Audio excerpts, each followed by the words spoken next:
There's spankings that come through microphones. Jeez, that was loud. All right. So what I've gotten now to doing is I will mute myself when I start the recording.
Hello, everyone.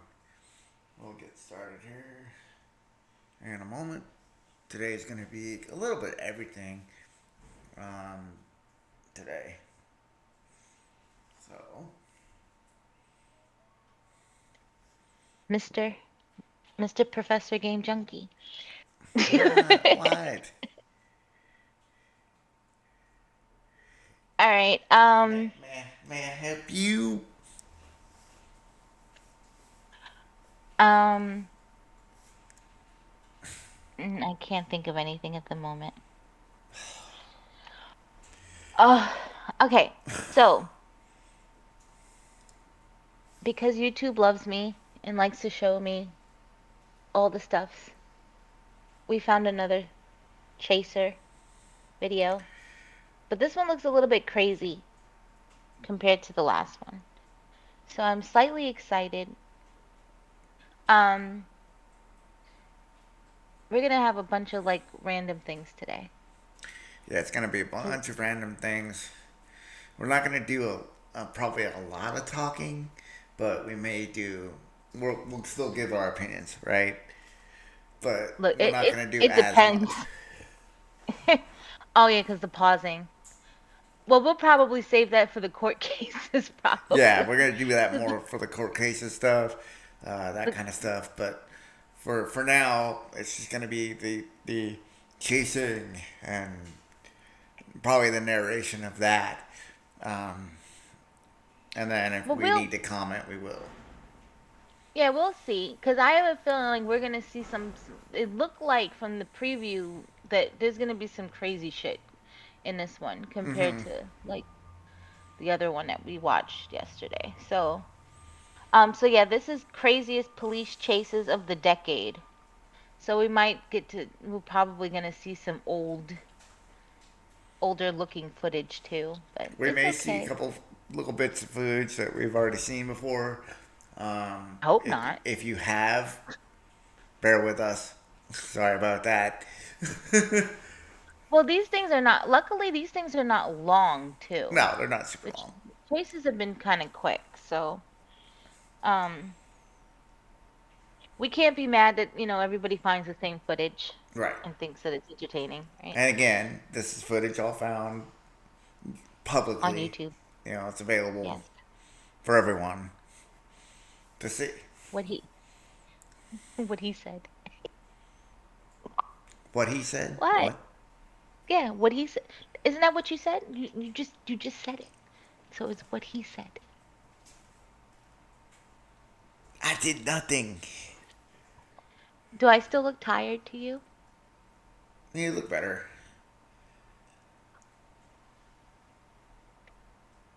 I can't. I can't. I can't. It's fine. It's fine. All right, we're gonna get started. I'm excited.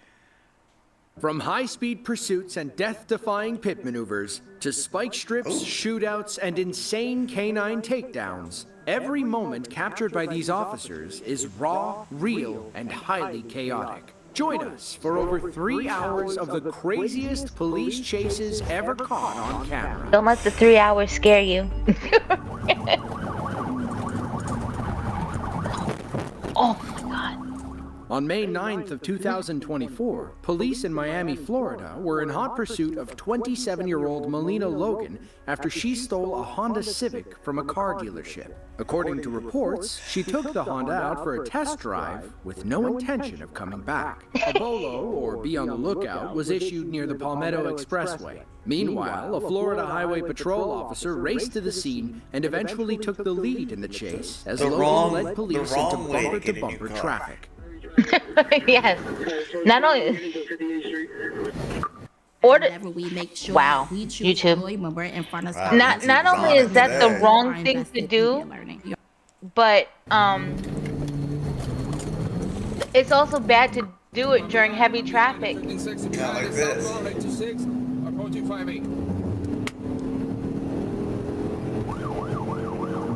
What's the purpose of getting a new car that's getting ready to get fucked up?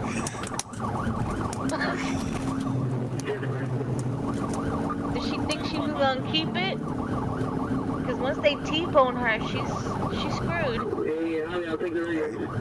We're southbound now, approaching 5th Street. Southbound now on the road. Getting to... Oh my goodness. Oh.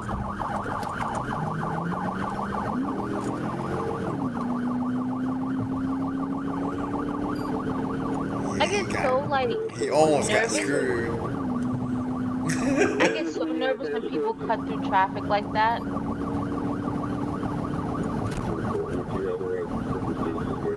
People do it all the time. We're trying to catch up to him. I'm trying to get to him, but what's up to 20? Southbound approaching 36. Southbound approaching 36.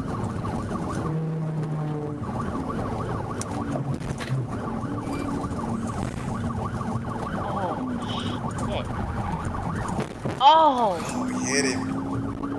How do we take the radio? Because 1049, let me get to you. oh, so when this video started, it didn't start from the beginning of the chase, because we saw that part already. No, it didn't. It gave a clip of some of the chases. Oh, that poor cop car. She's still going southbound. Getting tore up. 1049, she's still going forward the vehicle.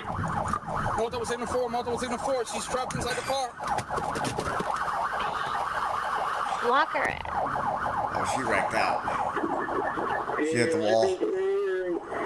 The exit to 25 Street, man. Star 5.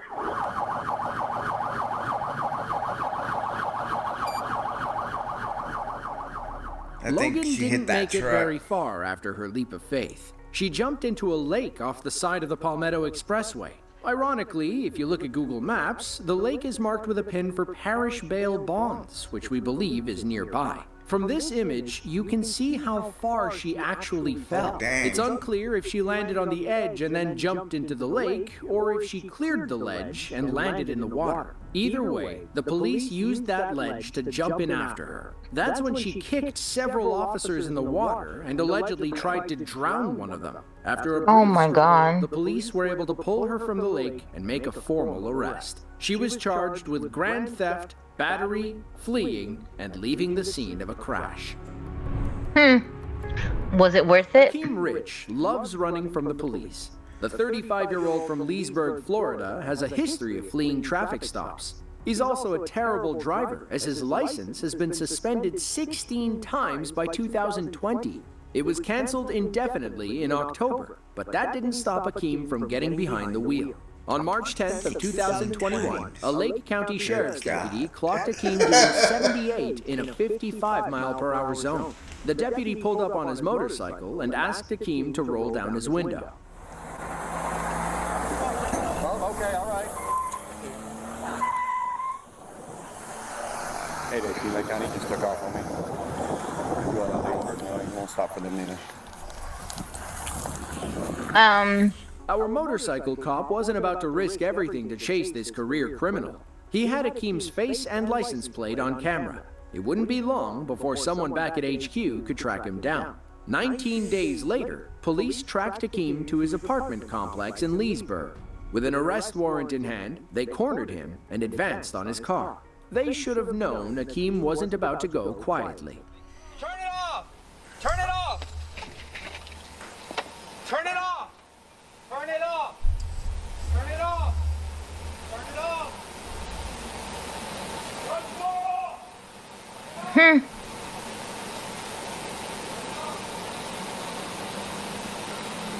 What was that supposed to do, sir? Oh, I guess that's what it is.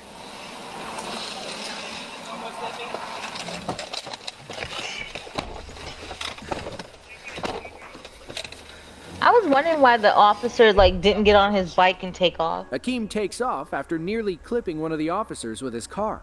He narrowly scoots by another patrol and takes off down a long straightaway.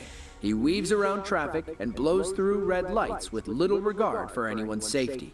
Up ahead, another officer gets ready with spike strips.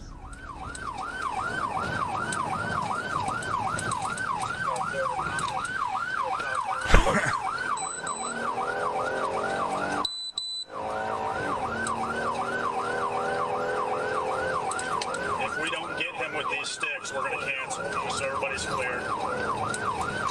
Coming up on MLK. He said if they don't get him, they're gonna cancel. Yeah.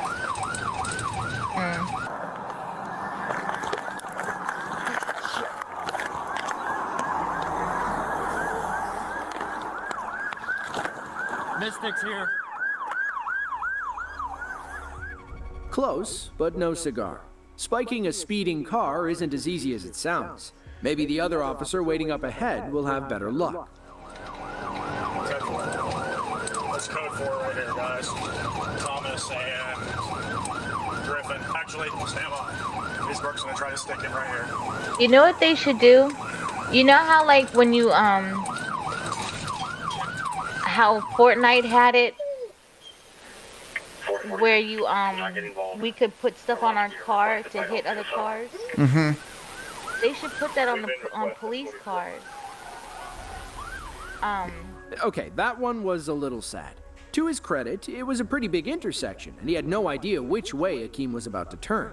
The chase continues, Sorry. growing more dangerous If as they Akeem put speeds spikes through on the a front of residential police area. cars, An when they undercover hit car tries to keep up with them, but the officer car, winds up running himself off that the they're road. chasing, They the car recover can get and come stuck. screaming past another patrol I mean, car. yeah. We pick the chase up from the undercover's perspective. He's got a special tool on But hand I that'll help mean, end this chase also for people good. can get hurt too, even by accident. Yeah. That's the only reason that probably wouldn't work. Or what if they put a magnet where they would This have guy's to got a flick beeping a problem. switch? But what if they had a magnet on the front of a police car where they had to flick a switch to activate the magnet? Yeah. So as soon as they were a certain distance of a car they're chasing, they could turn the magnet on. True. And it'd pull the car I mean, they to could. The beeping is from the video, guys. We have no control over that. Thank you. It's deployed 7093 driver's side. Let's hang on to the paper tag. He is westbound on Waitman from Beecher. The undercover car was part of the street crimes unit. The device he deployed was a Star Chase Dart. It's like a Bond gadget attached to the front bumper. The officer can fire it from inside, and it'll stick to the back of a suspect's car. Then, all they have to do is follow the GPS tracker. Akeem eventually ditched the car and fled toward the nearby apartment complex. That While seems some like a pretty officers good searched idea. the vehicle, others ran after and arrested him. He was charged with several crimes, including fleeing, aggravated assault, and driving with a suspended license. Once again, is it Police worth in it? Franklin County, Ohio, stolen cars have become a real issue in 2024. The trend may have sent the wrong message to these two Columbus teenagers. Instead of focusing on their grades, they decided to improve their hot wiring skills. On May 7th of 2024, police in Columbus, Ohio received a call about a stolen Hyundai. They raced to the scene near the John Glenn International Airport, where they saw the stolen car making a sudden U-turn. Now, these young car thieves were heading right for them. Oh. That was smart on the cop. Mm-hmm. He told himself out, but he tried to stop him.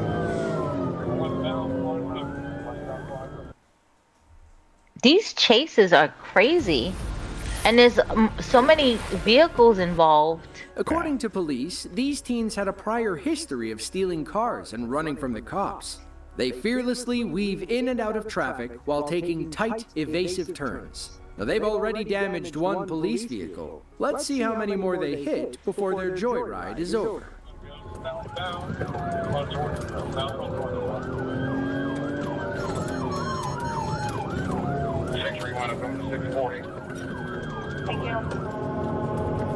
I mean, at least they ducking and dodging.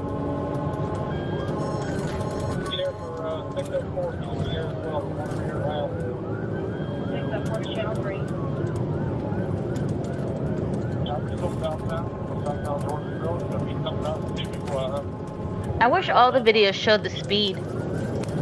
Yeah. That's a newer feature. Not available yet for all of them yet. They'll work on that, I'm sure. It's just interesting to see how fast they're going. And the teens hit speeds well over 100 miles per hour. Up ahead, they spot an officer waiting to throw spike strips toward their car. They bob and weave to confuse the officer, ultimately causing him to miss when he throws the spikes. Either these kids learned from the best, or they've been playing too much Grand Theft Auto. Okay, I don't remember police throwing strips in Grand Theft Auto, though. They don't. Let alone getting a chance to T-bone you.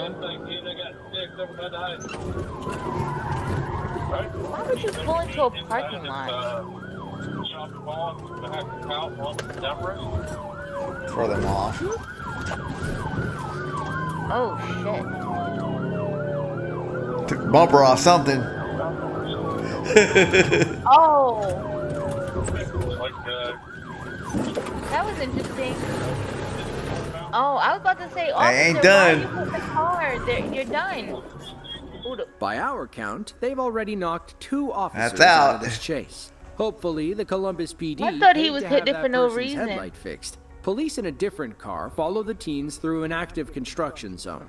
You can hear the officers complaining about not being able to see. They have no idea how these kids made it through without hurting themselves or someone else. I can't see, bro. What's up? Oh, at least the construction workers were smart enough to start moving shit out the way.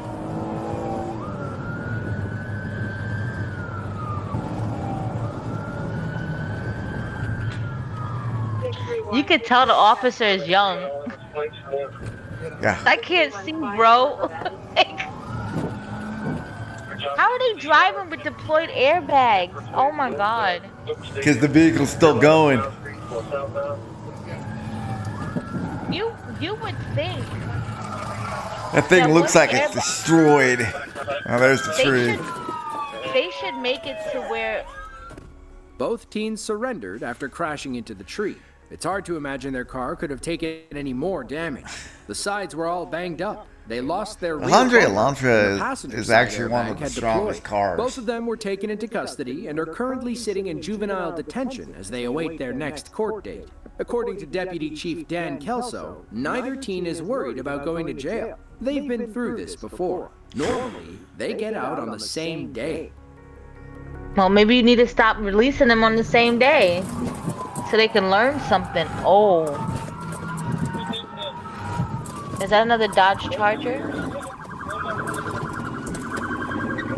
No, it is a Dodge Charger. Milner Good job. was on pace for a Georgia state record. The 21-year-old nearly job. became the first car thief to steal a Dodge Scat Pack, survived 5 pit maneuvers, The and Mustang looks successfully similar, outrun the Georgia so it's State hard to Police. tell But the GSP which vehicle wasn't it about really to let is. that happen. For me, On it's the August 19th windows. Of 2024, Deputy I think Bradford Dodge with the Chargers are Clayton sexy. County Sheriff's Office They're good spotted cars, the stolen too. car near Highway 314.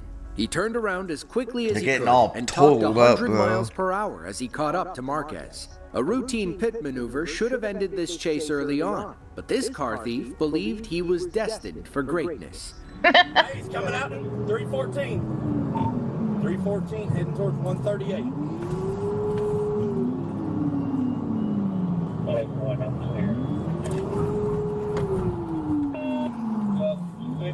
Oh my God, move out the way. All right, he's coming to you. Get ready. I'm catching up to him now. I'm right behind him. He's done ran from South Fulton multiple times. He's got a fake tag. He's way up there. We're coming up to 314. Get ready. Speeds are 100. I think this guy's struggling to keep up with him. He's probably going to try to go towards Union City. I'm a little disappointed in the people on the road. Like, why are they not moving? It's a 2-lane road. They don't have anywhere to go. They could have pulled onto the grass. I think there's a ditch there. Oh, That guy backed up. All right, I pitted it. We boxed it in. He got out. The back tire's done for. We're chasing at 138 towards Union City. Come up on old man. I'm about to pit again. Okay, we're going. That's on 138. I'm on 138. oh shit! Recovered. He didn't even spin. No, he didn't hit him hard enough.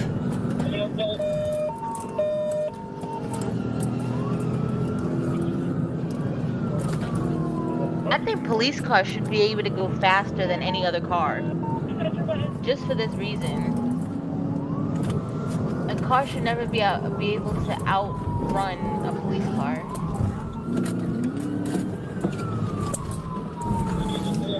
That's why they're trying to outlaw these type of cars.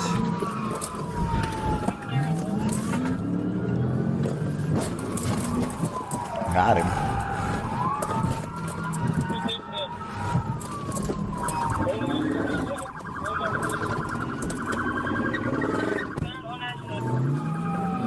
Why isn't there like a third car to block them? You know So what far I there's noticed only that I noticed that when they pull up to these cars, they don't fully block them. No. The Lima laser case And I feel like that's what leads up to like why they are able to maneuver their way out. Right. If you live in a New York zip code and have 0 DUIs in the last 5 years, listen carefully. I was an You gonna insurance. give me a free car? Light metal tread. Stop! I'm releasing the dog! Stop! Tase him! Tase him! Tase him! Tase him! White male, we got him. We got him. Marquez's ultimate mistake, other than stealing a car and running from the police, was sprinting into a thick briar patch. He wound up entangled in thorns and couldn't run much further. Unfortunately, our officers were also covered in tiny cuts. Inside the stolen Scat Pack, police found a Glock handgun on the driver's side floorboard. They also I thought they noticed the said smell of white male. marijuana, which only made things worse for Marquez. did. Doctors patched him So up that at the actually hospital. might be a didn't look- mistake. He was arrested on multiple felony Yeah. charges. Yeah, I think On March the 5th, 2020, guy narrating Officers is actually a Carroll, black Iowa, male. pulled over a red car. No, that after wasn't the spotting a narrator that man said in the passenger white seat. male. It was His the name is Dennis Geider it was the Jr. police Police officer. in Illinois wanted him for a long list of crimes. Officer Pat McCarty stopped Dennis's vehicle. Unless he was around really 1 dirt. PM. To his credit, Like, had he was something nothing on but his, nice like, to this I wanted don't know, man. stuff on his face or something. It was super tan.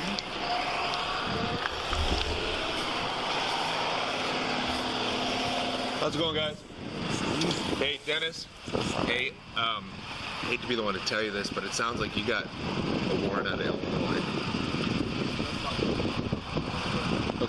You got your ID on you? I'm sorry? I know this car's gonna You go. have anything 3, on you? 2, 1, go. Why don't you step out of the car until we can identify you?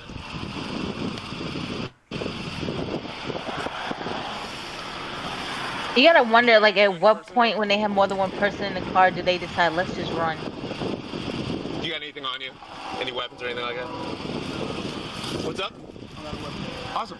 Okay, go ahead and step out. I feel like the common courtesy would be, hey, dude, I'm about to run. If you don't want to get involved in this, get out the car. Go and step out, man. At this point, Dennis has no intention of getting out of the car. He's just trying to figure a way out of this situation. Eventually, he turns on his buddy and takes Officer McCarty for a wild ride. Stop What do the you- car, man! Stop the car! Stop the car! What do you mean he turns on his buddy? Car! Stop the car! Stop the car! Stop it! Stop the car! Stop the car! Get off the... Put on the goddamn brakes! Put on the... Oh shit! I'm driving with the guy on top of his vehicle. Stop the car! Stop the car, man! Jesus. Shit. Now, if the This is why officer shot poli- through that window, he'd get in trouble, right? This is why police is very, very dangerous. Right here.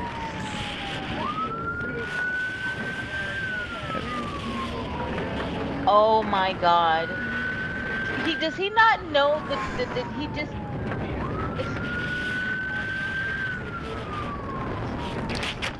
He just made everything worse. Yeah. Oh God. Carroll 91, he is going north past the county shed. He's stuck. I have 1050 in a ditch. I need medics to my location. Thankfully, Officer McCarty was still alive. He suffered a broken bone in his back, which kept him on the sidelines for 3 months. Oh Begged his God. fellow officers to go after Dennis, but they were more concerned Luckily, with he McCarty's survived. health. Wow. Meanwhile, Dennis wrecked his car and stole another from someone's garage. He drove back to Illinois, where he was eventually found and arrested. He Damn. pled guilty to a lesser charge and was sentenced to 5 years in prison. That's The DA it? offered the plea deal because Officer McCarty technically messed up. He should not have climbed onto Dennis's hood to stop him. It was an unnecessary risk for which he paid the price. Today, Carroll police use Are this we video serious? as a learning tool. It's an Isn't example of what not to do during a isn't traffic the stop. person who's not stopping the one that's really at fault? I guess not. I think he got in trouble for it. Leland Randolph didn't understand the rules of his parole. The 37-year-old felon had 24 prior convictions for burglary, possession, and unlawful 24. possession of a firearm. All he had to do was stay out of trouble this time. But, as they say, the 25th time's a charm. It was December 2nd of 2021. damn. Multiple agencies in the Lufkin, Texas area I had mean, been building how a many case against chances do you Leland for have? several days. After Like, securing literally. 3 new warrants, police Clearly finally way moved too in much. to arrest the felon. He had other ideas, leading to this short chase through Angelina County. He's fixing to try to go through the fence.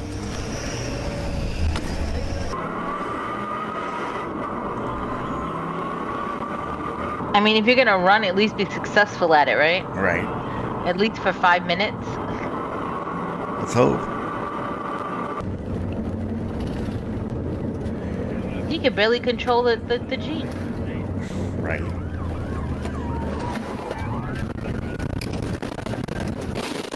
Jeez.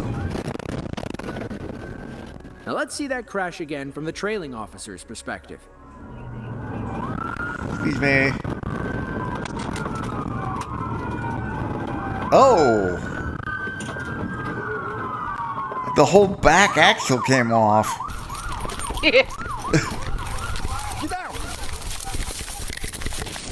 Not fast enough.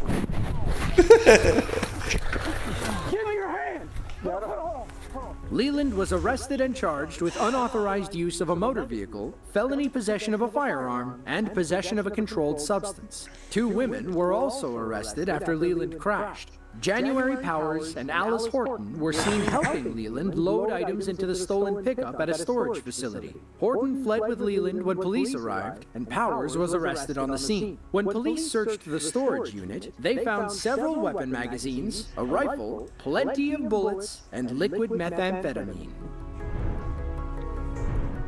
Greene, Ohio is a small city in Summit County, a few miles south of Akron. Some of this shit is just so avoidable. People and a police force that never thought it would be chasing Walter White. On June 2nd of 2021, Greene police received reports of a man breaking into people's cars. When Summit County Sheriff's deputies arrived, they watched him hop in a running RV and slam on the gas. What ensued was one of the strangest police chases you'll ever see. That does not look like something you want to, like, do a police chase in. It's even already leaning.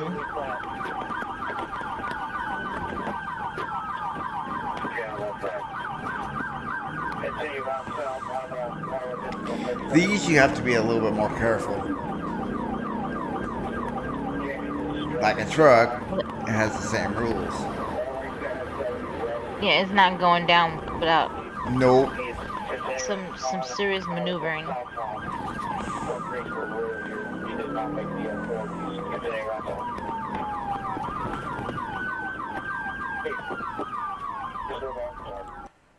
Stay ahead of business threats with 24/7 proactive network security from Optimum Business. Really? Get secure fire. Behind the wheel of this runaway RV is 24-year-old Randy Schiffbauer. Now, this wasn't the first time police had encountered him either. He'd already spent some time in jail after driving into someone's Akron home with a stolen piece of construction equipment. Apparently, Randy liked to take things off-road and through people's backyards. Wants to go off-road.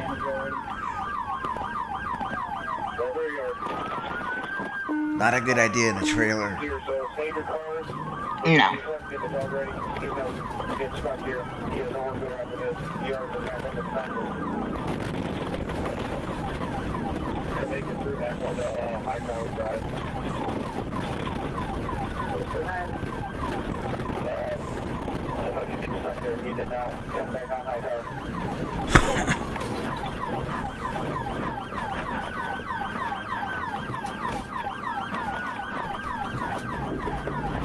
That's like 5 cars chasing one trailer.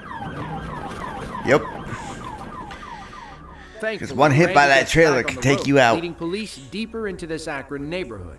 They were about to learn that pit maneuvering an RV is much easier said than done. Huh. See? Told you. Well, it's already leaning, so it's like I feel like they'd have to hit it on the right side, not the left. Oh my god, the damn shit's falling apart. It's falling apart.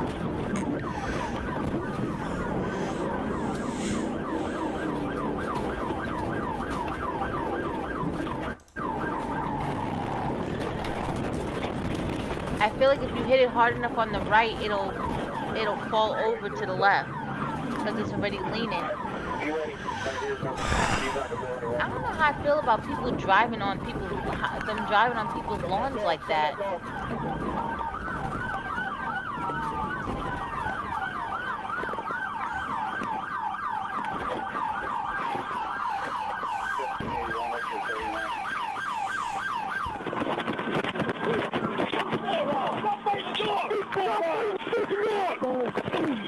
Get your hands behind your back now!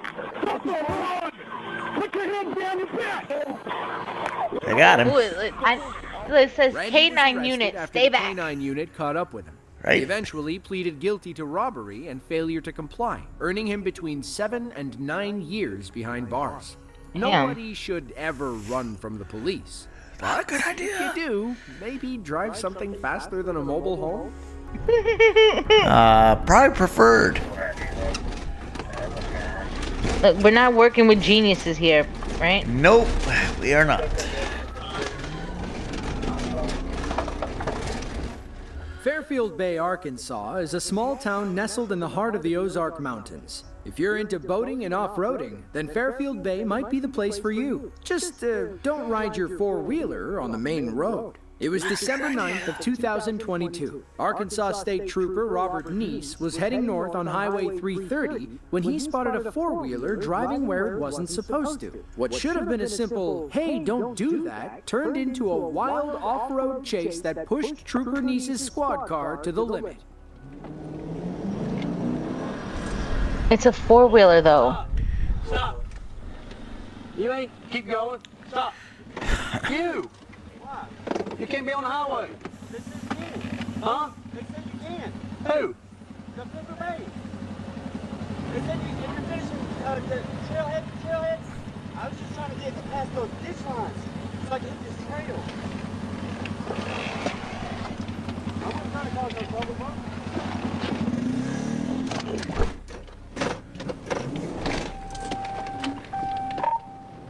Oh, he just took off on me.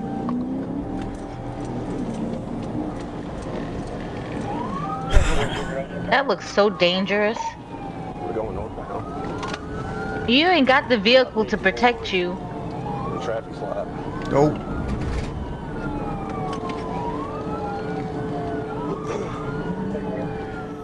It's right about now that our suspect remembers that he's on a four-wheeler and decides to challenge Trooper Neese to an off-roading battle. Harley Davidson motorcycle jacket. Tattoos on his face. Word.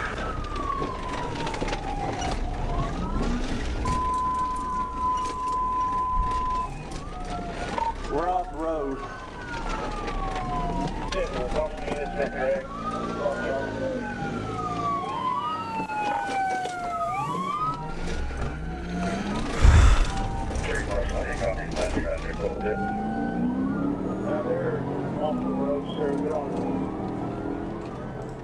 The ATV will never outrun Trooper Neese on the road, and our suspect can only rip up so many lawns until he runs out of gas. If he wants to lose the cops, he'll have to take his four-wheeler to the one place it's supposed to go. He starts heading toward those trails he mentioned earlier. It turns out he knows them like the back of his hand.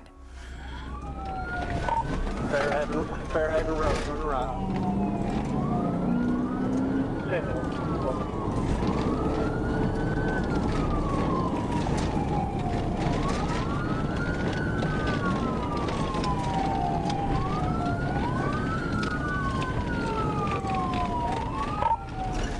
He's going through the woods.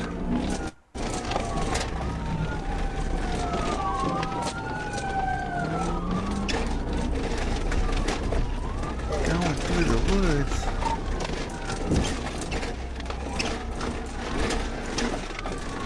Ah. Shit.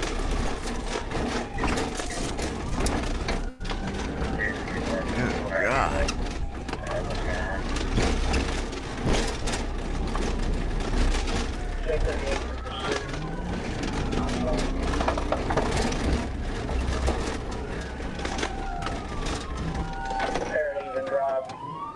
That is not looking pretty.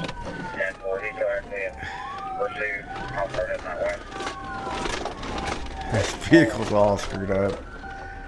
That tiny mistake cost Trooper Neese the chase. He never saw the suspect again. Legend has it that the man is still driving around the woods, looking for his hat and gas can. As for Trooper Neese, we're sure the ASP mechanic had a few choice words after seeing the damage to his squad car. Yeah. Pickup trucks can take a beating. Just ask this driver from San Francisco, California. He's gonna say, not worth it. Oh. He was heading down the highway when something went wrong with his rear right tire. He veered right, overcorrected left, and wound up smashing into the concrete barricade. By some miracle, he walked away from the crash without any serious injuries. Wow. His bulky pickup likely saved his life. A woman in Sebastian County, Arkansas learned a similar lesson when she used her truck more like a battering ram. It was May 5th of 2020. Highway patrol officers are in hot pursuit of a red pickup truck recently stolen along Highway 45. The driver, 27-year-old Jennifer Porter, also stole the owner's gun and had no problem waving it at the police. A deputy with the Sebastian County Sheriff's Department tailed Jennifer for several miles as she hit speeds over 100 miles per hour. Then, she suddenly stopped, and it looked like she was about to surrender. But Jennifer had no such intention. Instead, she used the stolen truck's size to her advantage. Sebastian 12, Fort Metro, myself, 18 and 27 in the Witcherville area, 71 in Dayton Road. 10-431 Dayton Road, ready for... Fort Smith, she's got a gun in hand. 10-4 Greenwood, on Vehicles 10-7. How did you get out your car? Fort Smith, she just ran my vehicle. It's 10-7. She doesn't have a gun in hand. Just continue on Dayton Road towards 71. I'm 10-7. What the hell was she, like, I'm sorry, what was he thinking? I can't even get it out right. Jennifer sped off after the hit disabled our officer's car. Unable to move, he got out to inspect the damage. You can see where the bed of Jennifer's stolen truck crumpled his hood and destroyed his headlights. But just because this officer is out of the pursuit doesn't mean it's over. Up ahead, Arkansas State Police Trooper Araujo Diego was waiting on a side street when he spotted Jennifer's truck speeding by. He hit the gas to catch up, and the chase was back on.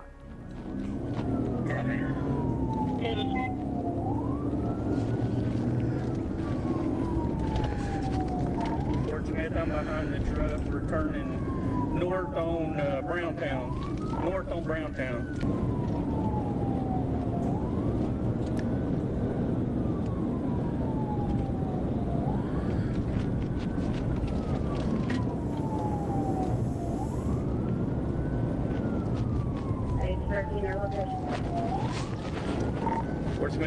Why has he not caught up to this pickup yet?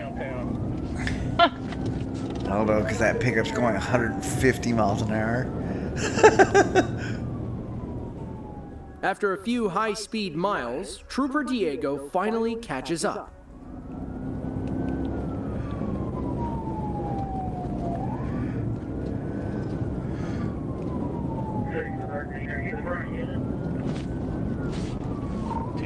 And all else fails, haul ass.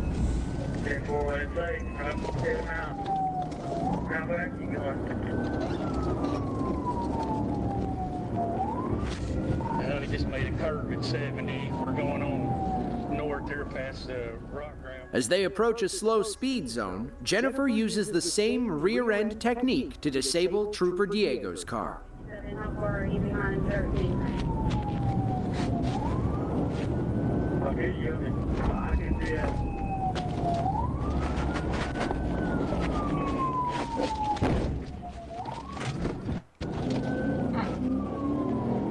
He shouldn't have hit it head on like that. He should have tried to hit it from the side. No, the truck actually stopped in front of him.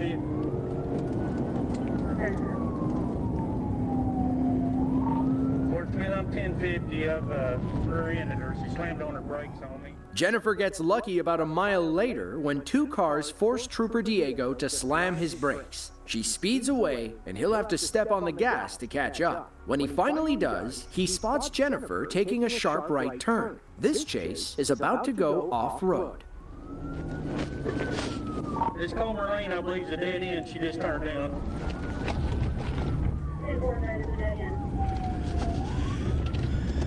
Why do people go down the dead-end road?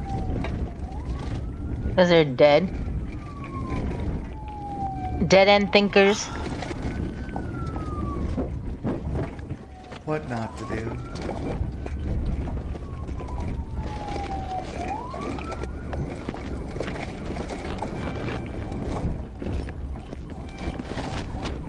They are not the sharpest tools in the shed. Nope.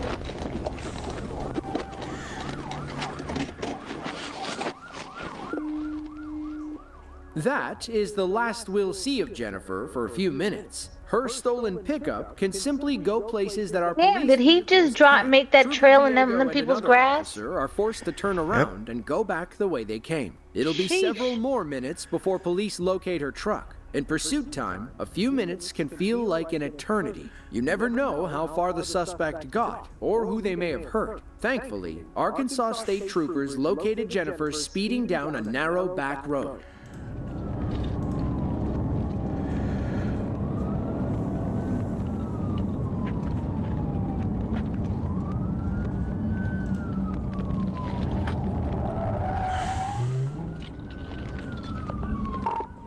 He's looking on enforcement.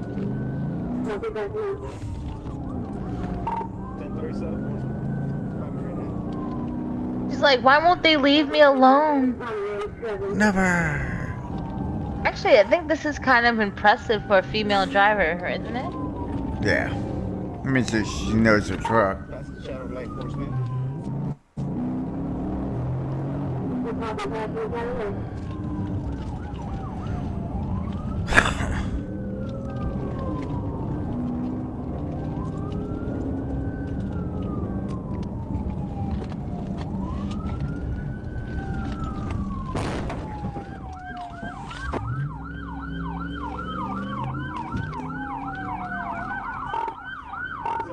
That cop's out. No, he just let the other one pass. Jennifer pulls that rear end trick several times before making a beeline for the freeway. That's when she screams past a pair of highway patrol officers who immediately join the chase. We'll stay with them until the end. Jennifer doesn't know it, but her time is quickly running out. I swear this feels like Grand Theft Auto. Yeah.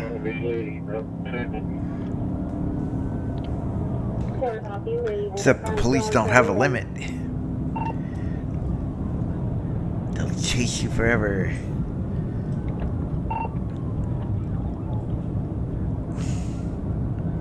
I can definitely say in the game it's a lot easier to lose the cops than it is in real life.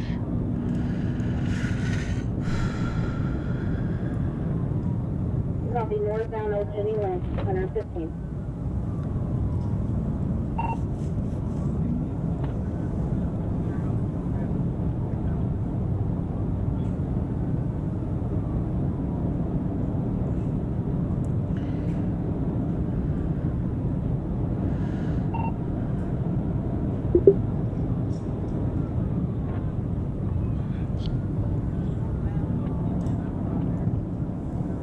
So this dash cam is on the passenger side.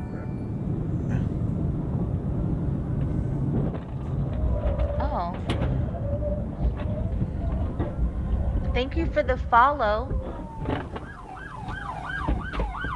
I don't know from what, but Even though I'm yes, not thank live. you. Oh, that came from you? Yeah, I just got a follow. It just came up on my. Oh, nice. I have no idea what platform though. I didn't recognize the sound, so I was In like, the end, I Jennifer know I heard Porter it, was but I was arrested like, and charged with I didn't- 8 counts I of felony was like- aggravated assault, fleeing, Well, and looking possession around of a like, stolen thank you firearm. for something. During her wild I don't know chase, what. she rammed Yeah. 4 police I cruisers, have no idea what platform including though. the one she I can't disabled. tell. It's unclear what happened to It Jennifer doesn't say. after her arrest. If we had to guess, she spent the next couple of months behind bars waiting for her trial. You don't steal a bright red truck and ram multiple police cars and expect to get away with it. She looks happy and excited about what she just did. That's crazy in itself. Like, she looks like she, oh, I did a good thing here. Yay.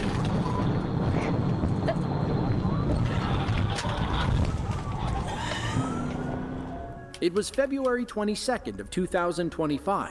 An Arkansas State police officer was patrolling I-40 when he spotted a gray Mercedes driving too slowly in the left lane. The car was we back impeding at traffic Arkansas and again? forcing other drivers to Yeah, pass guess on we're the gonna play in right, which is Arkansas against again. Arkansas traffic laws. The slow-speed driver, 35-year-old Dominic Copenhaver, suddenly flipped the script, morphing into a high-speed stuntman.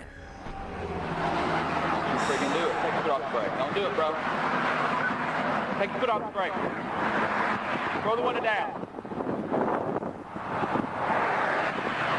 Turn the car off. Don't even do it. Don't even think about it. Don't even think about it. Put the keys on top of the car.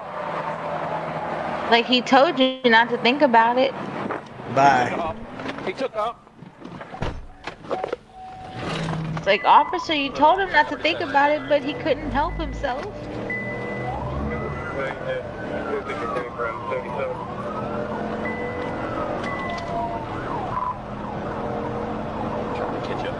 Sunlight's terrible.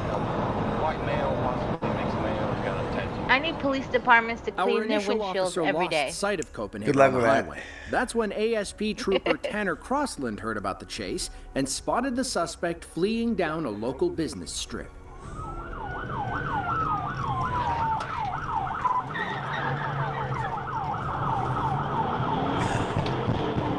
That guy did a quick turnaround. Still didn't catch him. Well, they said he's doing a lot of little road tricks.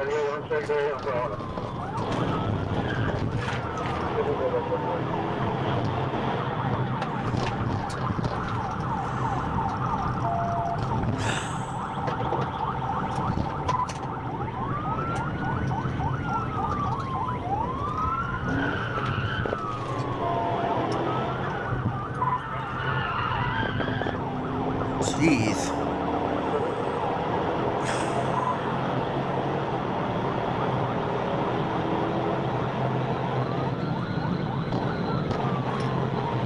Step on the brake.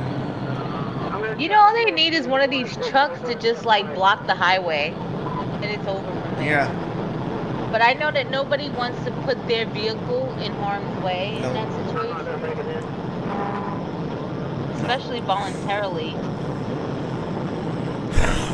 Yeah, they won't do that.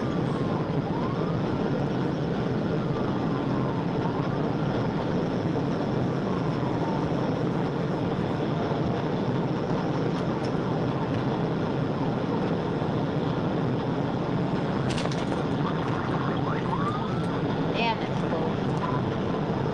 He is on his ass. There's too many cars, I think, right here for them to be doing any pit maneuvers.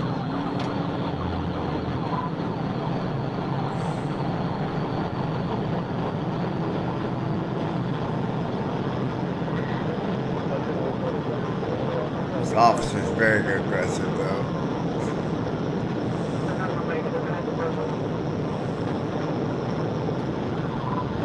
Oh, he didn't let him.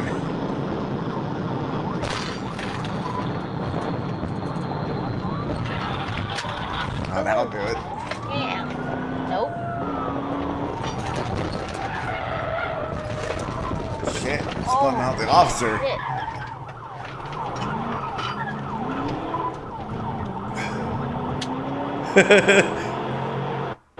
Now, to be fair, this is how you drive a police officer. It's vehicle. You drive.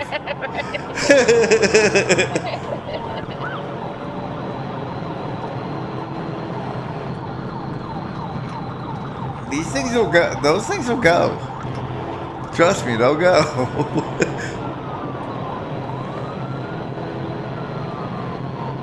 That's how you know you're dealing with somebody that's got experience. I mean, I doubt they get trained for this, right? Oh no, this is purely experience.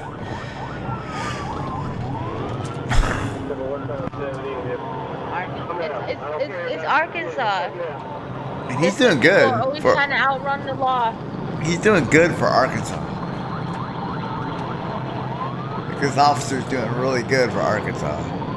I wish I knew how fast they were going. Greater than 100. Damn, he hit him twice. Oh, shit.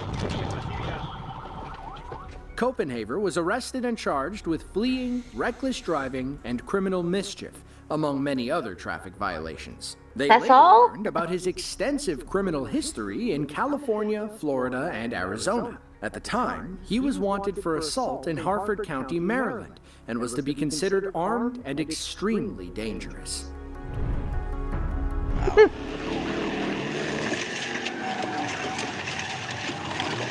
TVI, A and B, TVI, A and B.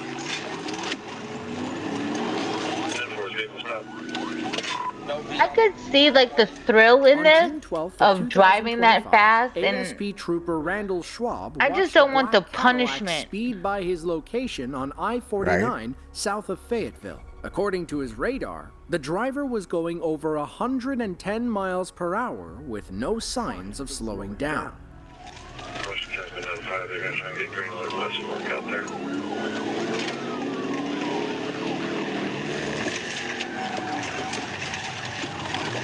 TVI, A and B, TVI, A and B.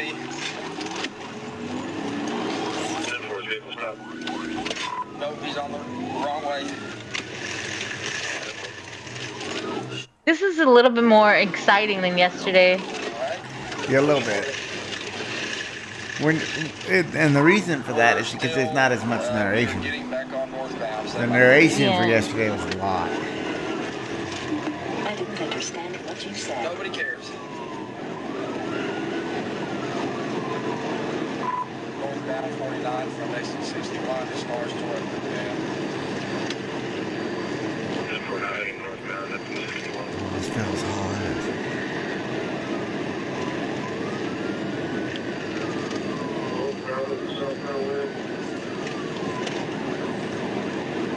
Negative, we're driving the correct way now.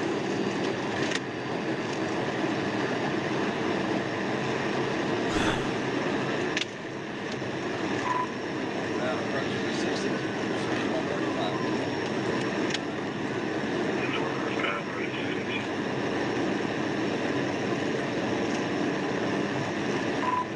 Down from 60.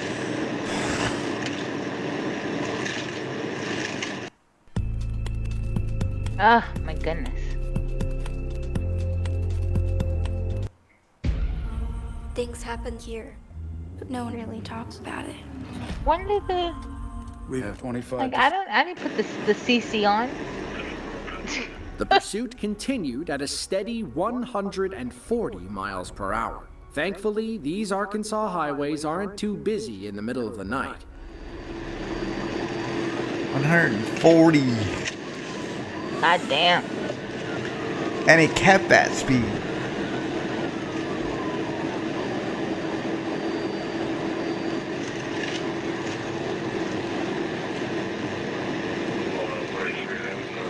Oh, this one has it at the bottom. 28. 30.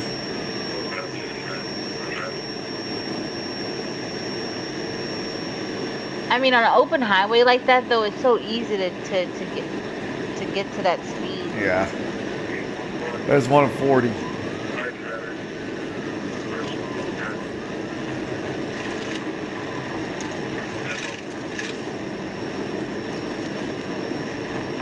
Yes, 570.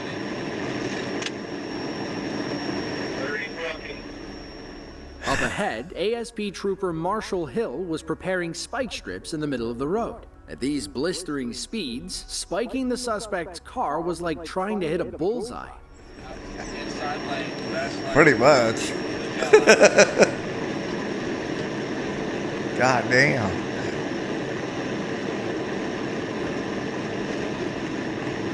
Oh.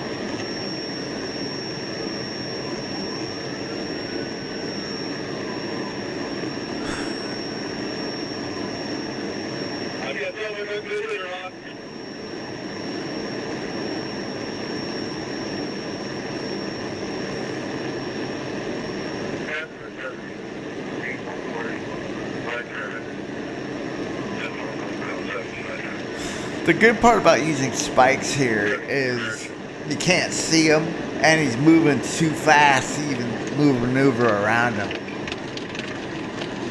Especially, well, if they can get it across the entire highway. That too.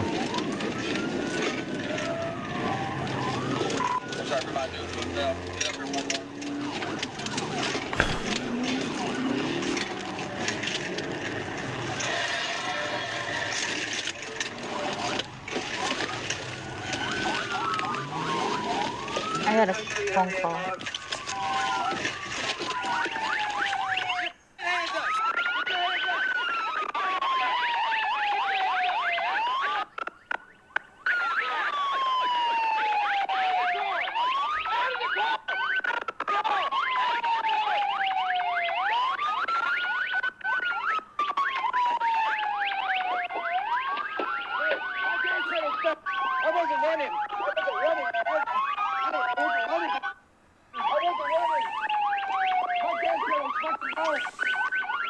sir. I'm not lying. Why you guys? I tried calling 911. The driver, 41-year-old Michael Dorsey, claimed his gas pedal was stuck to the floor. He didn't want to run from the ASP, but what could he really do? Let me ask you a question. Your gas pedal stuck, right? Okay, so whenever we got to 71, you slowed all the way down, you flipped around, you got back on. I couldn't stop. Listen, I TVI'd you over there, you went to the other lane, you came back, you kept going. You're a dumbass, just admit it. In the end, Michael was booked into Washington County Jail on charges including felony fleeing, unauthorized use of property, and driving on a suspended license. It's unclear if there was actually anything wrong with his car. If we had to guess, it was driving perfectly fine until Trooper Schwab ran it off the road. Pretty much. April 18th, 2023. Florida Highway Patrol is in pursuit of 23-year-old Isaiah Cawley. An officer spotted Cawley driving recklessly through Escambia County. He flipped on his lights to pull him over, but Cawley didn't plan on stopping. He'd rather risk throwing his entire life away.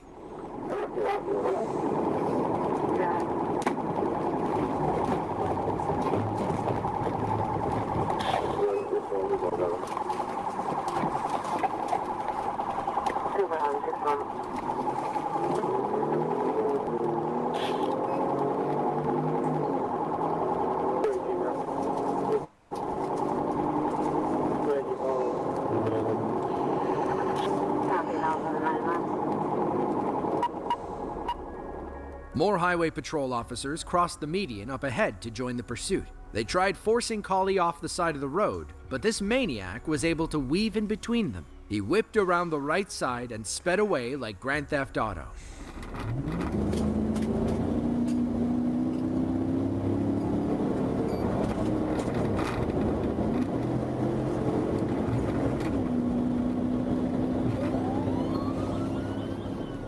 Cawley allegedly had weapons and drugs in the car, which is why he was running. He weaved his white Infiniti in and out of traffic, sometimes hitting speeds over 130 miles per hour. Eventually, Cawley takes the chase off the highway, which is probably the wrong choice. After narrowly missing a passing truck, Cawley drives up on bumper-to-bumper traffic. He tries going around them, but one local driver has other plans. See, sometimes they'll give you a hand. Look at this. That guy moved over in front of him. Cawley takes off on foot as more officers arrive on the scene. They decide to sick the canine unit on him, but their puppy accidentally bites another officer. Oops.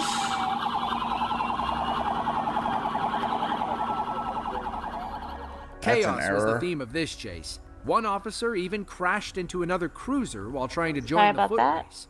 I have a new patient. Oh.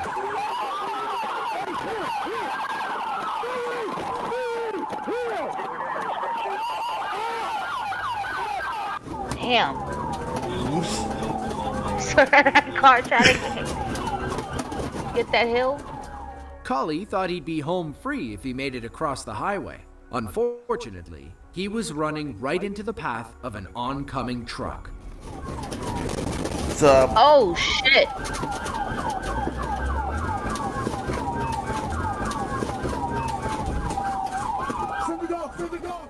By some miracle, Cawley avoided getting flattened like a pancake.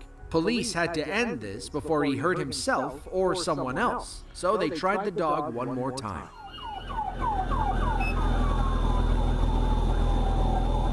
That dog's all jacked up. The dog is like, where'd he go? Where'd he go?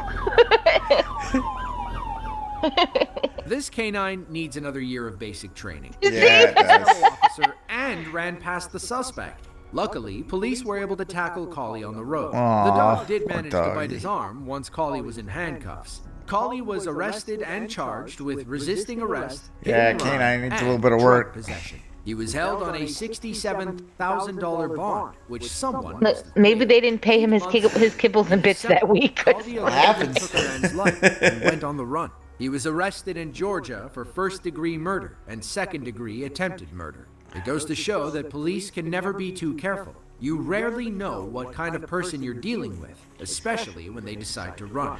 Nope. Dale Shrewsbury and the Marion County Sheriff's Office know each other very well. The 35-year-old had been arrested 13 times since 2006. His favorite crime was driving on a suspended license, one he had committed 3 times already. He added a 4th offense on August 11th of 2022 when he stole a car in Ocala, Florida, a city between Orlando and Gainesville. Police tried pulling him over, but this career criminal had no intention of stopping. When he couldn't outrun them on the street, he tried taking the chase off-road. Doing good, Big Head. How are you? Good to see ya. Be down South 30th Court Road on a dirt road, heading southbound.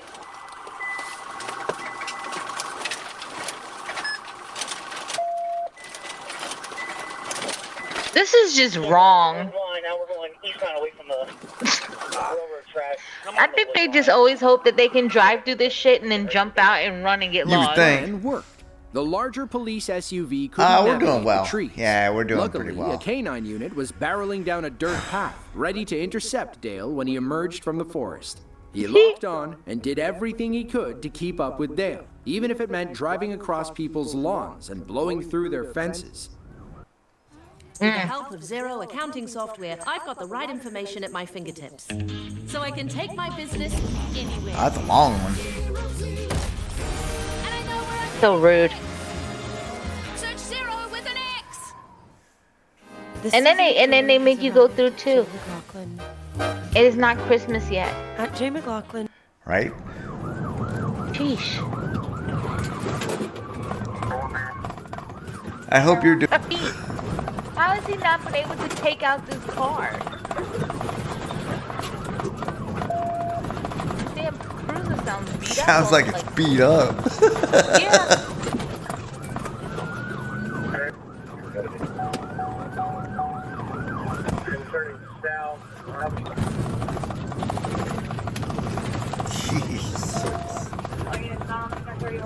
No, they know that their dash cam is on. They should just be like making comments for entertainment. What the?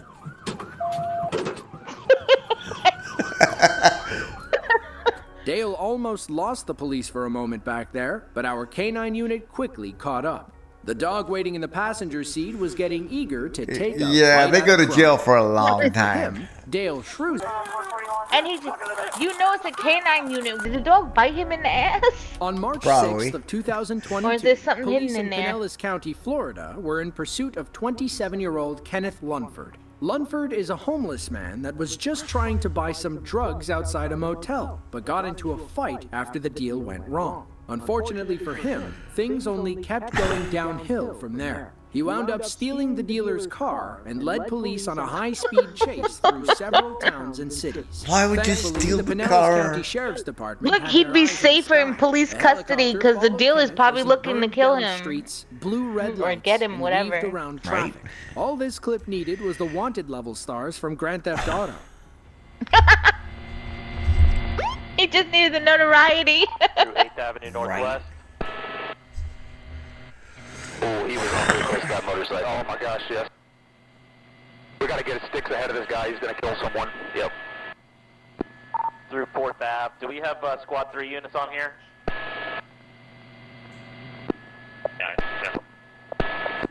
Alright, he's over the wrong side of the road coming up to West Bay on Clearwater Largo. He's got a red light.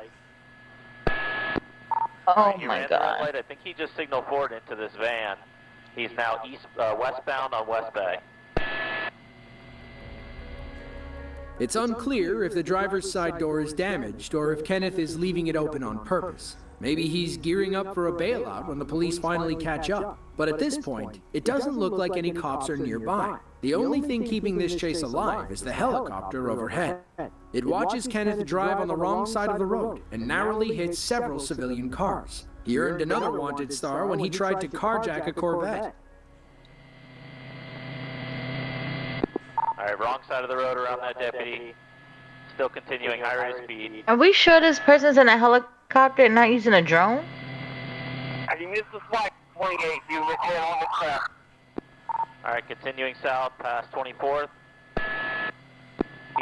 He's in the median, high rate of speed.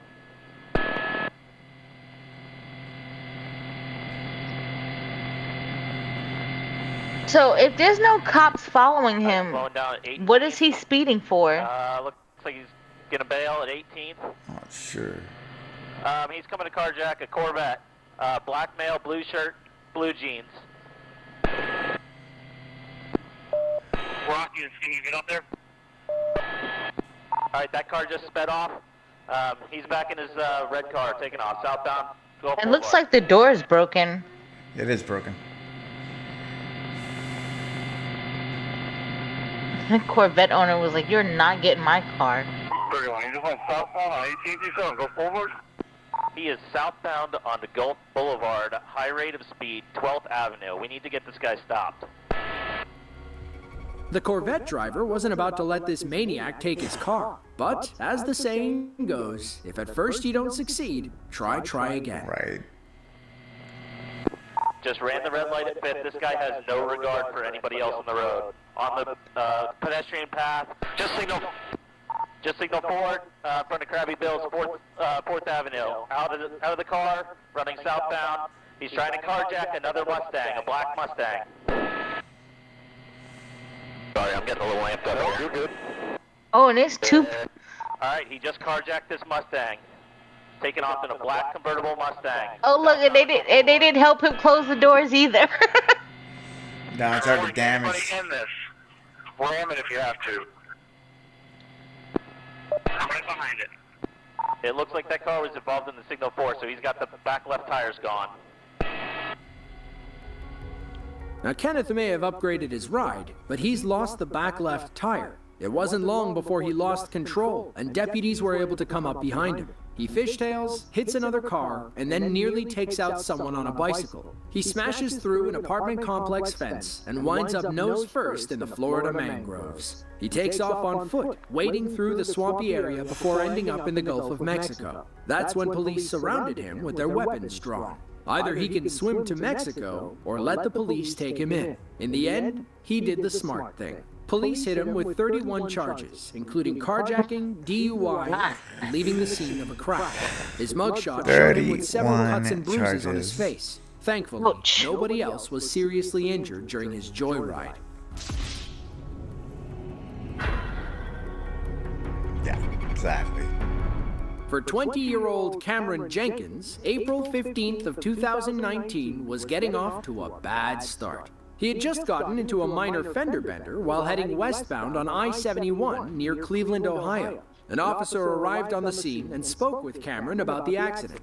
Meanwhile, the officer's body cam recorded a tow truck driver as he hooked Cameron's car up with him still inside. With the push of a button, Cameron's day went from bad to unbelievable. You can see the driver wiggling between the tow truck and the concrete wall. Then, without warning, Cameron's car starts going up and up and up. Our officer backs away and watches Cameron's car flip into the high-speed lane.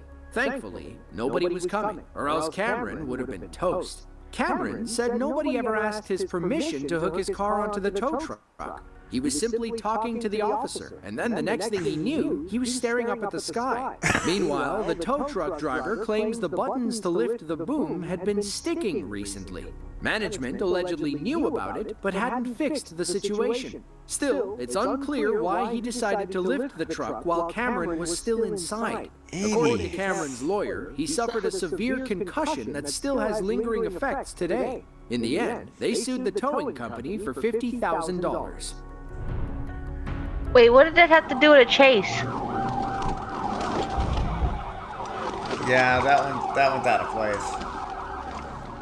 Little Rock, Arkansas, July 7th of 2023. Arkansas State Trooper Michael Ellison was on patrol when a black Tahoe passed him at a high rate of speed. Trooper Ellison was going the legal limit, if not a few miles per hour over, so he knew the Tahoe was driving excessively fast for this road. He activated his lights, at which point it looked like the Tahoe driver was pulling over. If he did, he wouldn't be featured in this video, now would he?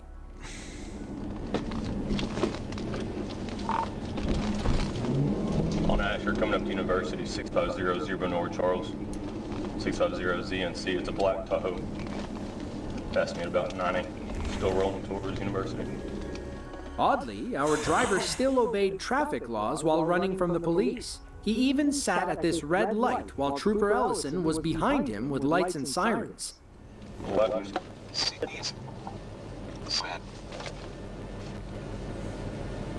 I mean, at least he was smart enough to know to not try to run through the light. The suspect led Trooper Ellison into a gas station. Maybe he just wanted to pull over in a well-lit public area. You know, for everyone's safety.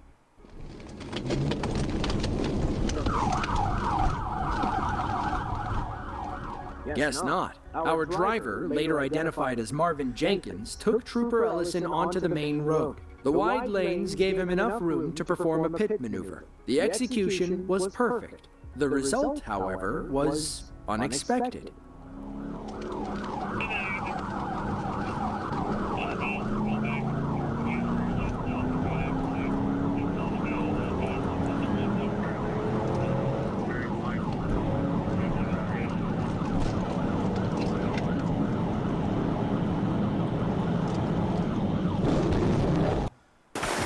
The world was a different place when Levi Strauss made his first pair of jeans, but fast forward 175 years.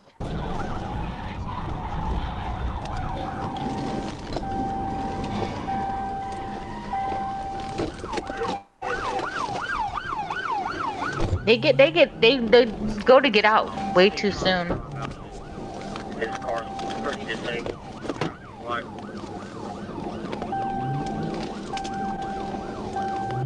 did his tires blow out?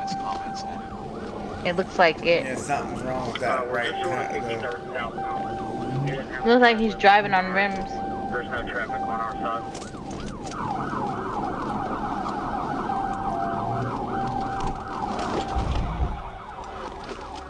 Marvin kept running despite losing both his rear tires and his rear bumper. Ironically, he pulled into another gas station where police were finally able to box him in. Yeah,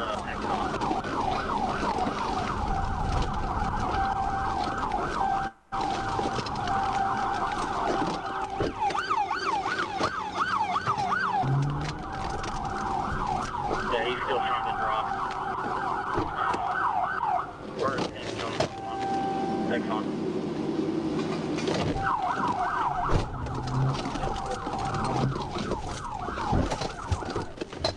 Get out of the car! Get out of the car! Put your hands up! Put your hands up! Put your hands up! I'm paralyzed, sir. I'm paralyzed. Put it in park. It's in park, sir. Put it in park. It's in park. I'm paralyzed. According to Trooper Ellison's report, Marvin was actually paralyzed. It's unclear to what extent, as he could still run from police and keep his two-wheel car under relative control. He was arrested and booked into county jail later that night. It's unclear of what came of this incident, and we don't know if Marvin served any jail time for it. Wait, what does paralyzed have to do anything? Sure. It was January 28th of 2023, close to 2:15 a.m. A police officer in Atlanta, Georgia, had just pulled over a driver for a broken headlight. The officer was nice enough to let the man off with a warning. Then, just as he looked back toward his patrol car, he watched an unrelated suspect hop into the driver's seat and take off. Driver, I'm gonna let you off with a verbal, all right? Make sure you get those checked out, all right? It's not safe with you. Yeah, it's not safe out here driving with one light or anything. Yo! Back up! Get out of the car! Get up! 14 Oh, they stole his cruiser. They're going down. No, sorry. 166 going towards the lowest stand. A police helicopter located the car moments later and was able to guide dozens of other officers to its location. The pilot expertly followed the driver until he lost control on Hank Aaron Drive and flipped the SUV onto a set of active train tracks. Vehicle and ours. Whoever got is driving at a high rate of speed with the lights on eastbound. I have eyes on it coming up the connector eastbound. All right, he's coming up to University. He's about 41 standby. 41 hard in the train tracks at University of McDonough. Roll over, 41 roll over at University of McDonough on the train tracks.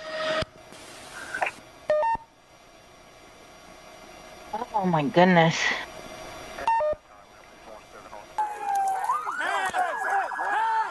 Stole his cruiser.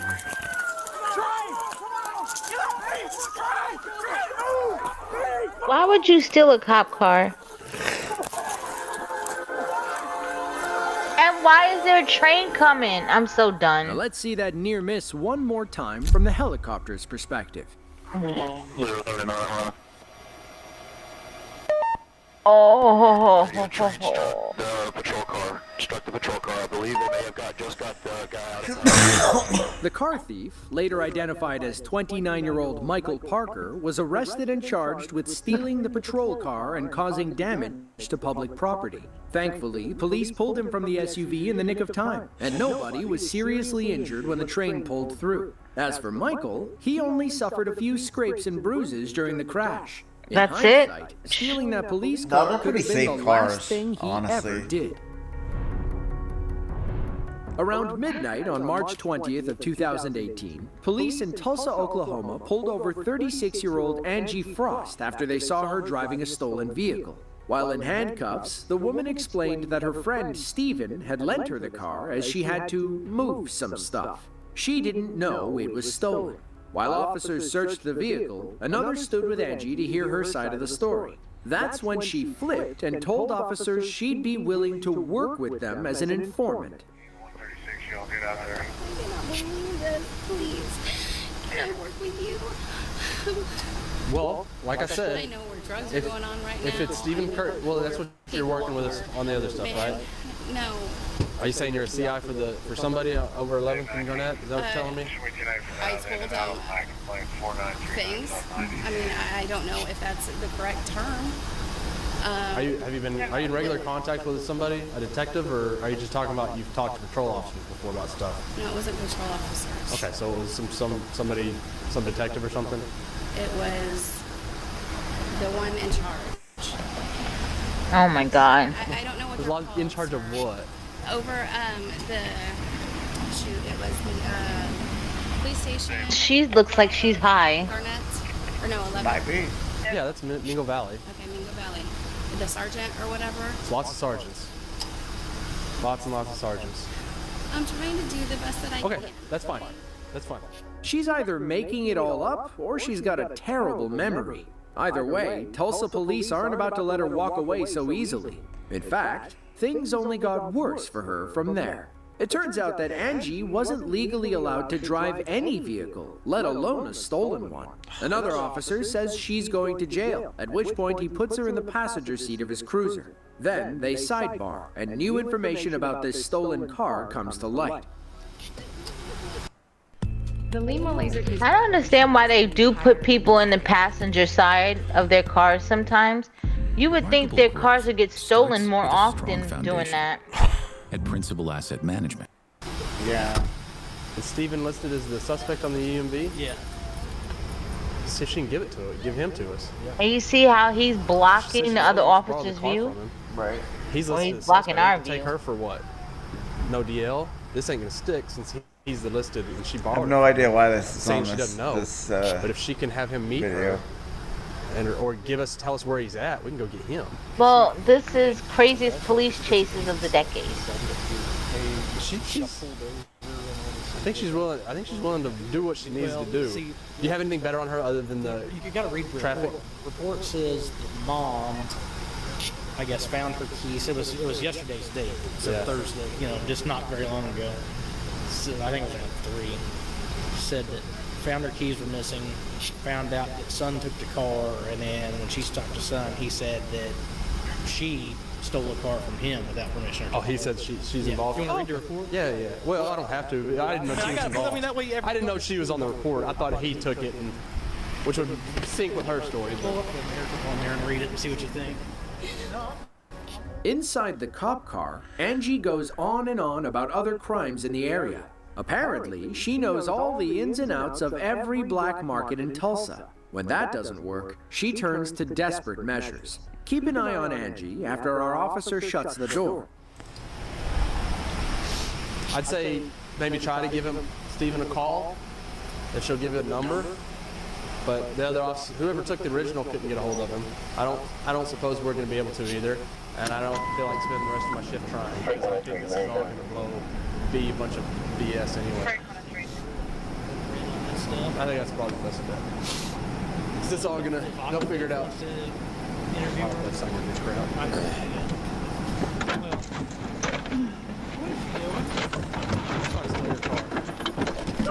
What the fuck? Cruiser.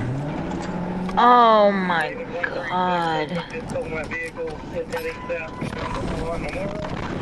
This is why you're not supposed to do that. But this is kind of similar to the other one we saw where we were able to see the dash cam of the vehicle that the cop car the guy stole. Right.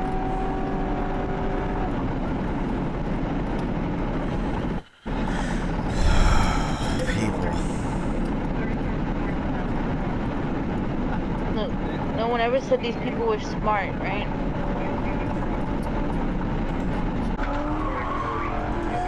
And we can hear her.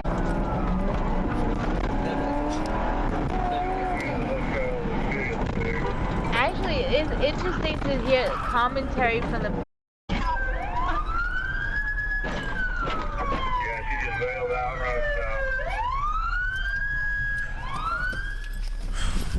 How did she lose control like that?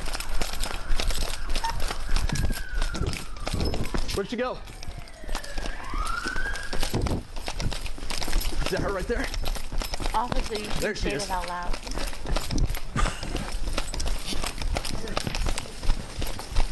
Come here now!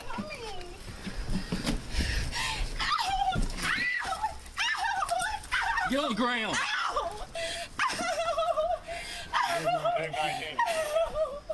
What'd she do? Try to go home? Probably. They always try to go home. Oh, please. You go back inside. She's fine. She's fine. Hand behind your back. Let's go. Ow. Ow. It's in there still. Ow. Ow. Ow. Now we do got on a stolen vehicle for sure. Ow. Ow.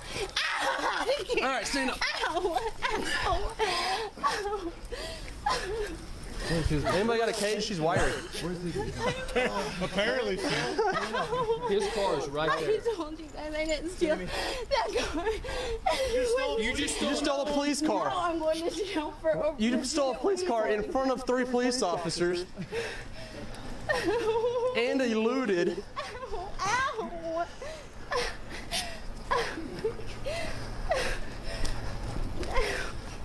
I've seen some stupid stuff, but my gosh. And you hit a car with it? You guys told me that I was going to jail for something that I did not do. You just stole a police car. Now I'm going to jail for something I did. Well, there we go. Silver linings. Now, she may not have stolen the first car, but she definitely stole the cop car. Watch how she tries to rationalize that during this wild conversation. 81 East 41st is the address for this complex. I don't give The thing is, she could have even possibly got off. You just stole a police car and drove like. To jail because I stole a car. You all were gonna arrest me for stealing the black car. Which you could have got out of that charge if you didn't steal it. But then you stole a car in front of us. I was willing to give up drugs, everybody. The heads of all the mobs and the gangs. The heads of the mobs, you got and that? all that. But you guys. I'm embarrassed for her. Hey, you know what? Our bad. You know what? Don't patronize me. Our bad. Don't. Take some accountability for your actions. I do take accountability for my actions. Did you steal a police car? You know what? Did you? Give me an attorney. Answer the question. Give me an attorney. We saw you do it. No, you didn't see me do it. I did. He did. He knows he did. That's what I said. I did. Angie should have exercised her right to remain silent from the start. Like my police cruiser did. Near the stolen car, they mentioned how the charges wouldn't stick. If Angie just shut her mouth, there's a good chance she would have gotten away with everything. Instead, she was arrested and charged with possession of a stolen vehicle, grand theft auto, and resisting arrest. She ultimately pleaded guilty to 4 counts in May of 2018 and was sentenced to 3 years in prison. If you think that's crazy, though, just wait for what we're about to tell you. It's more like, was it worth it? 2020. Angie has been released from jail and apparently is out looking for revenge. According to reports, she killed a 51-year-old man named Stephen Wood after an altercation one night. If you remember earlier in the video, she kept mentioning a man named Stephen. Could this be the same guy? Unfortunately, we weren't able to determine if Stephen Wood is the same person she mentions. Angie is now once again behind bars, only this time on charges of suspected murder. I guess jail wasn't good to her. At EcoBed, we transform waste into value to improve health, agriculture, and the environment. The narrow streets of Brazil don't lend themselves to high-speed chases. That's why cops and criminals prefer motorcycles instead. This nighttime chase through the busy city streets pitted 2 skilled riders against each other. One of them was a criminal willing to risk everything to get away. The other was a seasoned biker cop who could have easily chased this guy all night.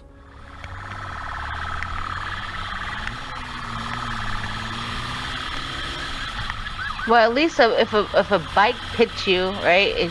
Well, no, I guess if you get pitted by another bike, it could still be like harmful. Yeah. Dangerous.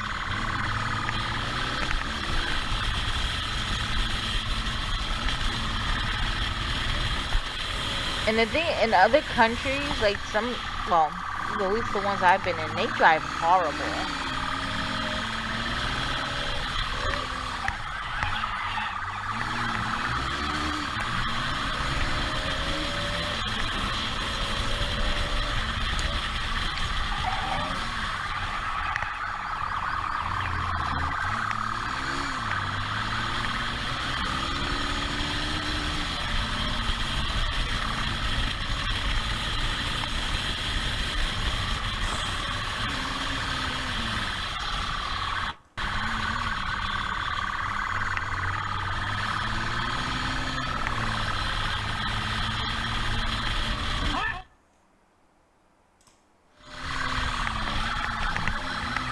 There's like no way I'm turning my head around going at that rate of speed.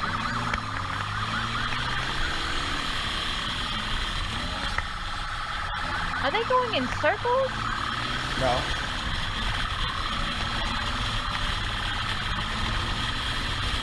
They are driving in circles to evade the police.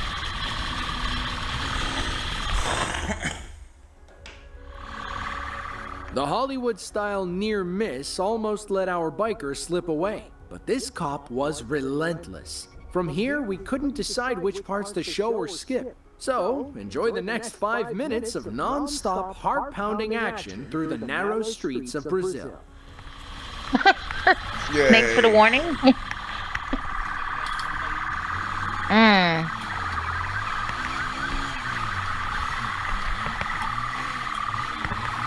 Oh, wow. They wasn't lying about narrow. Oh my god, and there's a car there.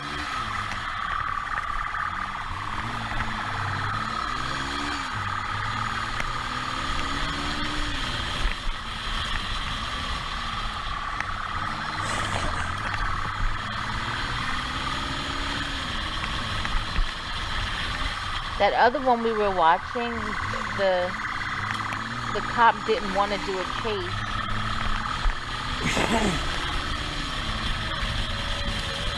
Because he was on a motorcycle. He tagged him.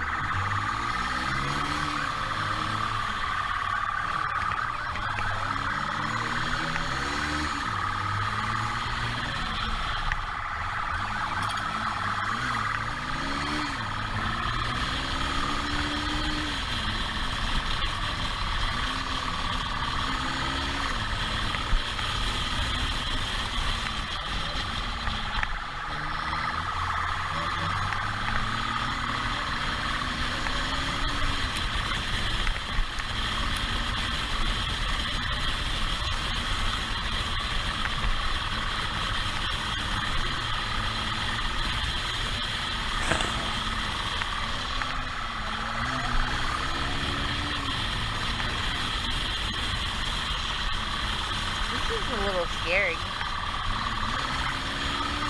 Yeah, it is. There was some tight.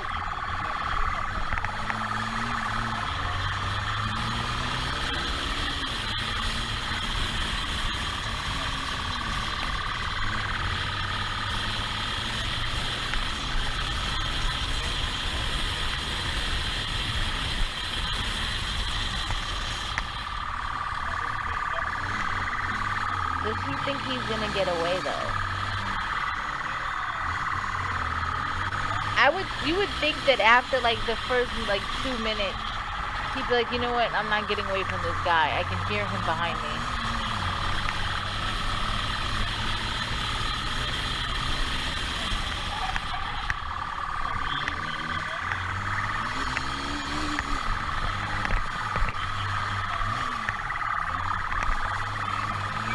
And it's dark, and you don't know like what you're being led into. Right? Now there's so much like uncertainty with these two. I mean, he can bump the wall, he can bump another car.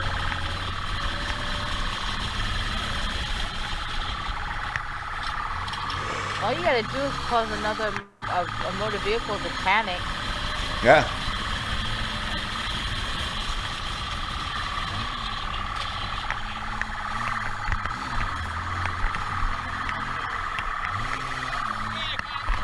And then of course the dumbasses in the street.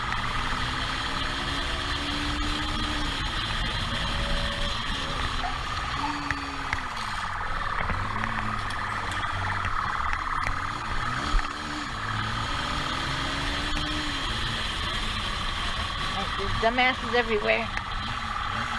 Right. Wow. Oh! I think the officer hit the car.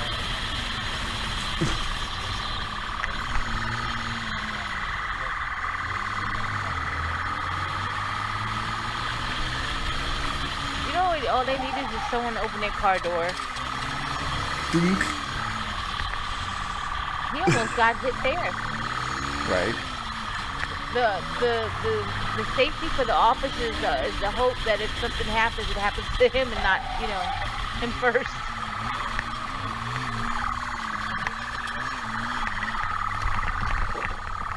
Wow.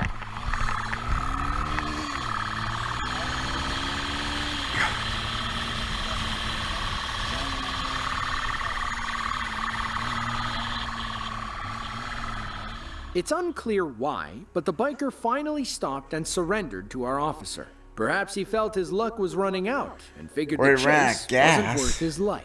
Unfortunately, we never learn his name or why he was running in the first place. He gave up.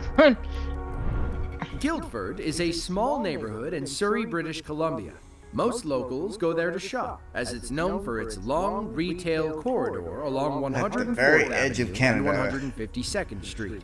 On February 20, 2015, police in Surrey Looks found like themselves it. chasing a wild man on a stolen motorcycle. The driver could weave between traffic and lose the trailing cop cars, but he was no match for the RCMP helicopter flying overhead. Our skilled pilot helped this officer catch up. Yeah, we get the traffic. Come up to,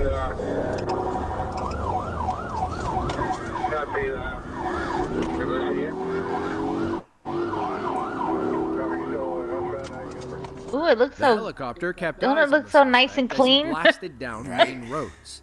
Eventually, he pulled into the Guildford shopping mall. He arrived on the parking garage's top deck and saw his master escape plan through a glass pyramid. If he couldn't lose the cops on the road, maybe he could lose them in Walmart. CCTV cameras inside the mall captured him flying down the escalators.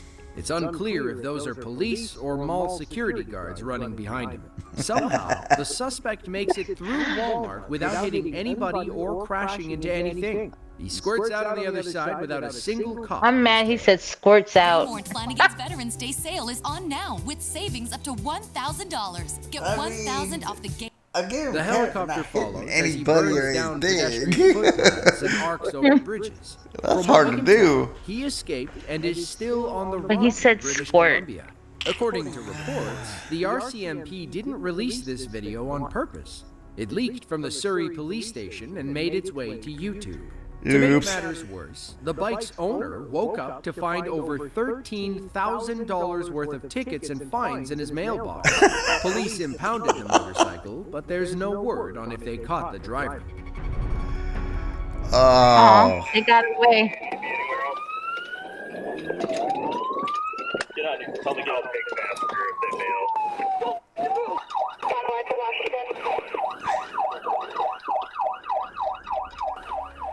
Fond du Lac is a small city in eastern Wisconsin. It's named after a French phrase that means bottom of the lake, which makes sense since Fond du Lac is located on the southern edge of Lake Winnebago. On November 18th of 2022, officers in Fond du Lac received a call around 12:20 p.m. about a suspicious vehicle idling on the side of the road. The caller was close enough to read off the license plate. When officers punched it in, they learned that the vehicle was stolen. As we all know, car thieves don't like pulling over when the cops try to stop them. They do not. I mean, can we blame them though? Nope. But it's like, can you not do this during the winter? Oh no, they'll It's do it November. too. Do you see? But you see, it's November 18th, and look how much snow is on the ground. Yeah. 5-4, we're going through the field right now. Those are just dangerous conditions.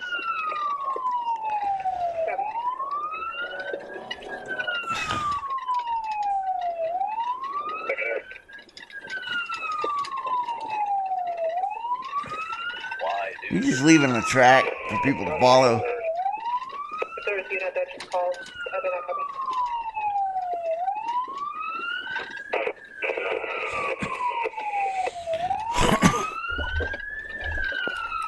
Hope they got winter tires. Oh yeah. I like Wisconsin. It was a valiant effort, but all that off-roading was for nothing. The driver is back on the same road, only heading in the opposite direction. Maybe it'll work the next time he tries it. 5-4, do we have anyone in front of us?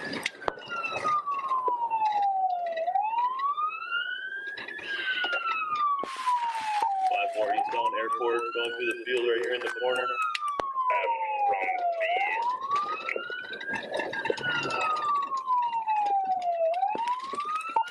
Going through the field, airport. He just wants to leave a trail. I mean, the better you to find me, right? Nothing like saying, arrest me! You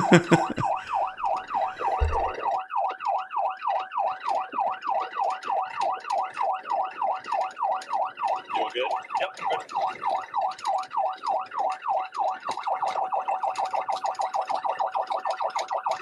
Okay, the siren sound is a little weird.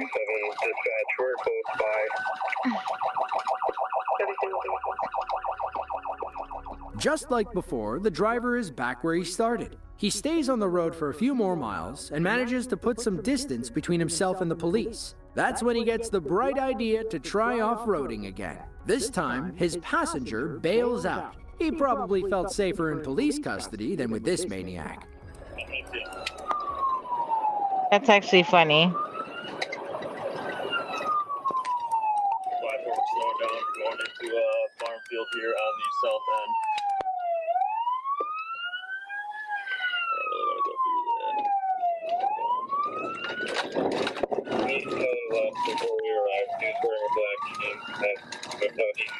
This one's a little harder. 5-4, traveling through a farm field.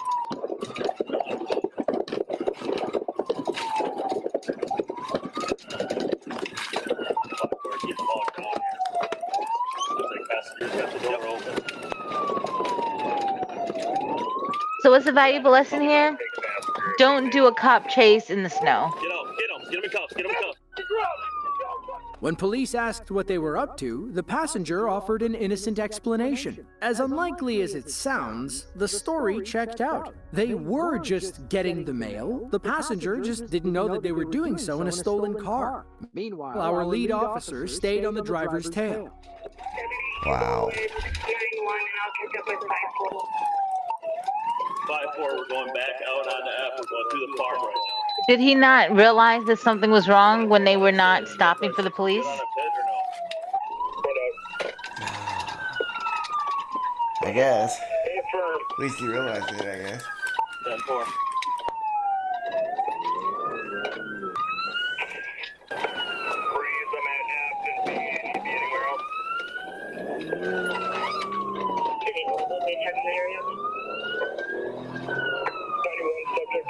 It's been a while since we've seen a pit maneuver.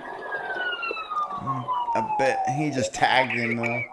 He was just trying to turn, I think. Yeah. We're going through the high school parking lot right now.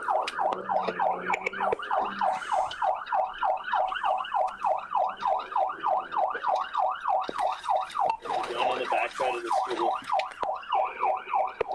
I need to take it a minute.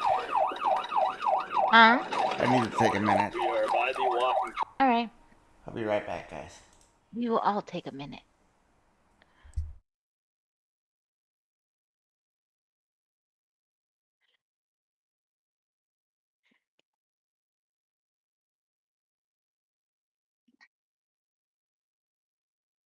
I forgot I was going to do something, but now I don't remember what it is.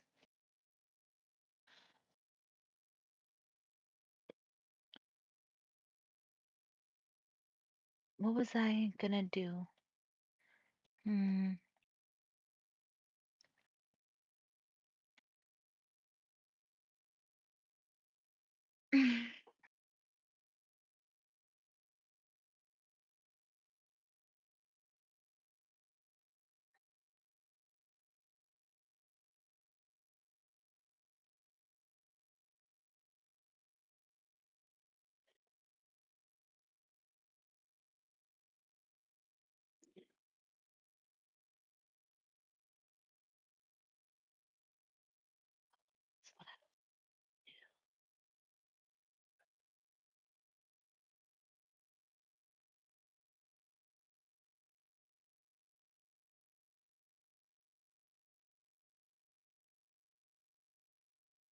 Oops.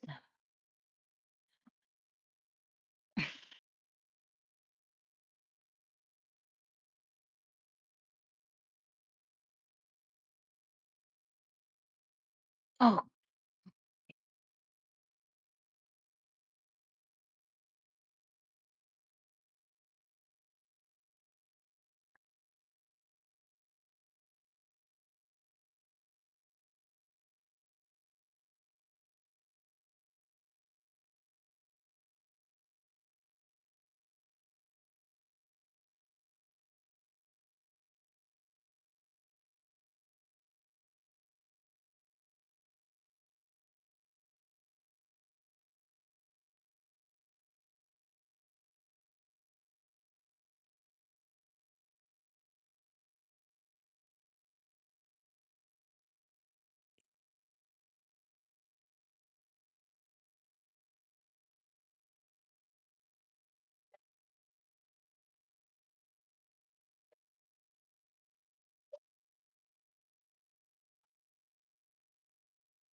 Hot water.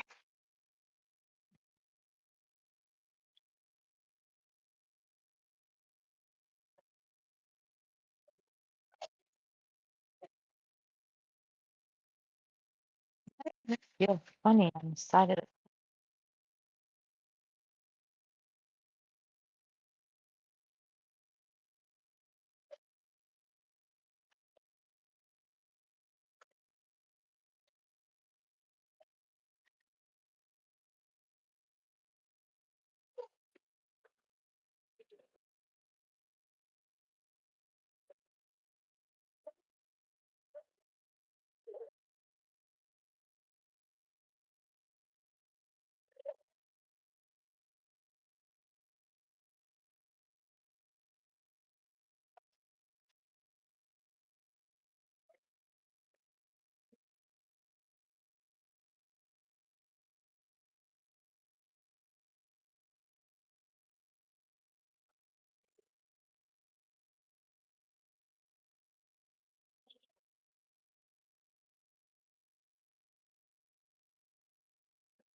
I made it back before he did.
I miss snow.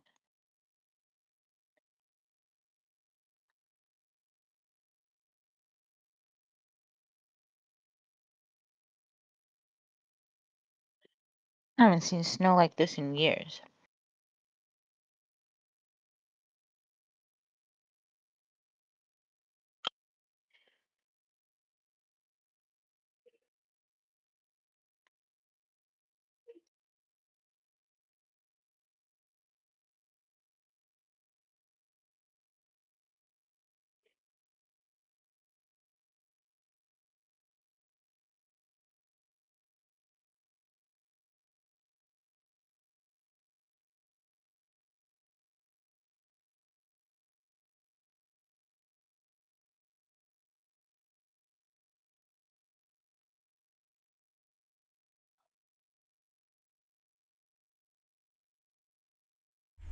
Ugh.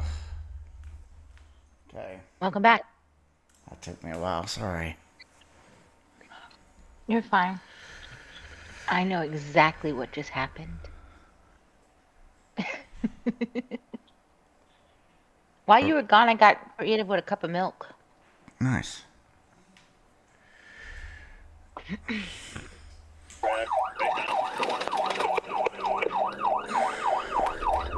Down to the field, beside the baseball diamonds.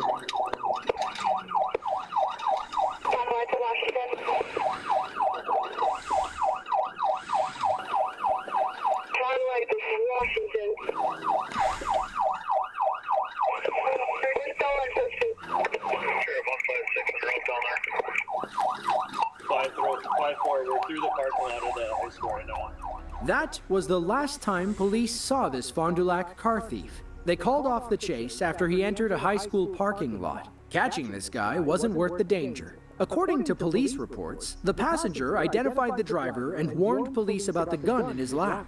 We never learn his name. Fond du Lac authorities haven't released much more about the case. They did issue a warrant for his arrest with nationwide extradition, meaning no matter where he runs, police in that state can and will send him back to Wisconsin.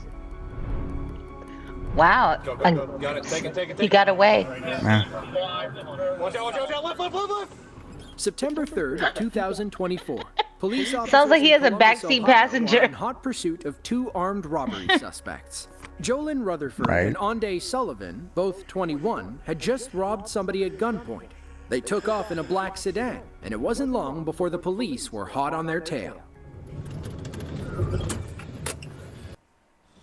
How's biz, Ash? Great, especially with the help of Xero accounting software. I can keep my cash flow flowing by giving customers more ways to pay.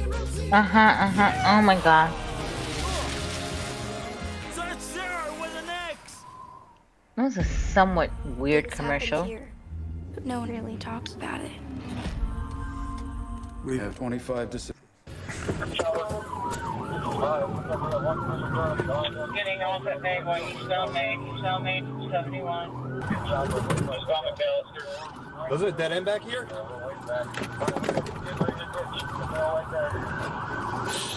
Go. He's bailing right now. No, he's not. Come back to Maine. He's gonna head back. He's gonna come out on Maine over by the towers. Oh shit. Did they just like fast forward that part? I guess. Watch out. Left. I gotcha. You're good. he's missing a tire. Southbound Allen Creek. Take him at the wall. Take him.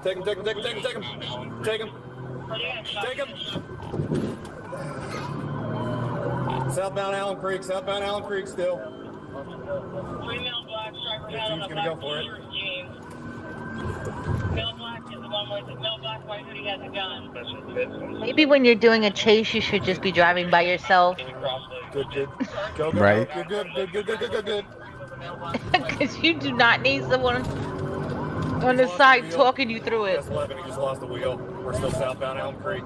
Sounds like this guy might be in training though, too. I don't know. We're gonna be They in both sound young. Lions Den, bailing. It's hard to hear at the end, but one officer accidentally fired his weapon when their SUV crashed into the wall. According to the local FOP president, the officer drew his weapon when Jolin Ononde took off on foot. The airbag deployed when they crashed, jolting the officer and causing him to fire accidentally. Thankfully, nobody was hurt and both suspects were arrested without incident. A judge set their bonds at $500,000. Well, it said that they were armed, right? It was armed robbery. Yeah. So maybe it wasn't too far-fetched to be prepared? Right. Or be on edge? Usually, suspects are the ones being dragged out of rolled-over cars. This police chase from Greenfield, Wisconsin wanted to change that trend. It was August 12th of 2018. Greenfield officers were after 26-year-old Jorge Ornelas, who had just fled the scene of a traffic stop. Police ultimately terminated the initial pursuit for public safety. Then, another officer spotted Jorge fleeing east near the Southridge Mall. He made a quick U-turn and tried pulling Jorge over again. Once more, he refused. Minutes later, a third Greenfield officer spotted Jorge on Edgerton Avenue. This time, he wouldn't let the suspect get away. He closed the gap and went in for a pit maneuver. Unfortunately, the move didn't go as planned.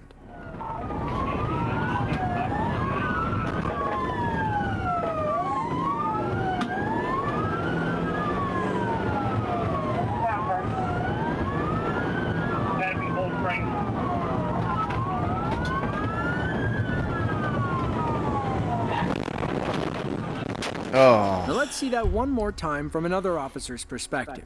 Watch how the pit goes horribly wrong and Jorge gets away, for now.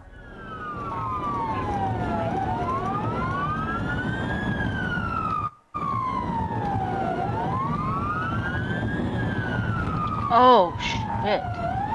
Alright, roll over, squad, roll over, squad, on Loomis. Go ahead, roll over. Pit that's gone wrong. What is this? Go ahead.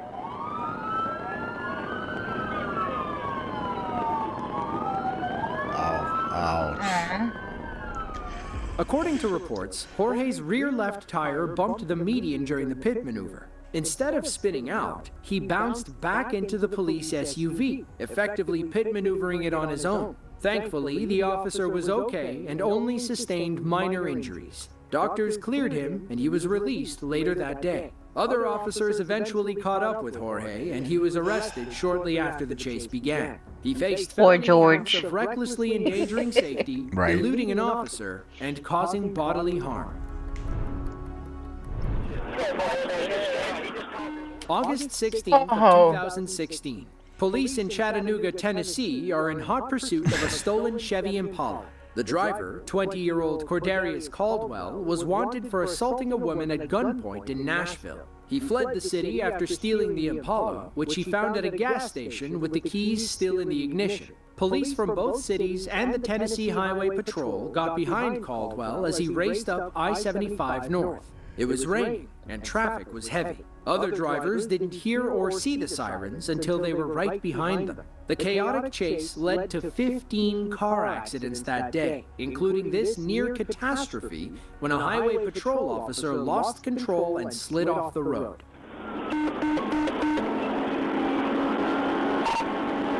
Oh, that's what that embankment thing was.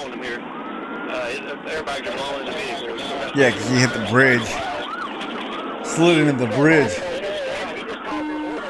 Oh. Now let's see what happened one more time in slow motion. Watch how both officers involved in this crash were only trying to avoid civilian vehicles. The first police SUV swerves right, forcing our dashcam officer onto the shoulder. At the last second, he cuts hard to the right, narrowly avoiding a head-on collision with the silver sedan. Thankfully, he only suffered minor injuries during the crash. His cruiser, on the other hand, was totaled. Meanwhile, his fellow highway patrol officers stayed on Caldwell's tail. They weren't about to let him get away with this one. Junior, I'm beside you on the right side. I'm beside you on the right side. Dude. Have eyes, what we can do.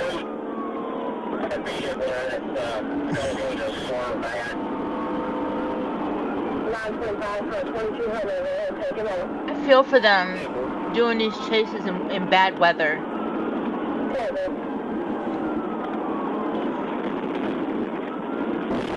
Oh shit. Got him. The season of joy has arrived at Jay McLaughlin. At Jay Mc...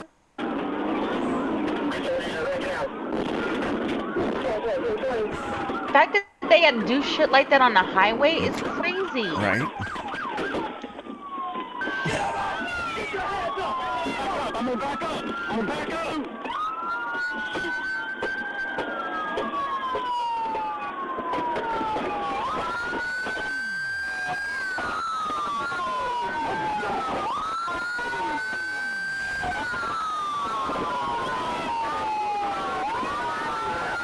He just did not want to get out that car.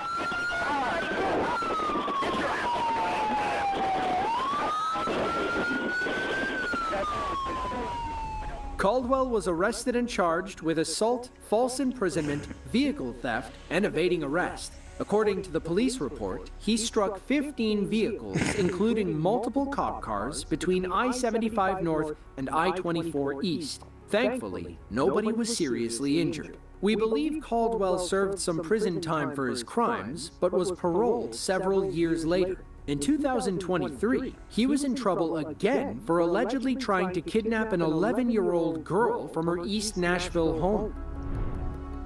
So clearly he didn't learn his lesson. S1, you copy that? Nope. They're requesting the unit stand by at this time. The vehicle on taxi and runways and they're On March 30th of 2016, California Highway Patrol officers were involved in one of the strangest pursuits you'll ever see. It began after several calls came in about a Jeep parked on the side of the road near Lemoore Air Force Base in Kings County. When officers arrived to conduct a wellness check, the driver allegedly stepped on the gas and fled. As seen on this officer's dashcam footage, he began driving the wrong way on Highway 198 before entering the base through an unguarded control point. The Air Force doesn't take kindly to unauthorized people on its bases, and that includes police officers. The only people allowed to pursue the suspect were the helicopter pilots overhead. They had to be extra careful too, as an F-18 was trying to land nearby. That's our car, right? Yeah, that's our car. I'm gonna pop up 1,000 more, dude, because we got an F-18. How did the car get in? Why? How did the car get in there? The car went through a gate that was unguarded. So why didn't the police go through the unguarded gate too? They weren't allowed to. I'll put my spotlight on him. No. Oh. What? They have I feel certain like rules. certain circumstances. I misunderstood him. Yeah, but they have certain rules. H40, be advised they have one F-18 that is coming into land. 10-4, there's an F-18 coming into land. X-ray 263, is it okay if that... That's not good. Okay, the road that he's on is going to turn east. That's the only direction he can go unless he goes out into the field. Okay. I'll advise. Okay, go ahead and put a light on now, dude. F-18. Advise the road he's on is going to go east. It's the only direction he can go. And security called us and let us know to stay off the airfield. Repeat, we need to stay off the airfield at this time. Maybe the Air Force should be in charge of dealing with this guy. They'll have a special bone to pick with him after he caused this F-18 to abort its landing. Aborted? I'm taking the light off that. Yeah, they couldn't land. SO and CHP to 1022 and just let the helicopter follow him. If you're senior F-18 or bad guys running. 6820, advise all units from SO and CHP to 10. Apparently, this driver loves cutting it close to multi-million-dollar U.S. fighter jets. Watch as he speeds through a parking lot full of them and then crashes into the back of one. Crashed into one? Heading to the ramp where the F-18s are sitting. Are there security guys trying to get this guy? I don't know, but... That's not good. Okay, he's on the ramp with the F-18s now, heading eastbound towards Reeves Boulevard. 10-4, I'll advise S1. S1, you copy that? They're requesting the unit stand by at this time. The vehicle on taxi and runways and they're Oh, he did hit it. He hit him. He had two of them. But why? It looked like he had plenty of space. S1, 1, copy, deferring to whoever is Yeah, on scene. yeah. If they get the opportunity, you're approving it. We just had a near miss on a couple of jets, and now he is stopped in a field between the east runway and the east taxiway. 840 driver door is open. Do we have any info on this? What the reason for the stop was? Are they possibly armed? Oh, now you're concerned? Out on it was Apostle 23152. They tried to stop it, ran it as a roller, and it took off. Well, this is a military The driver's helicopter. now out of the car and collapsing down onto the ground next to the car. Can we land? Yep. 840, we're going to be landing and taking the suspect into custody. Stand by. The police helicopter lands, Oh, it is and a police officers move helicopter. in to arrest the suspect. That's when they stumbled upon a grisly scene and learned why the driver suddenly gave up. Now let's watch this near miss again. Pay attention to the second plane. As the driver passes, he clips the horizontal stabilizer, cutting it in half. Sadly, the wing smashed through the windshield and claimed the life of his female passenger. The driver suffered a mortal wound and passed away at the hospital later that night. You can see the broken wing in this aftermath photo from the video. Now compare one to what it's supposed to look like, and you can see how driving through one might cause catastrophic damage to your car and everyone inside. As for why they ran, both suspects had active warrants for their arrest. June 12th of Was that worth it? 2021, police in Kent County, Michigan are after two women in an RV. The chase began after a Michigan state trooper saw the RV Oh, so this is a Thelma and Louise situation? 46 near the Lakeview McDonald's. The trooper tried to pull the RV over, but the ladies inside refused to stop. Up ahead, another officer deployed spike strips near Amy School Road in Howard City. The RV swerved to avoid the strips and struck the police cruiser. Now, it was personal. Another officer joined the chase as the RV drove down Route 131 towards Cedar Springs. This one was long. I actually saw the original video of this one. This one was long. 5-7 on the post. Try and get position here. 37, I'm can't load on the follow-up. I can start. Thelma and Louise. 52186 that line. Get out of there. They're getting off at the 114. Okay, sounds like they're getting off at the 114 north of Kent County.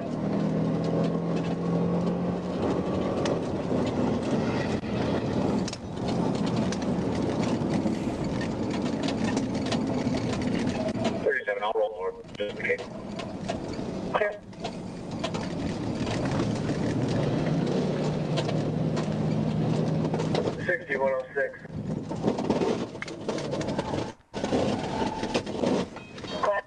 They hit my patrol car. 6106, I copy. They hit your patrol car.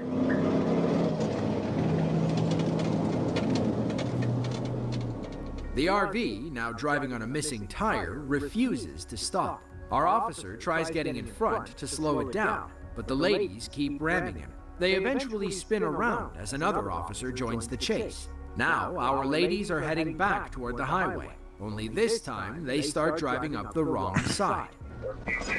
Looks like they just flipped around, trying heading back towards 131. 14, just trying to go. 14, we're going the wrong way on northbound. Permission to pit. Oh, you need permission to pit? 6064 Yeah. 14 southbound in the northbound lanes now. Some need permission. Speeds at 43, permission to pit. I will be right back. Okay. Southbound in the northbound, speeds at 43. Requesting permission to pit.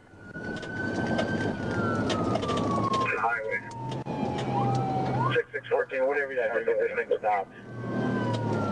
We're coming up to the fire, guys.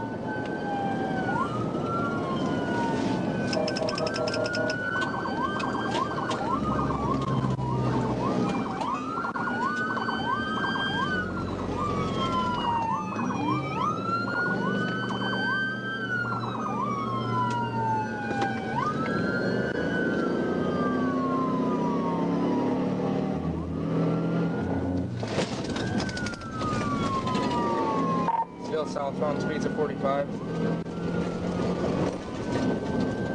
Still southbound, speeds at 45, 1359. 53 from 66, just follow her. I'll try and break the traffic up.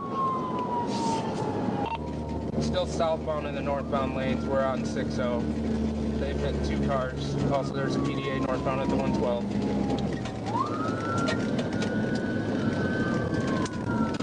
6414, I got one at West River heading north. I think I'm going to have to shut this thing down here at 17 Mile if I can get some help.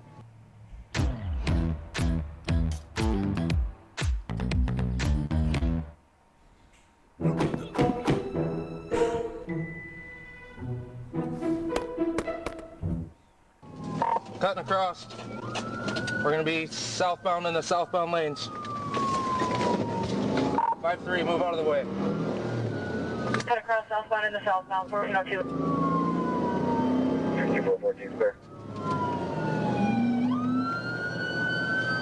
5-3 from 6-6, back off. Slow down traffic for me. Thankfully, the RV returns to the right side of the road. They were never going to outrun the cops in a Winnebago. Finally, our officer gets permission to pit the RV. Trying. They're taking the exit 17 Mile Road here. I think 6-6 is Hey, real quick, what's the hit speed? Yeah, real quick. All units be advised, statewide 6 is patched, so Kent County can monitor on this talker. I'll call you back. Kent County says if you need to stop 6, let them know.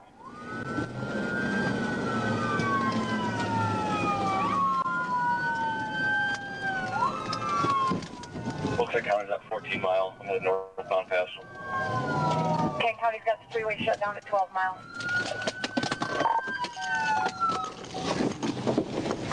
Get out of the car! Get out of the car!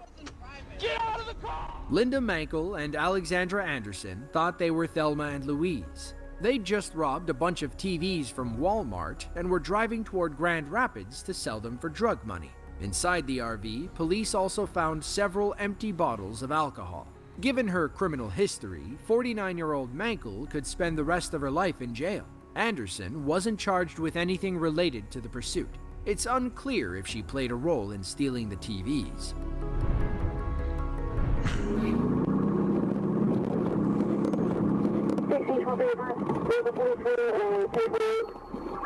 June 17th of 2024, Fort Myers, Florida. Highway Patrol Officer Fernando Sierra was driving south on I-75 when he spotted a black motorcycle with an obscured license plate. The driver was also going over the speed limit and allegedly dancing around traffic. Officer Sierra caught up and flipped on his lights. Watch how this biker thinks about stopping, but ultimately decides to run.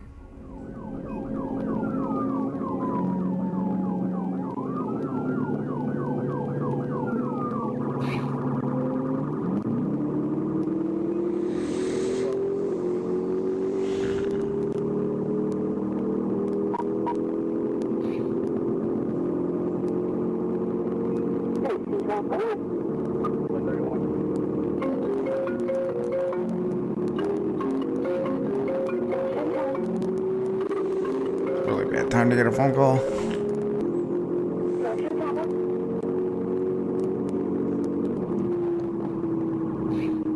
It's kind of funny, isn't it? Everybody in the world knows that the phone's ringing.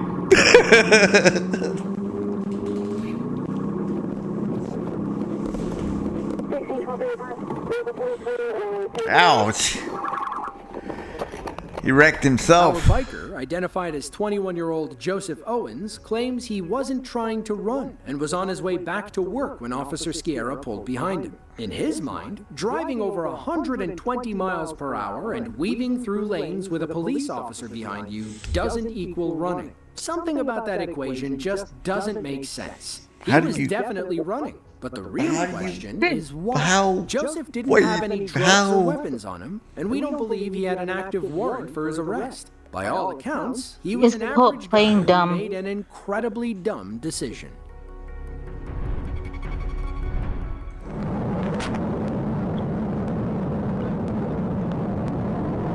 Dude, you're missing half your car. March 14th of 2021, Tatnall County, Georgia. The local sheriff's department and the Georgia State Police are in hot pursuit of an armed kidnapping suspect. Kelly Bowen of Vienna, Georgia, allegedly broke into a home in Reedsville around 11 that morning. According to the Georgia Bureau of Investigation, or the GBI, Bowen forced one of the occupants outside with his weapon drawn. They got in his car and fled, prompting the victim's family to chase them in their own vehicle. The family backed down after Bowen opened fire, and the state police got involved. Officers then engaged him in a rolling gunfight as the hostage's life hung in the balance. Wow, that's quite a story.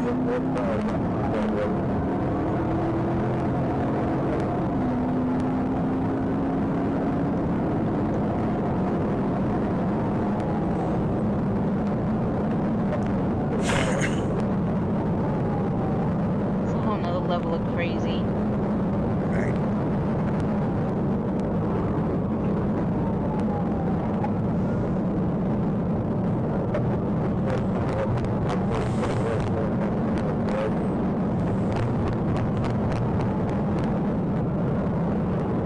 Yeah, I was gonna say, you're gonna lose that bumper.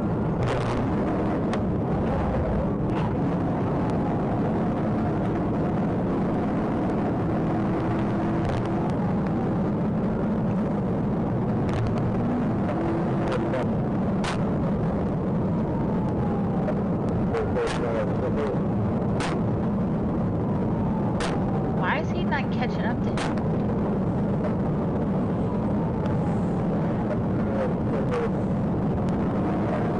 I think he's trying to avoid the bumper on the back. He's waiting for it to come apart.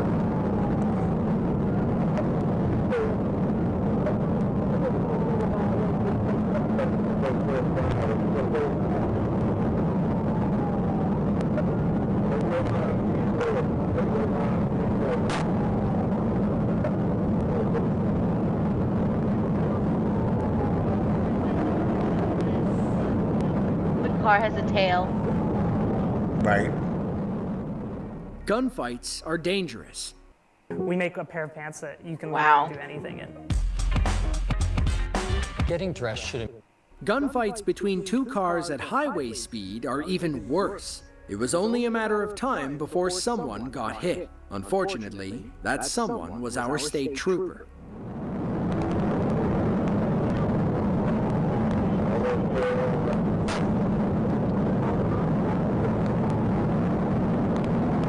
Oh, that's that sound I was hearing. Yeah, he's pop shotting him.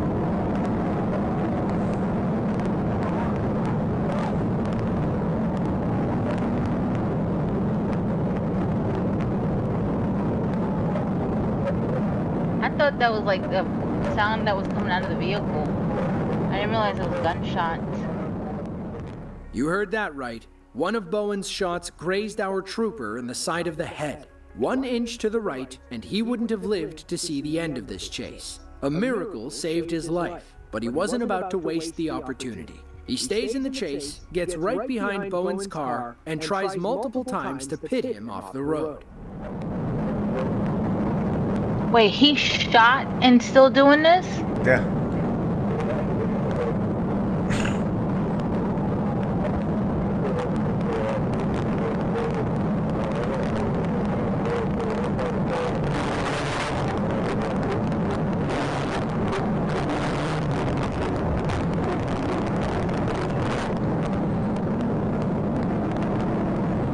What's that wall?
that car wasn't playing. It was like, I need to get over more. And Yeah, they he moved still over. almost got hit. 132, Bullet Pressure 132.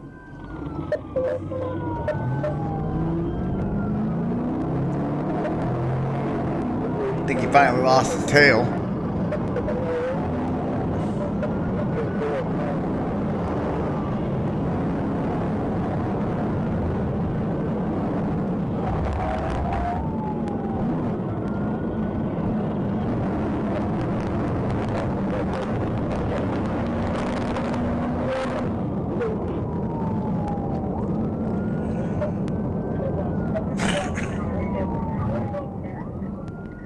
You can't see it on camera, but Bowen actually survived that last pit attempt. He skidded onto the grassy median, where he regained control and gunned it for the opposite side of the highway. Officers stayed on his tail and tried one final time to end this chase for good. Damn.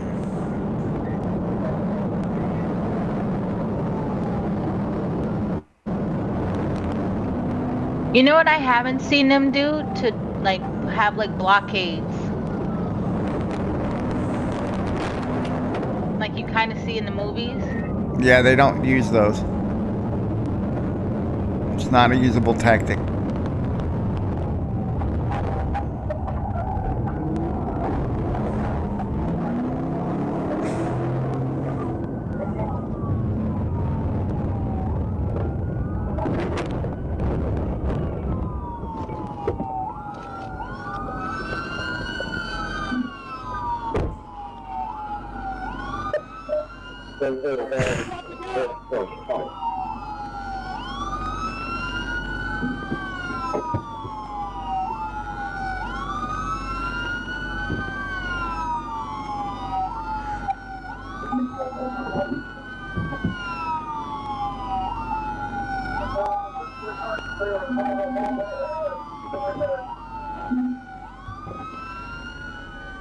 The rest of the standoff happens off camera. According to the GBI, Bowen forced his hostage over a fence, and they fled into someone's backyard. Thankfully, the hostage wiggled free and ran toward the police. Bowen then turned his weapon on the officers, and you can probably guess what happened next. Bowen was flown to a nearby hospital where he passed from injuries sustained during the gunfight. As for our trooper, he survived the head injury, and we believe he resumed his duties. Good.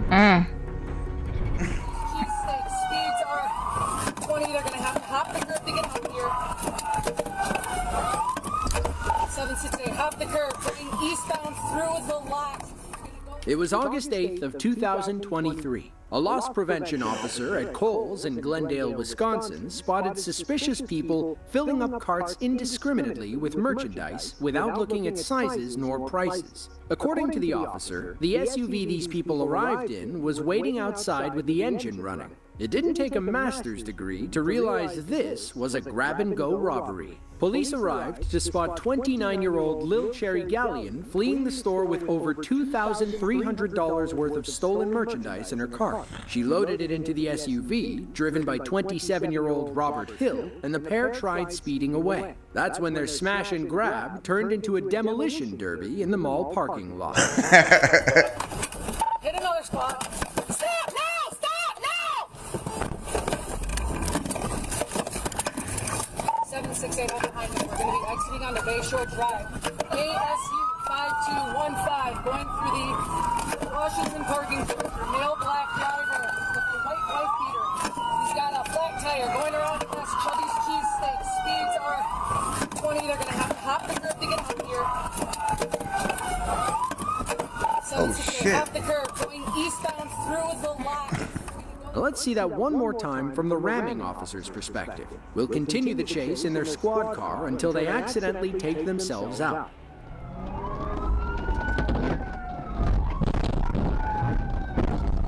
He hit him hard. And yet it did not deter. No.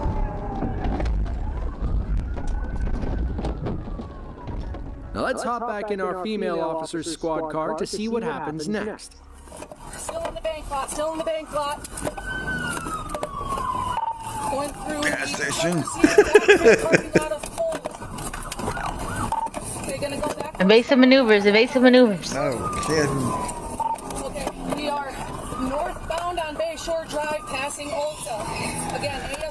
5215. Wanted for retail theft. Speeds are 40. There's no traffic. There's no pedestrians. Still northbound passing the rotunda. He did strike multiple squads with... Oh, we just hit that car. 1050 airbag deployment by Zoomies. 1050 airbag deployment. Someone check on that car. It's a black sedan.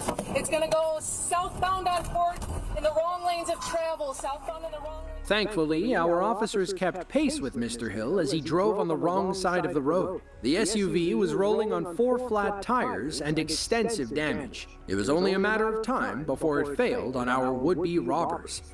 Coming up to back in the wrong lanes of traffic here. Coming up to a green light. Continuing southbound. Can I pit if I have a chance? I'm sick I'll take over Tom. Southbound on Fort Washington, Jackson with Keith South. Speeds are 40, lining up for a pit. Still southbound. Southbound and northbound lanes passing Mars. There's traffic here. Roads are clear and dry. They don't look clear to me. Correct lanes of travel. Southbound on Fort in the correct lanes coming up to Hampton. We're at 50 miles an hour. Coming up to Hampton right now. Speeds are 450. We're going to go westbound. Sounds like a bus. Hill took off running, but was eventually subdued after a quick foot chase. As for Lil Cherry, she stayed behind with the goods and was arrested at the crash site. In the end, Robert pleaded guilty and was sentenced to 2 years in prison. Lil Cherry also pleaded guilty and received 1 year of probation. A third party was involved, but Glendale ultimately dropped the charges against them. See, now, that's not, to me, that's not a lot of time for what they just did. Mind you, too, that they stole stuff, right?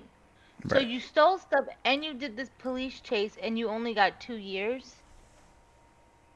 That's just what, 1 year over the minimum for grand theft? I don't know. I actually don't know the rules. Yeah, anything for misdemeanors is under a year, and now, we've all been late grand for is work. over a year. Apparently, 23-year-old Imani Edwards of East Cleveland, Ohio, was really late. It was March 22nd of 2019. An Ohio State Highway Patrol officer spotted Imani's car while driving on I-77. He attempted to stop her for illegal window tint. Little did he know, Imani was late for her afternoon shift. Instead of pulling over, Imani decided to run. It took several police cars to box her in, but they weren't enough to stop this tardy employee.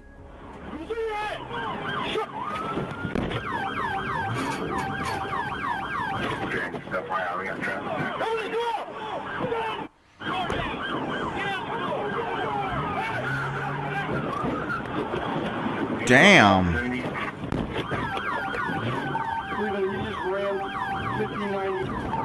You can't be that late for work.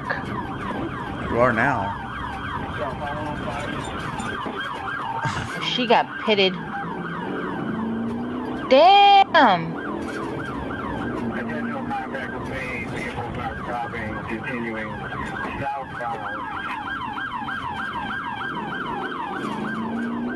Is she gonna lead them to her job or lead them to her house?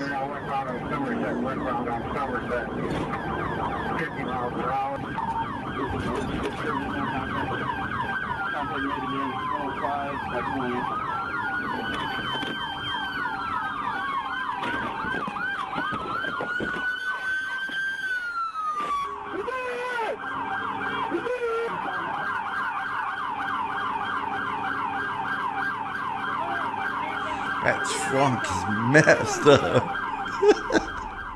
Let's just say Imani never made it to work that afternoon. She was arrested and charged with failure to comply and felonious assault on a peace officer, which is a first-degree felony. In the end, Imani was sentenced to nearly 5 years in prison. The judge also suspended her license for 15 years. She can have it back when she's 38 years old. In addition, Imani was ordered to pay the Ohio Highway Patrol $26,000 in restitution for damaging their vehicles. To quote comedian Mike Birbiglia, "It's easy to be on time. You just have to be early."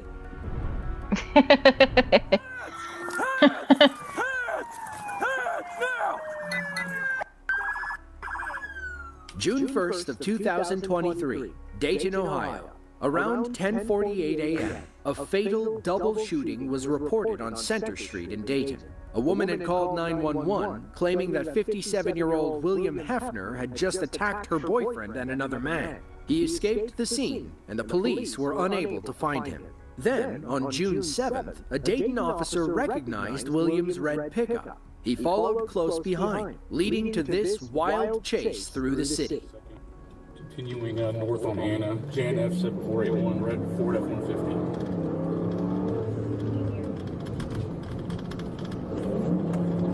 Anybody near me? Give it a second. The Cruisy's taking off, still northbound on Anna. I'm in pursuit. Oh, that's a tight street. Sarge, you want me to leave here? Yeah, that's right. He said yes. West on Oak Ridge. Honestly, I'm heading that way. Brooklyn. He's bailing out Oak Ridge Tyson. He's continuing going northbound on Tyson.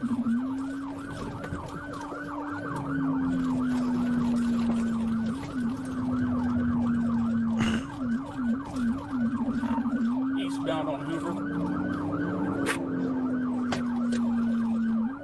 On the Gunther.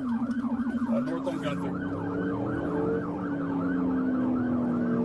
Guy's vehicle's in great shape.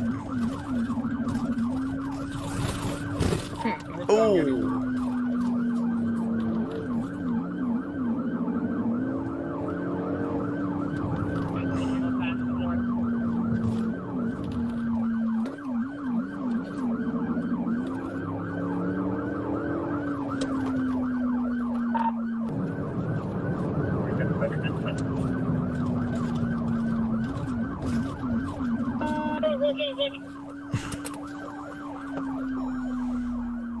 Our officer's body cam footage captured the short standoff between police and a wanted murderer.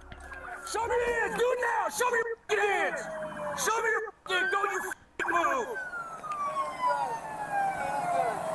Hang on, get him on the other side. Get him on the other side.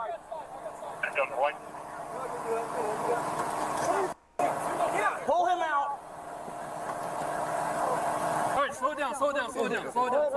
Okay, you're good. You're good. Can you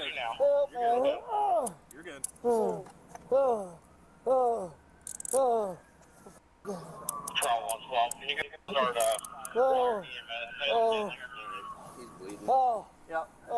That's his problem. Good work, people. You got it. Williams bond was set at $1 million. Wait, why he got on suspenders under his shirt? 3 counts of murder, 3 counts of felonious assault, and a slew of traffic violations racked up during the chase. It's unclear what led to the altercation that claimed the lives of Williams' victims.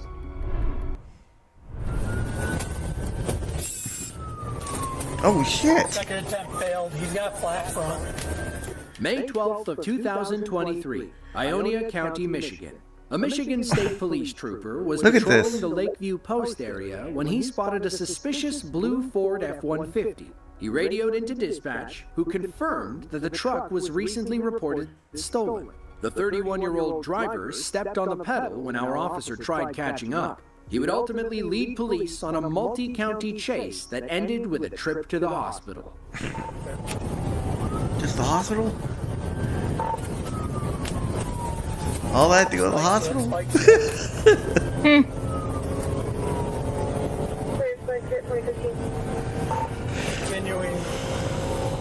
I mean, you gotta go to the hospital, you gotta go to the hospital. I don't think you want to be chased by police while you're going to the hospital.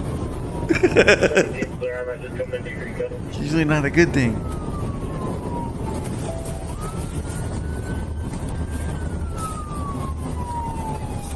This officer tried to do the spike strip on him and dove out of the way because the other cop car was coming at him. Looks like we might come into a stop on Wasabas. There's Sparks. Turning north on Wasabas Road. Clear north on Wasabas Road. Despite having a flat, sparking tire, this wanted felon decided to push his stolen F-150 to the limit.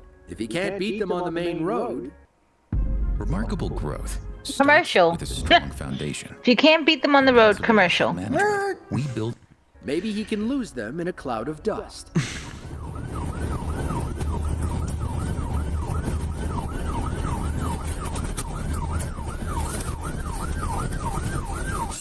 Central, turning east on Wilkins.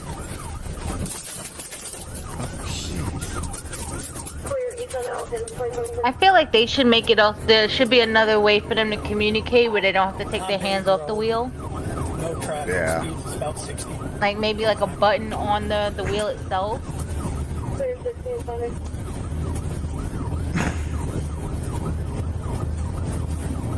I'm coming up with all kinds of things that the police need to be safer. Right.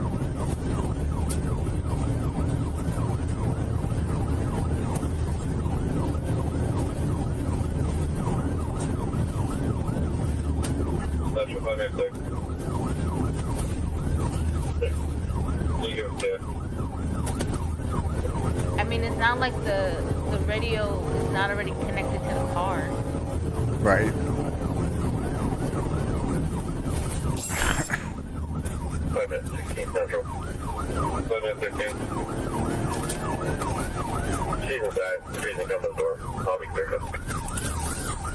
Central 36. Looks like you've wiped out on Conley and Elkins.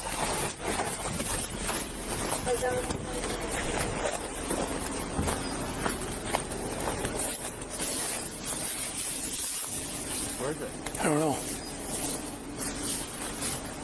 I don't see the truck. What's that? Is it? There you are.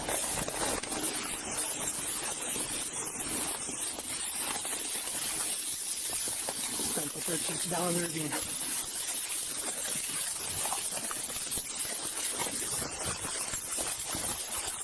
We're down in the ravine trying to make contact.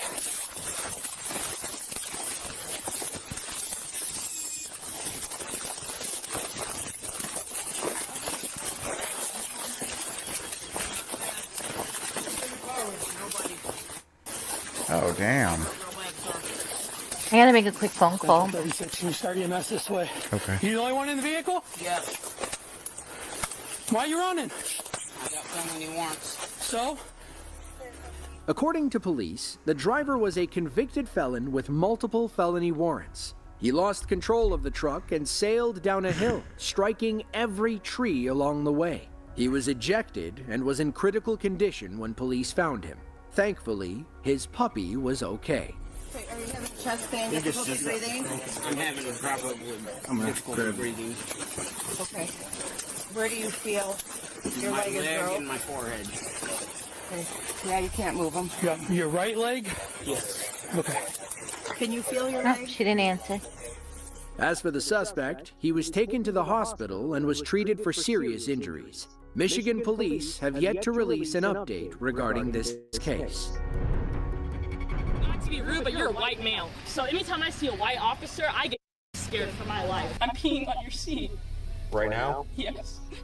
This next drunk driver comes to us from the small town of Normal, Illinois, about 2 hours southwest of Chicago. On May 23rd of 2022, police stopped a silver car for driving without its lights. The driver, 20-year-old Jada Davis, claimed that the lights were automatic and that she didn't know how to turn them on manually. Watch as this goes from a traffic ticket to felony charges in under 20 minutes. Was I speeding? No, you weren't speeding. You don't have your back lights on. They don't turn on, they're automatic.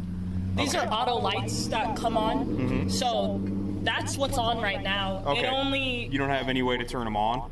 my back lights? Yeah, so like a lot When of I times. brake? No, like your tail lights just aren't on at all. So when you brake your When you brake, your lights will activate, but like when you're just driving on the road regularly.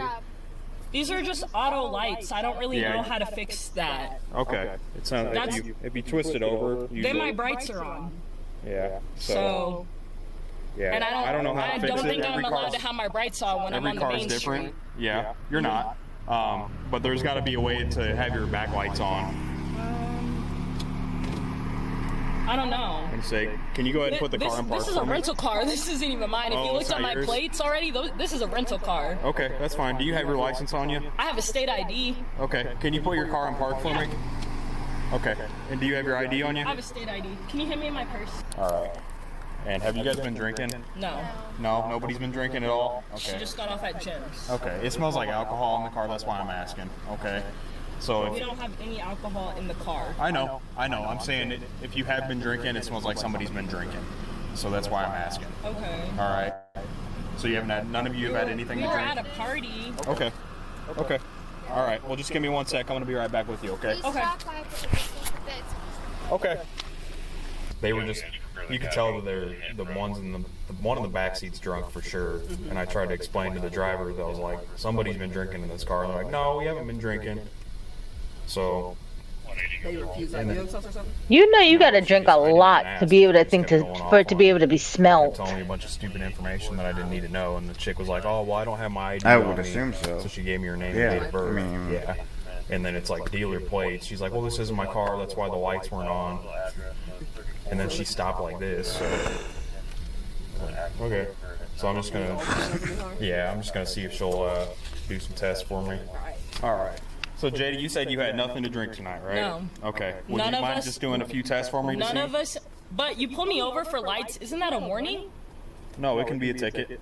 I've gotten pulled over for my lights not being on, and I've sworn every time that's a warning. It's a violation, so you can write somebody a ticket for it. Like I said, I want to, like I said, I can smell the odor of alcoholic beverage coming from inside your guy's car. But you pulled me over for lights. Yes, that's still a valid reason to stop you. Really? Yeah. Okay, I didn't know that. I thought that was just a warning because I've been pulled over for my lights before, and they've given me a warning for that because I looked it up and it said that that's not an actual That's not. I just looked it up on my.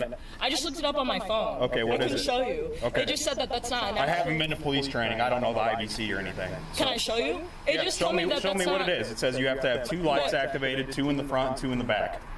So my lights didn't come on in the back. I What do you explained mean that by? to you. They weren't on. What is that like? What do you mean by lights? Your lights were not on in the back. When That I means braked? that nobody could see you when you were driving down the road if they were behind you. And it's all recorded on camera. So. Okay. I guess Okay. I'm just kind of confused, but all of us can step out. Nope. I just need you to step out because you're the one driving. Okay. Okay. You haven't had anything to drink, right? No. I mean, we went to a party, but I don't think that anything that we were containing or anything like that has us under the influence as being drunk. Okay. How old are you? Or 0.8, right?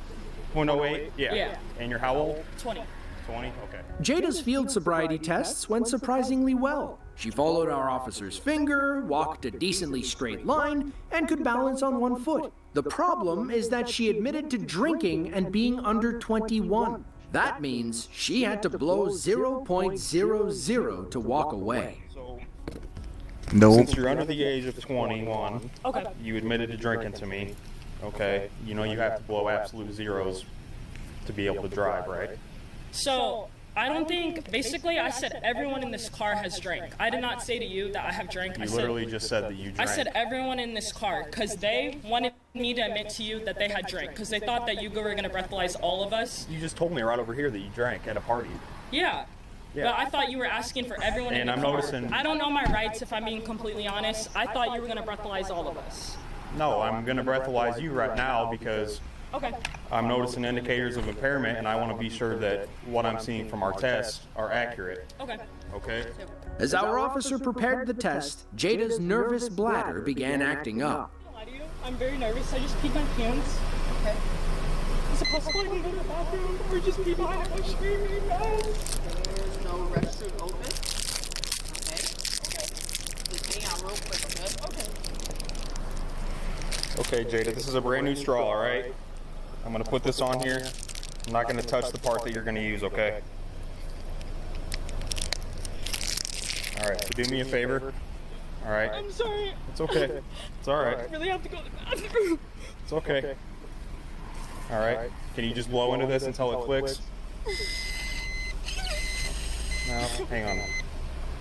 Just a nice steady breath, okay? All right, go ahead. All right, hang on. It's gotta. You gotta. I'm sorry. I'm literally It's going okay. to the bathroom. It's okay. Can I can give you a second. Can I just go pee? Really? You can come with me. You can literally come with me. I don't care, but I really have to go to the bathroom. Okay. I mean, if you absolutely can't hold it, we can make that work, I guess. She can come with me, but I'm literally Okay. peeing my pants right now. Okay. All right. She can go with you. Please. After a quick pee break, Jada was ready to take her test. Until it clicks, okay?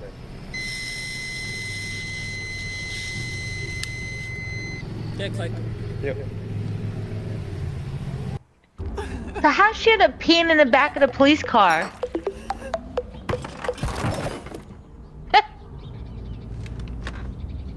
I don't get it. I don't know. Bottle, maybe? She broke the alcohol seal.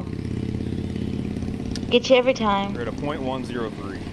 Okay. .103, what does that mean? Under 0.8? That means you're over the legal limit. Okay. Okay, so you do have to be placed under arrest. Okay. Okay? Just put your So hands behind your back are you for gonna me. take them home? They're getting picked up. So, Okay. okay. I appreciate you being cooperative. Yep. She was about to be very uncooperative. So what did you say it was? Sorry. 103. 103? Can I look at it? .103. It's gone now. I just showed it Can to I you a blow second again? ago. Sorry, You're I gonna didn't get see the it. opportunity to blow again when we get back to the police department. Okay? Can I do it right now really quick? I didn't see it. I just showed it to you. I didn't look at told it. you. I'm sorry I didn't see it because No, we're gonna go back to the police department and then. Am I allowed to do it one more time? Yeah, we're gonna. Can I do it that right again. here, please? I'd like to see it because I didn't see You're it. gonna be able to see a printed out version. I want when to we see get it back right to the now police if that's okay. No, Am it's I not. allowed to? No. I'm We've asking already- her. I literally- Is that okay? She's not in charge. She's the You're backup not in officer. charge. This is traffic stop. So But you- Blue 103. You go. saw it? Yeah, Let's I go. didn't see it. Okay. Sorry. I didn't know if I was allowed to look at it. But I could have sworn that did not say that. Jada's first pee break may have been a ruse. Watch how she plays the same card again, only to do something foolish. Is it possible you can come pee with me again? What's that? I don't need a female officer to watch me. I don't want to pee my pants again. You come with me outside. You can follow me. We're literally going to the police department. It's like a mile away. I'm peeing on your seat. Right now? Yes.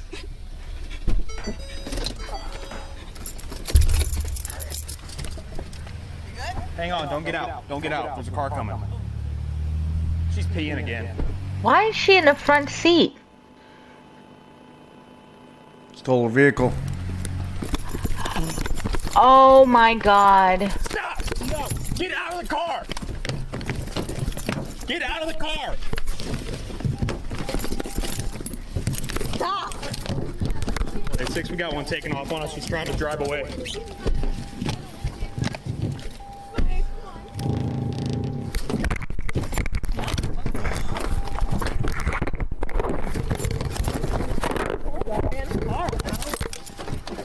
What's more scary? Being arrested for being drunk underage? Relax. Or resisting arrest and trying to flee? Okay. I would assume resisting. Okay, ma'am. Okay. Yeah. Okay. Keep that on. Okay. Get out. I will literally get out.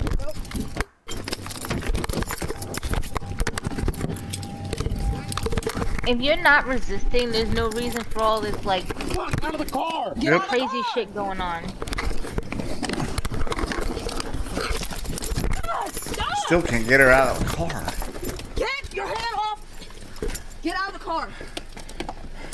You're gonna get tased! Get out of the car! Okay. You're gonna get fucking... Okay. Ow! Okay.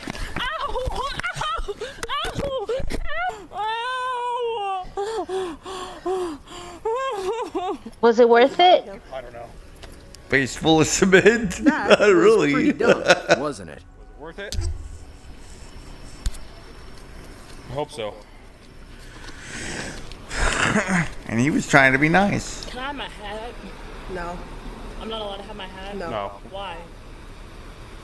You're not getting anything at this We're point. trying to be nice to you. But I'm asking Especially why. after that shit that you pulled. But I'm asking why I can't have a hat. Because I said so. It's right there. I tried to be See? nice to you and let you go to the bathroom. They- My hat? No. Why? What does the hat have to do with anything? I put it back in your car. It's right there. Oh, you just grabbed it? I put it back in the car.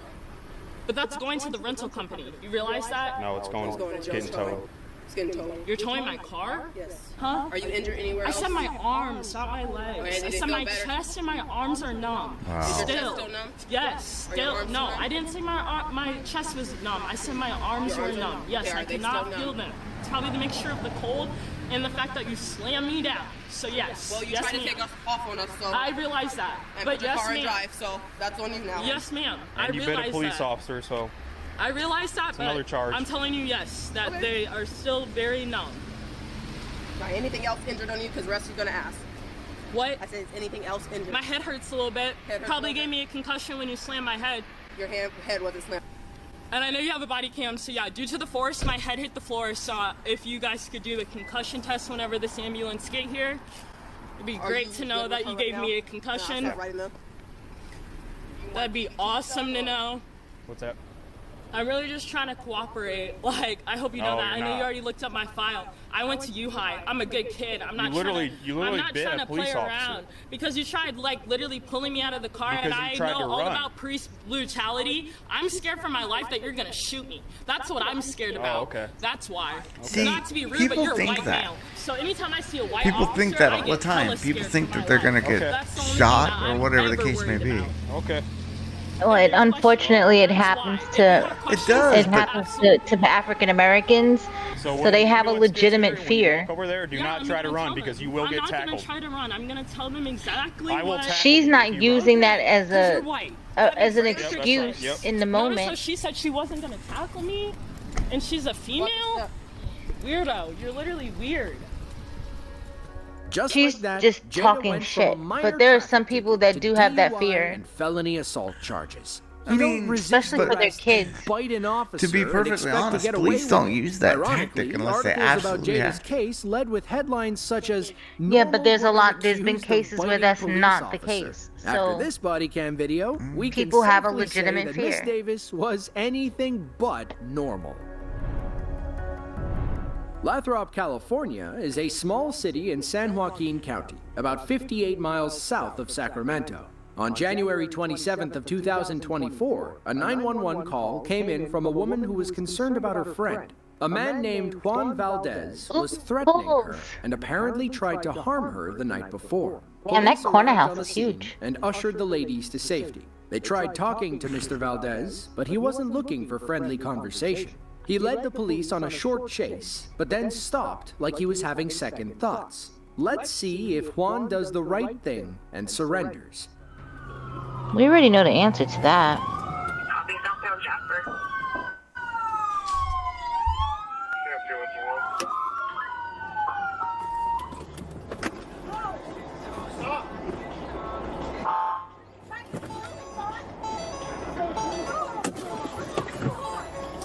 Turn the car off now! I'm gonna get your 40. 3.13, DMT wants to know what the want is. Hey, where's your 40, dude? Wait, dude, we're trying to figure it out right now. Turn your car off. There's a verbal. Turn your car off. The accident, Mel half. Mel's extremely uncooperative. We're stopped back in front of you. With the help of Xero accounting software, I've got the right information at my fingertips. Why are we getting commercials Anywhere. with people with British accents? Search Xero with an X! Your multi Is it from that one video we watched? So you never miss a beat. Doesn't matter. One a day. The one for you. Commercials are commercials. They're universal now, most of them. Yeah, but they show you what they think is based on your interests Yeah. or from things that you watch.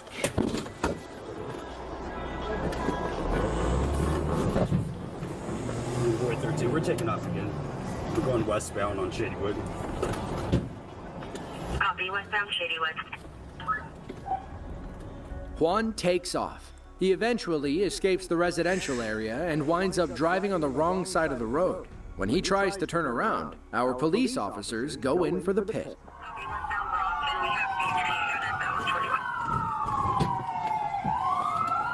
What kind of pit is that? No damage. Oh. If he would have angled that better, he would have cut him off. Yeah.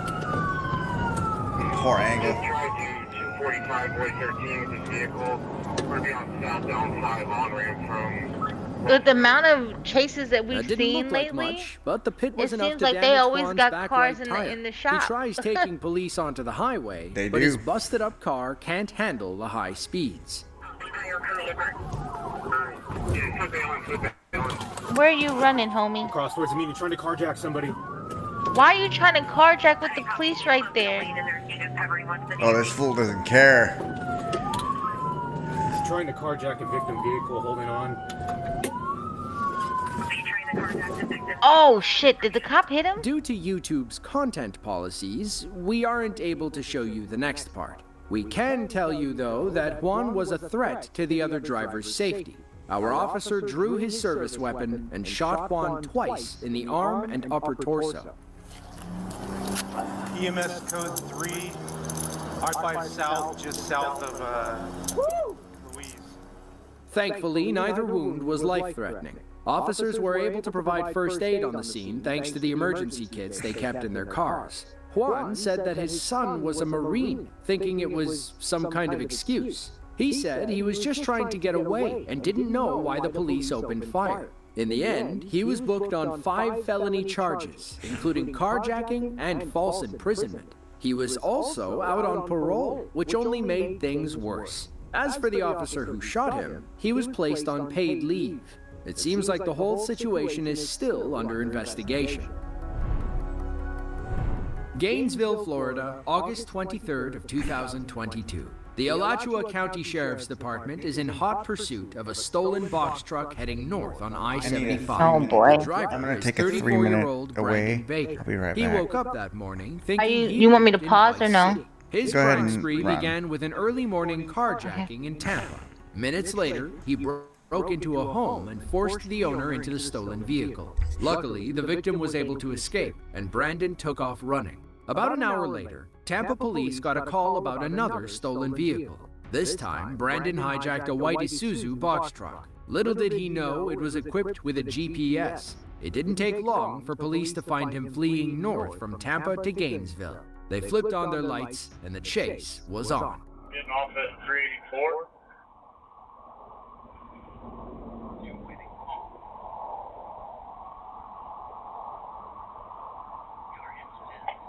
Speeds, traffic conditions, please.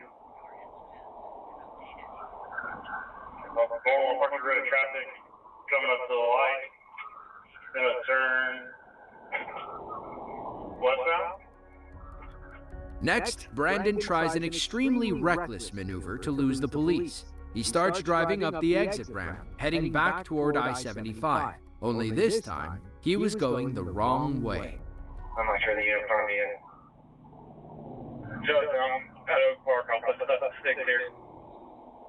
I go the wrong way on Interstate.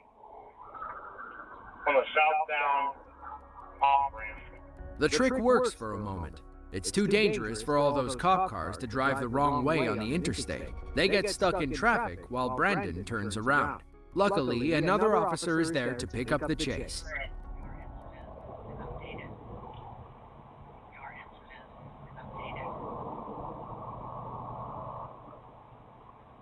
Bravo Mike, red shirt, beard. Westbound Arch Road, westbound Arch Road. Brandon gets back on Archer Road, determined to make this chase as dangerous as possible. He speeds through oncoming traffic and begins running people off the road. Wrong way, Arch Road, wrong way, Arch Road traffic. 100 block. Reserve at Canal Block, reserve at Canal Block. Back in the right lane of travel. Brandon doesn't care about anybody's safety. That's when an officer moves in for a pit maneuver, hoping to end this chase ASAP. But the pit fails, and Brandon only gets more reckless. 75 Chinese 6 out in front of Master Coast.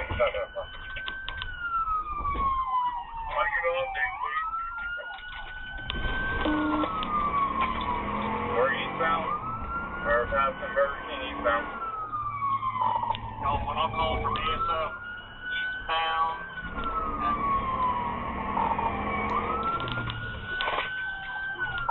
10,000 block eastbound speeds are about 60 miles an hour.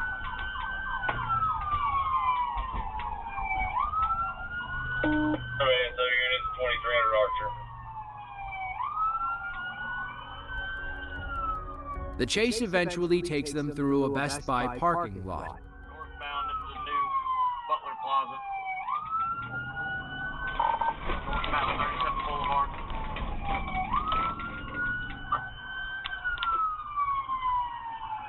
Okay, good. Locked him in. That's a perfect opportunity in that plaza.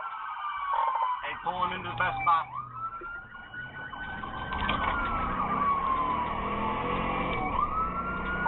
Alright, he's running through the Best Buy Plaza. I do not understand the driving through parking lots.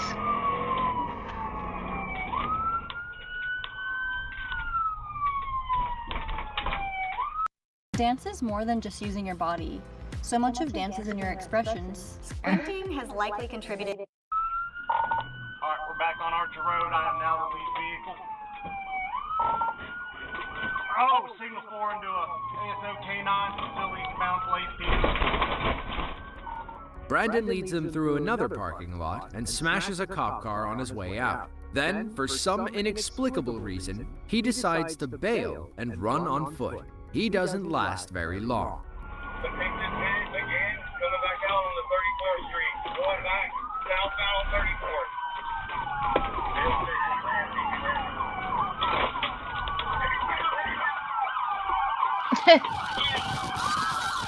You know what? I think we saw His that one day-long already. crime spree is officially over. Brandon was charged with armed carjacking, burglary, battery, kidnapping, and grand theft auto. You could say this chase through Alachua County hit 5 stars. August 29th of 2022. Police in Milwaukee, Wisconsin are in hot pursuit of a stolen I've been to Volkswagen Milwaukee. SUV. Inside are 4 people believed to be tied to a recent home invasion in the Milwaukee area. They allegedly broke in and then made off in the Volkswagen to escape. It wasn't long before police caught up with the stolen vehicle. That's when the driver tried to lose them by crossing over to the wrong side of the road.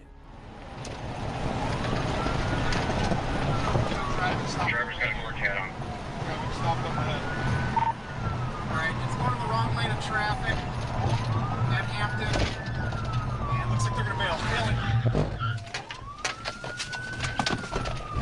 Why does the police car sound like it's falling apart? Northbound, back northbound. Lost the tire. It's losing tires. It's going to bail here. Northbound Port, approaching Henry Clay. Northbound Port. It's going to go east. East on Marne. East on Marne. It's losing it. East on Marne. It's got no tire. East on Marne past Iroquois. No driveway to Fish Bay. Plates Adam Mary Edward the 6. It's occupied 4 times. Come up to Lydell. 68 and behind you, I'll call it. We're still eastbound on Marne, coming up to Lydell, slowing down here. We're gonna go southbound on Lydell, south on Lydell now. Here in the 4800 block of Lydell, still going, coming up to Hampton. 68, get in front, get it. Yep, we're southbound. We got a 16 requesting mutual aid from White Space Sherman. This chase has gone on long enough. A police SUV pulls ahead of our officer and goes in for a pit maneuver. Our driver must have seen it coming, as they decided to take things off-road. Alright, still, here comes the pit, here comes the pit, and off-road into the park, and they're going to be bailing here.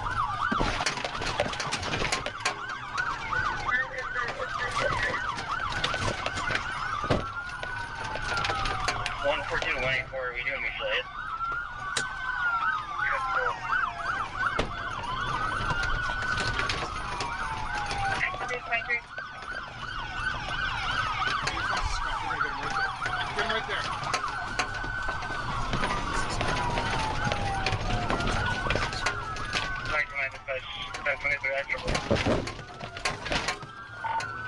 we're still northbound on the sidewalk. We're in the park here.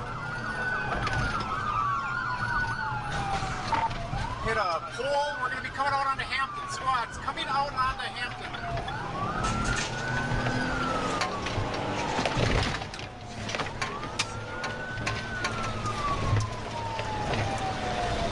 Like, give it up. 768 is still northbound. Still northbound. We're going to come out onto Hampton. 768 is losing a lot of it. Still southbound. That pole. 768, crash, Hampton in. Police found a 35-year-old woman behind the wheel with another 18-year-old girl in the passenger seat. In the rear were two young boys, ages 16 and 14. You can hear the woman screaming something about those being her babies. Police never released any names, so it's unclear if those were her children.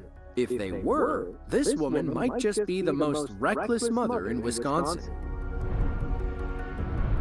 On July 8th of 2022, Arkansas State Trooper Cullen Young got a call about a high-speed pursuit near the Texas border. Texas police were after a red Hyundai Elantra that was seen tossing bundles of white powder out the window. We'll let you imagine what that white powder was. Trooper Young sat near the Arkansas border and waited for the pursuit to come his way. When it did, he got behind the suspects and told Texas PD to back off. The Arkansas State Police would handle it from here. Up ahead, That's because Arkansas is familiar with police chases. of spike strips under the overpass. Let's see if their perfect plan comes together.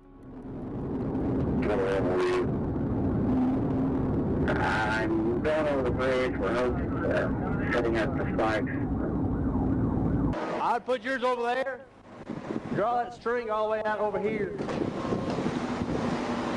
And I'll keep mine over here. If he comes on his shoulder. Or you can get on the inside there. Get over there. Put yours on this side. If they try to go that way, pull it that way, and I'll pull mine this way. And we'll get them. Unsuccessful spike at the third.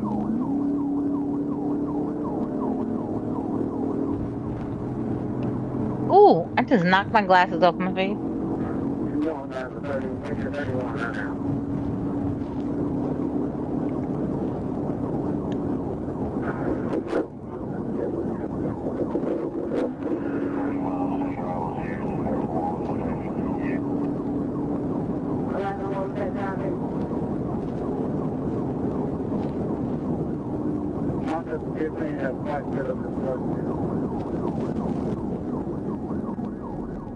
With the spikes in place, our officers only need to keep pace with the fleeing suspects. Now that's easier said than done, as the two men in the red Elantra hit speeds over 130 miles per hour.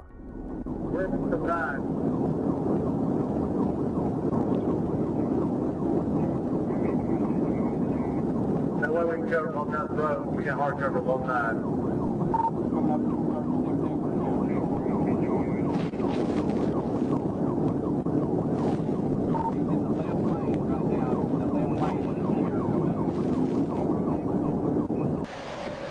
Don't show her, pass it over the bridge, don't show her.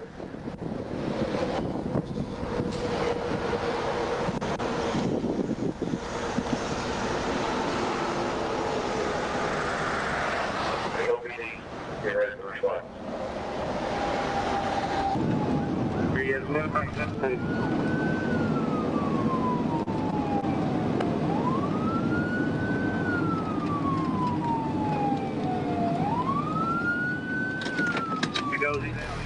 He's ready. He almost hit Antonio. He swerved over towards him. He almost hit him. There he is, left lane, left lane.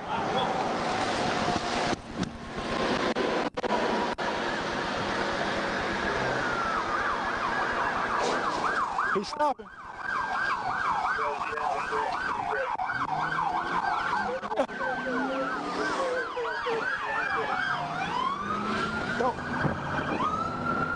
There he is, left lane, left lane.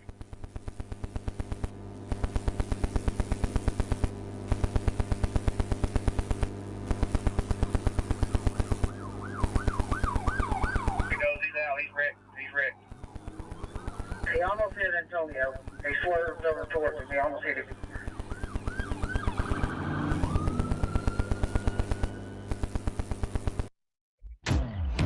That was kind of cool.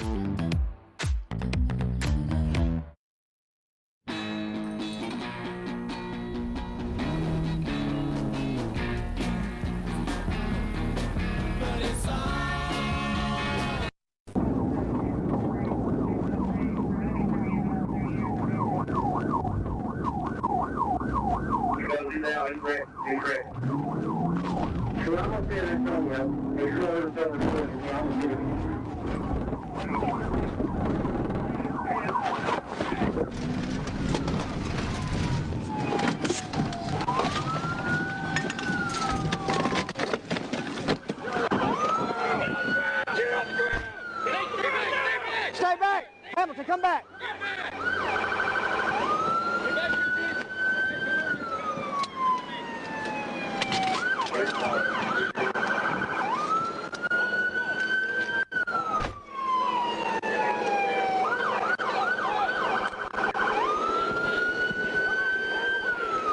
Get on the ground!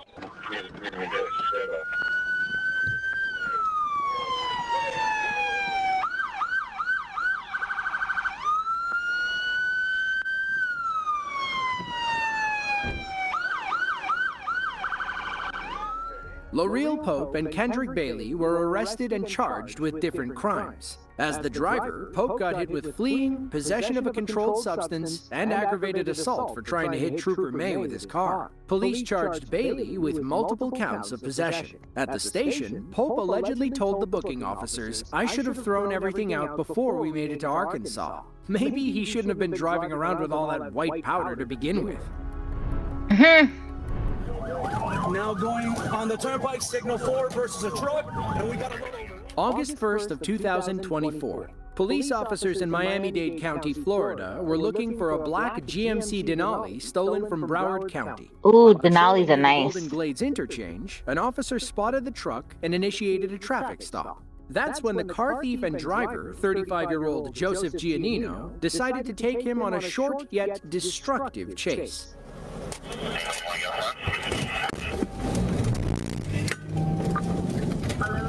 1155, I got the signal 10, he's fleeing. We're gonna be 826 eastbound from 12.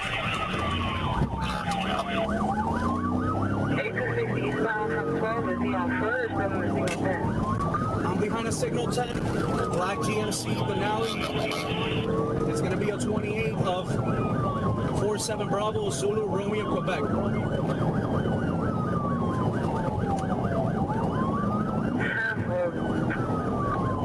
We're gonna be eastbound.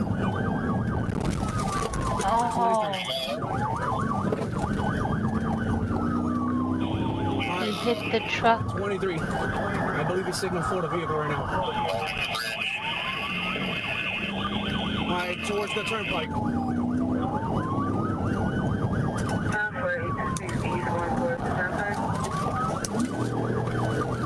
He's going 12 whiskey. Now going on the turnpike, signal 4 versus a truck, and we got a rollover.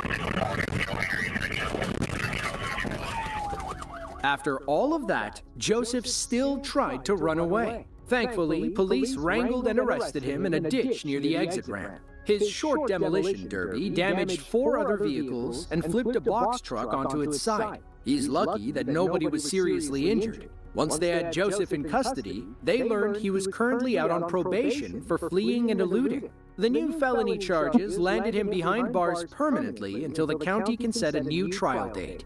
If you enjoyed this video and want to see more just like it, be sure to click the link on screen now. With that, thank you all for watching, and we hope to see you in the next one. Yay. I don't even remember what the next video is on. What the next video is. We will see. The delicious taste of I feel like we should have knew there was a commercial coming. Farm. Move on for pumpkin spice. Simply say yes to simple. Ooh, apple juice. If I were him, I'd bundle my home and auto and pick up the real turned red. savings. Are you talking about bowling? No, bundle. I just paid $860. Okay, so this video is a little bit different than what we normally watch. This one is, I bought a storage unit with a huge crate, and the owner was wanted by the police. I don't know what to expect. Game, are you still with me? Or you probably have yourself muted. But I made introductions. For what might possibly be the sketchiest abandoned storage unit of all time. It is just a giant mystery crate. Not just a giant mystery crate, there's 3 of them, and they're all nailed and screwed shut and extremely heavy. But that's not what makes it sketchy. In order to really understand this, you gotta know the backstory. The backstory is what takes it from interesting to borderline federal crime. Let me explain. So when I first bid on this abandoned storage unit, this right here was all I could see. From the initial pictures, it looked like one very long crate that took up the entirety of the unit. The unit's a 10 by 20. I thought it was a 20-foot crate. My assumption was it would be some type of vehicle or heavy industrial equipment. But after we won the unit, we got to the facility and I got to talking to the employee, and this is where the story gets even crazier. They were called multiple times by people outside of the country, mostly in Jamaica and other island countries, asking about this unit. They wanted to know when it was going up for auction, how much the renter owed on it, if they were able to pay it off, and a whole bunch of other things like that. Now my question is, how does somebody in Jamaica or another country not only know that it's going up for auction, but also knows where it's located and the time frame of when it's going off? That already was pretty sketchy to me. Next red flag here. So when you pay for a unit at a lot of facilities, if you pay attention to the little tablets you pay on, when you go to pay, there's like a split second or two that you'll be able to see the previous tenant's name pop up on the screen. You have to be looking for it though. We've been doing this for 7 years, over 600 units. I kind of know the process now, so we know to look for that. The previous tenant, the original renter of this unit's name popped up on the screen. It was a very unique name. I knew there wouldn't be a lot of them, so it'd be really easy to do a little bit of research on that person. So we took their name, put it into some background check software, and this is where things get even more interesting. Not only did this individual have a long list of criminal history, the last criminal offense was the most intriguing of all of them. It simply said at large. So we looked into that. I'm like, does that mean what I think it means? Is this person wanted? Yes, that's exactly what that means. This person's wanted by law enforcement and has not been found. Now let's take that a step further. This individual was a woman, but the employee that works there, they've seen people come to that unit before. It's always 4 guys in a truck. There's never been a woman there, but somehow it's in a woman's name. Weird, right? Once we got inside the unit, we went to the back and there's a giant stack of papers. All these papers were exactly the same. They're just forms. But what it did have on it was the company's name on the top of the paper. So of course I used that to look this place up, and I seen that their main business is shipping high-end goods from and to the United States and the Caribbean, back and forth. It's all real sketchy. It all seems very crime-like. So let's get in there and see what we can figure out and find. Now that you understand the backstory, we're going to start with this crate. This one takes up about half of this unit. It's a 10 by 20, so it's about 10 feet long and probably, what would you say, 3 to 5 feet across? Probably, I mean, yeah. who knows what's in here? Are we gonna roll it out or keep it in here? I say keep it in here. Okay. Is there even like a spot that's a little more, open than anywhere else? The middle-ish. The middle? Okay, I see what you're talking about. So we can maybe get this crowbar in there. Ready? Let's see. Ooh, this is gonna be hard. Yeah, I think we're gonna have to taking this part out. Yeah. Well, we brought a drill too, so I was just trying to see. Oh, yeah, I think we're gonna have to. Do you think that if you put the sledgehammer in, like try to hammer it in? Or? I don't think this is long enough to give me enough leverage to really be able to do it. So I think first thing we should try is to get the drill and try to take these screws out. But it's those weird star-shaped ones, so I don't know if we have that bit. This one? Yeah, let's go see if we have the right bit. This is so intriguing. I've been buying these for 7 years. I bought nearly 700 storage units. I've never been this intrigued to know what's inside of a crate. Did we check the other crates to see what kind of screws they have? No. Okay. Not doing it. We might not have a choice but to force it by. It's always the woman that has the ideas. Yeah, but the thing is, it says fragile. I don't want to manhandle it too much because something in there could be easily breakable. Yeah, I think if we just deal with the top, then we should be okay. So while we look for the right bit for the big box, these smaller boxes back here are also extremely heavy, but they have, traditional Phillip head screws in it. So I'd imagine this will come out much easier. Oh, wow. Like that. See, this one's gonna come out much easier. God, look how many screws there are. I don't know if you're gonna answer me, game, or not, but like, if you bid on a storage unit, win a storage unit, and you're at the storage unit and you're opening it. What if the person who the storage unit belonged to just randomly decides to show up? Like, that seems kind of dangerous. I would want to move the stuff to another location, not open it at the location that I acquired it from. Or to unscrew this. So there's 1, there's 2, 3, 4, 5, 6 all the way across. Wow. Man, they're like stuck to. The problem is they're already partially stripped too. Yeah. So the drill's not really grabbing it like it should be because these screws are partially stripped already. But this is definitely gonna work for this one. So let's just. At least there's some good dollies. There's a pallet jack we can sell. Yeah, no, there's some good stuff in here. We got one side off of the small crate. You got a bit for the big one? Yep. Oh, we got a bit for the big one. Ooh, okay, let's try the big one. Nice. Hopefully the battery's on down. Oh gosh. You just added a whole nother. We have so many things working against us. What should I go for? The top 2? Sure. Let's see. That's a long screw, but it took it out though. I'm just gonna go along this piece of wood and just keep pulling, I guess, right? So I was trying my best to be as careful as possible with these screws and get them all off without stripping them so that we can then go to the other side of the crate. Can we peek in and all? No, it's still flat as can be. Okay. Is that the last screw? I don't want to take it off all the way. Will it lift? Oh, it'll lift now. Okay. Now let's get the screws off and have the moment of truth. Oh gosh. You ready for this? Yeah, let's get all the screws. We'll Let me get all the screws first. Before I open it though, guys, you better right now leave this video a thumbs up, and you better right now hit that subscribe button. We're trying to reach 1 million. That's the only reason I gambled in such a unit. Oh boy. Oh my god. I'm nervous. What the heck? It's completely random. It looks like a whole other storage unit in here. Look at this. Ugh. Wait, is one stuck? Huh? No, it's just. What if you lift up and push? I can't get my hands under, it's the problem. Oh, is there a screw here? Right here. Yep, there's. Where? Looks like right here. It was okay. Look, it didn't look like it was there. That's the one I thought was missing. It's just really deep in there. I don't even know if I'll be able to get this one.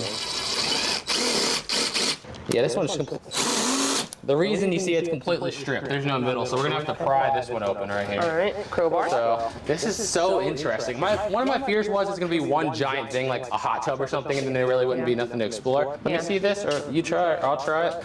Let's see if we can get this guy open. Where's it at? Right here. Let's see. Just one shouldn't be too bad. There we go. Almost. Oh, there you go. There it is. That'll do it. They got this stuff like.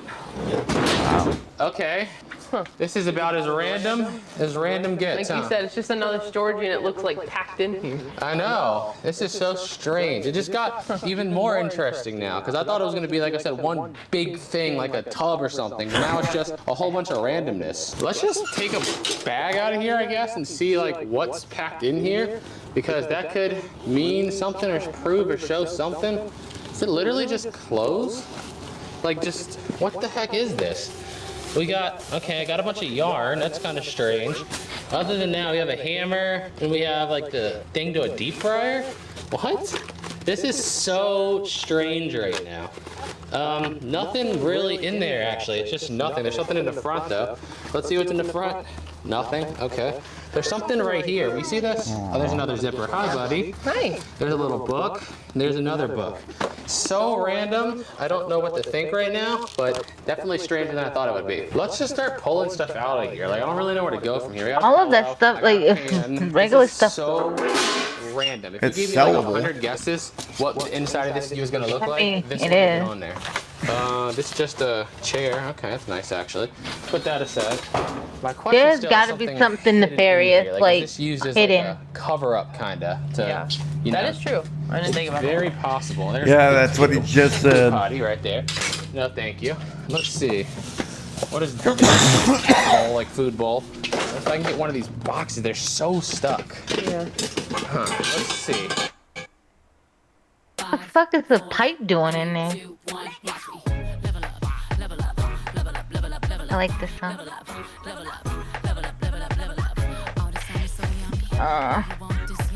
Stop giving me these. Starbucks. As commercial.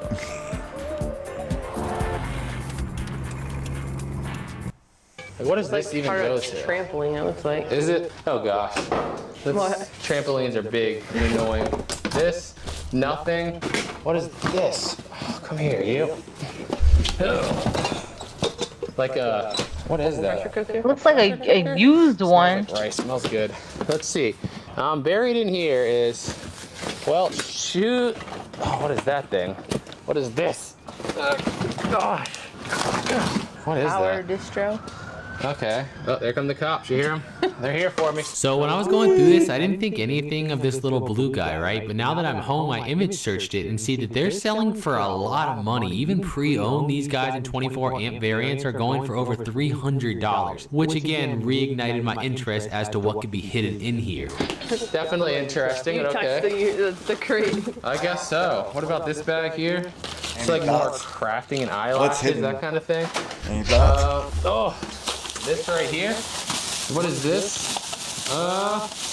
What is it? Makeup? Looks like it. Okay. It's still so random, man.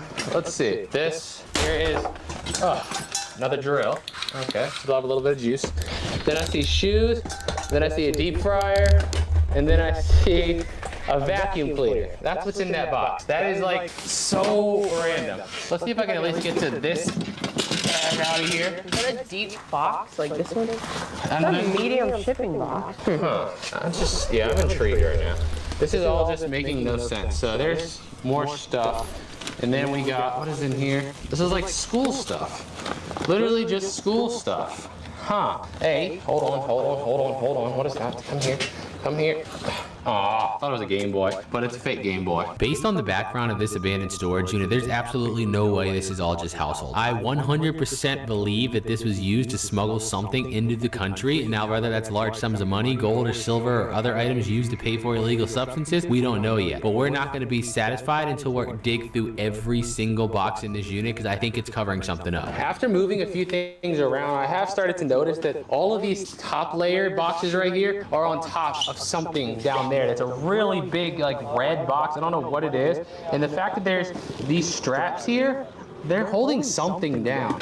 What that something is, now is it meant to be hidden by all this stuff? Is this stuff just here as a distraction? I don't know, maybe I watch too many crime shows, but I don't know, man. It's just sketchy. So I just moved some more stuff and I realized there's I see a TV. electric scooter right here. The bike tires are right here. Go to this Shimano bike I just took out of the unit. This Kent 2500, the frame's in good shape too. It's just taken apart, I guess, just to fit in the box better. But it's still really awkward and just really interesting. How much did he I think spend maybe on we it? should go to the back and open those two and see if it's similar. Let's go see what's in the How other much did he crate. spend Then we're on gonna it? keep digging in this one. Next box. Yeah, I'm gonna 860. slow. This one's got a lot of screws in it, but these are just Phillips. So Clearly, he's gonna get his money back. I just want to see what's in each box before we start. Took my bid again. We take that. So before we start like exploring deeper into the boxes, I want to see if all the boxes are the same. Let's see. All right, is that enough? Let's see. Is there one somewhere? You know, that corner. Huh. Packed like that again, huh? With a storage unit, you just never know what you're gonna get. So strange. But it's like tools and stuff. It's literally just like they packed the storage unit in these two crates. Basically, that's why it's so confusing. I'm just at a loss right now. Like, I just want to make sense of it, and I can't yet. Let's see. Like, are these actually tools? Let's see. Yeah, there's like a saw in there. Okay. It's still not making sense to me. And now it gets interesting. What is this right here? Come here, you. Oh, it's a keyboard. I thought it was gonna be like some type of gun. Dang it. Let's see, Kong 707. Let's set this here. There's more cases over here though. And I still believe there's something buried in here. This is too much like work to just send like this kind of stuff. Like this guy right here. What is this one? Come on, open up, maybe? No? Drill bit set. So random. Let's see a little more. There's more cases down there, but I just can't get to them. Like, look at this big guy here. Oh, this is super heavy. I don't know what it is, but let's look in here real quick. Oops, I almost go down like 3 times. It's all bathroom cleaner. This is so confusing. I'm so lost on this whole unit right now. Now let's check the last one. This is so intriguing. If this one's just randomly packed, then I guess we just start taking stuff out. Yeah, then it's just normal storage video at that point. Except with the something being hidden. With the hidden storage. Yeah, there's something hidden in here. There's no There way has people to do be, that. actually. I would think the same thing. Nation know where this stuff is stored. None of that makes sense. Unless they were expecting something big. Like, you wouldn't know all that information. Almost done with this one. There's 2 stripped screws. And it's on like the side, used so- stuff too, and like random.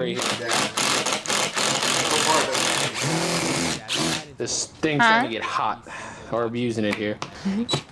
There's only two more screws I can get to, and then we're gonna have to use the crowbar to get the 2 ones that are stripped. Let's test my theory and see if we can Makes just no push sense at this all. and break it. Is it all closed? On top of it. Okay, let's see. There we go. Oh, that's a mic rate. I thought that was a safe. My heart rate just went up. This looks like all closed. Okay. Something is not adding up. Something in one of these crates, I don't know which one it is, there's something hidden. I know for a fact. There's no way that this is just like this. Absolutely no world does that make any sense. There's like a generator or something over here. What is that big thing? You see this? Looks like, huh. But then again, it could be like a relief thing.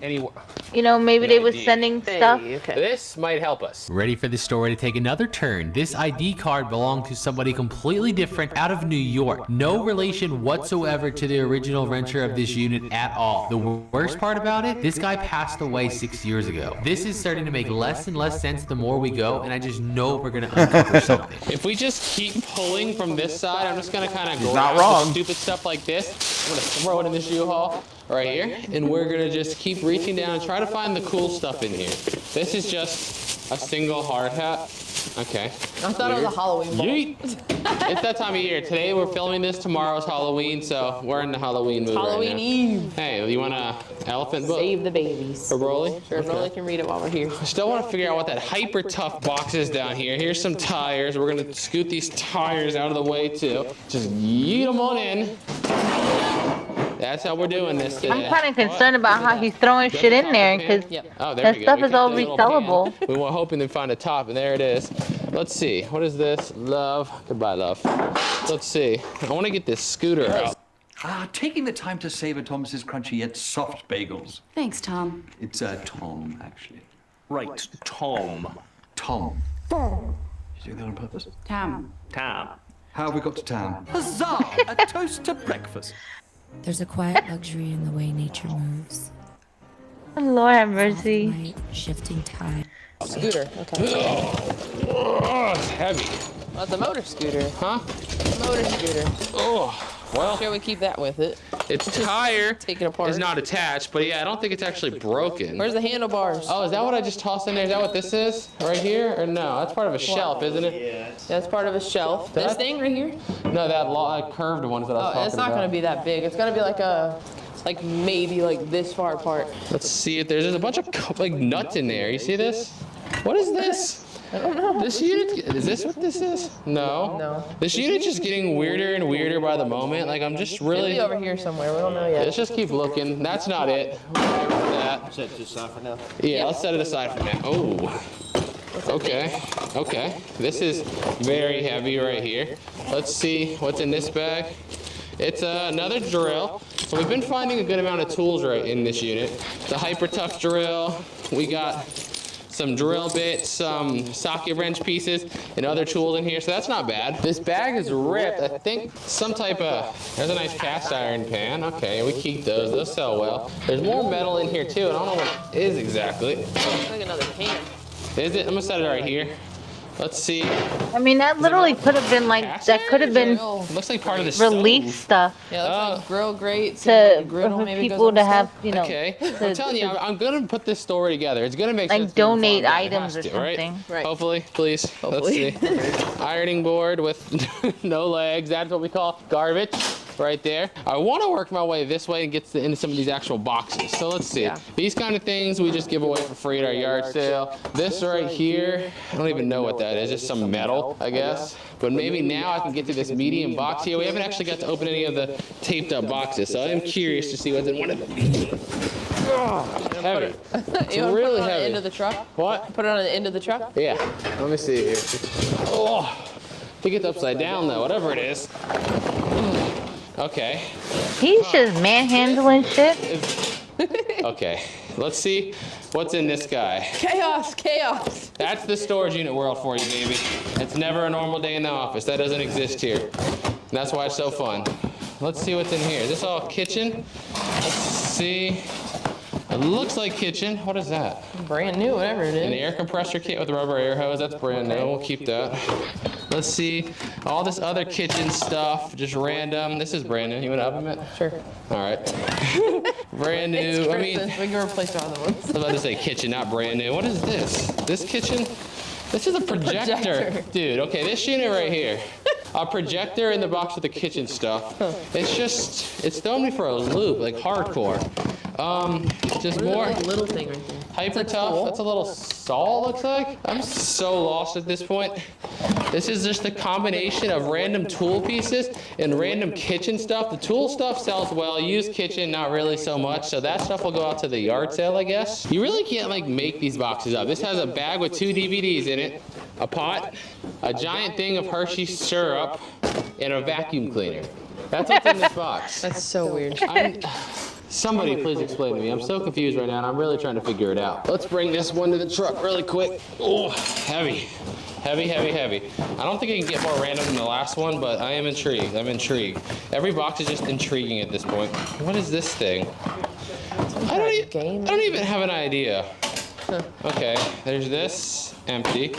This is so strange to me right now. Hyper tough set. Hey, that's nice. There's a slingshot ammo. Is there a slingshot in here? Not that I'm seeing. What's that wooden thing in here? I am. Hold on. Hold on. What is this? There's something wrapped up in this thing. I don't know what it is. There. What is that? Promescent. Chargeable battery? It feels like chapstick or something. I have no idea, man. This whole unit right now is just tripping me out. Like, I don't even know what the... Hey, there it is. Yeah. Let's test it out in the U-Haul. All right? Let's test it out. Watch out. You ready? Let's see here. What? It works. It works nice. I'm keeping this. This is some Bart Simpson stuff. Okay, I'm keeping that. Let's see. The rest of this is just... I don't even know what to call it. It's just miscellaneous is right. What's this guy? But it's interesting. Like every box, I keep not finding nothing crazy, but I'm so intrigued to see what's in the next one. That's a drone. And this is what I'm talking about. This is so strange. Okay. What is this? This? Okay, it's just a rope. Never mind. Okay. That was a whip. I wouldn't have been surprised in this unit. The rest of this, it just looks like mist. This box is super heavy again. Ugh. Let's see. Let's slide it for as long as I can. There we go. Let's see what's in this guy. Sounds metal again. Is it kitchen or tools? That seems to be the two themes so far we found in the first few boxes. Step up here. Let's see. Open up, open up. Come on, something cool. This unit's so strange. Let me put the knife away. A rope or a hammock. Hammock, yeah. This, a scale. What is this? The White Community Hospital in Loving. Is this a funeral thing?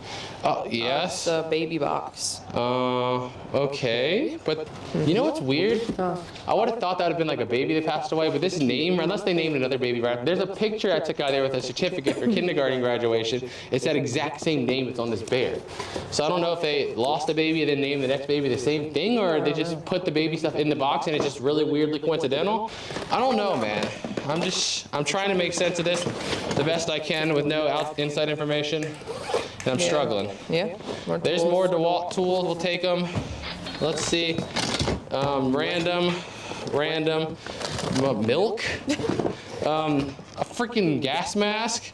Okay. There's another toolbox down here. 11-piece disc brake pad and something kit. Caliper service. Let's see. Is it actually in there? Open up. Yeah, it's all in there. And then we got part of a jack in there. And that's the end of this box. So let's bring out another box here. What's in this one?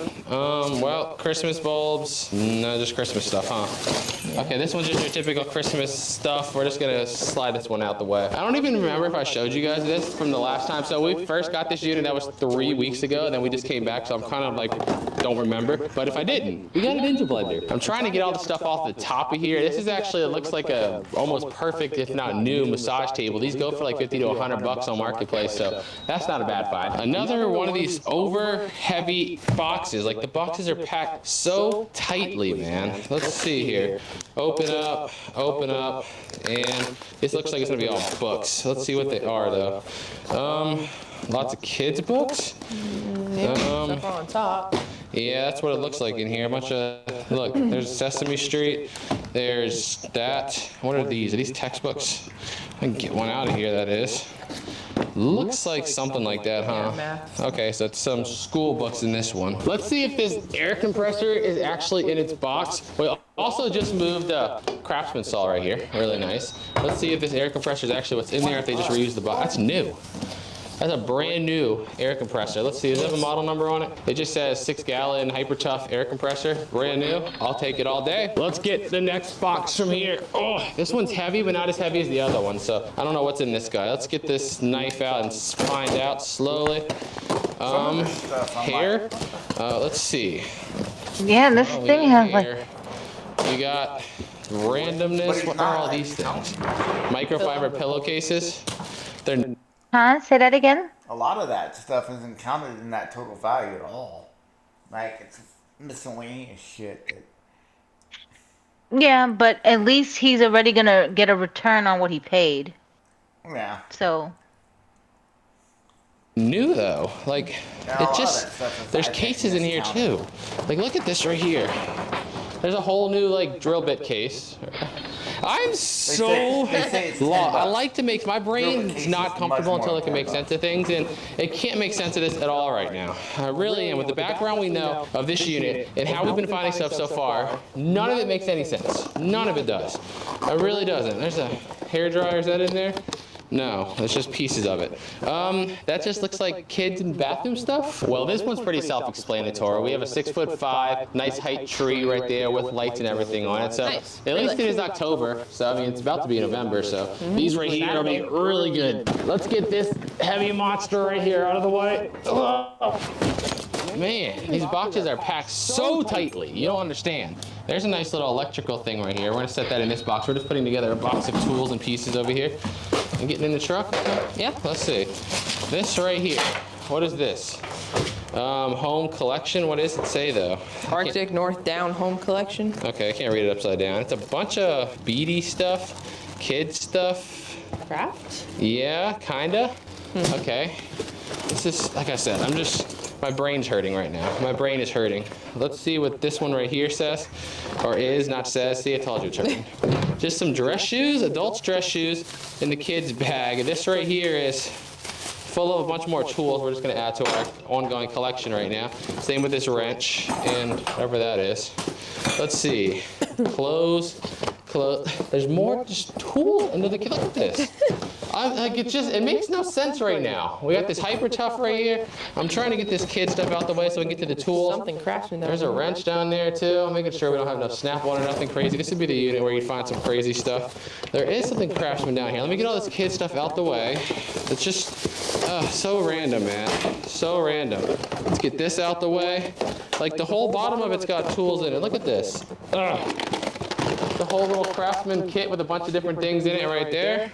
We got not much else that I'm seeing besides some screws and this black bag, which is markers and gloves. We got this guy right here, this serpentine belt tool. Let's see if it's actually in there. Yeah, I don't really know what that is, so go ahead and make fun of me, but serpentine belt tool. Yeah, thank you. I got that much too.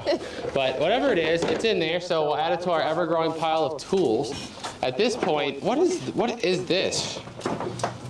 Something Healthline product, some kind of extra thing. Well, it's solid metal, so I can't damage it. I'm just gonna toss it in here. Put it right there. Let's see. Random, I guess. We gotta get some more boxes, huh? Yeah. Let's get some more boxes out. Here we go. All right, here. Oh gosh, this one's heavy again. Let's see. What do we got this time? Kitchen, tools, or random kid stuff? Tools. Tools? Hey, I'll take tools. Tools are money. Ooh, what is that? I see electronic boxes, so I like that too. All right, you guys ready to hear my new solo? Yeah, go ahead. No, I'm not doing that. I'm not embarrassing myself.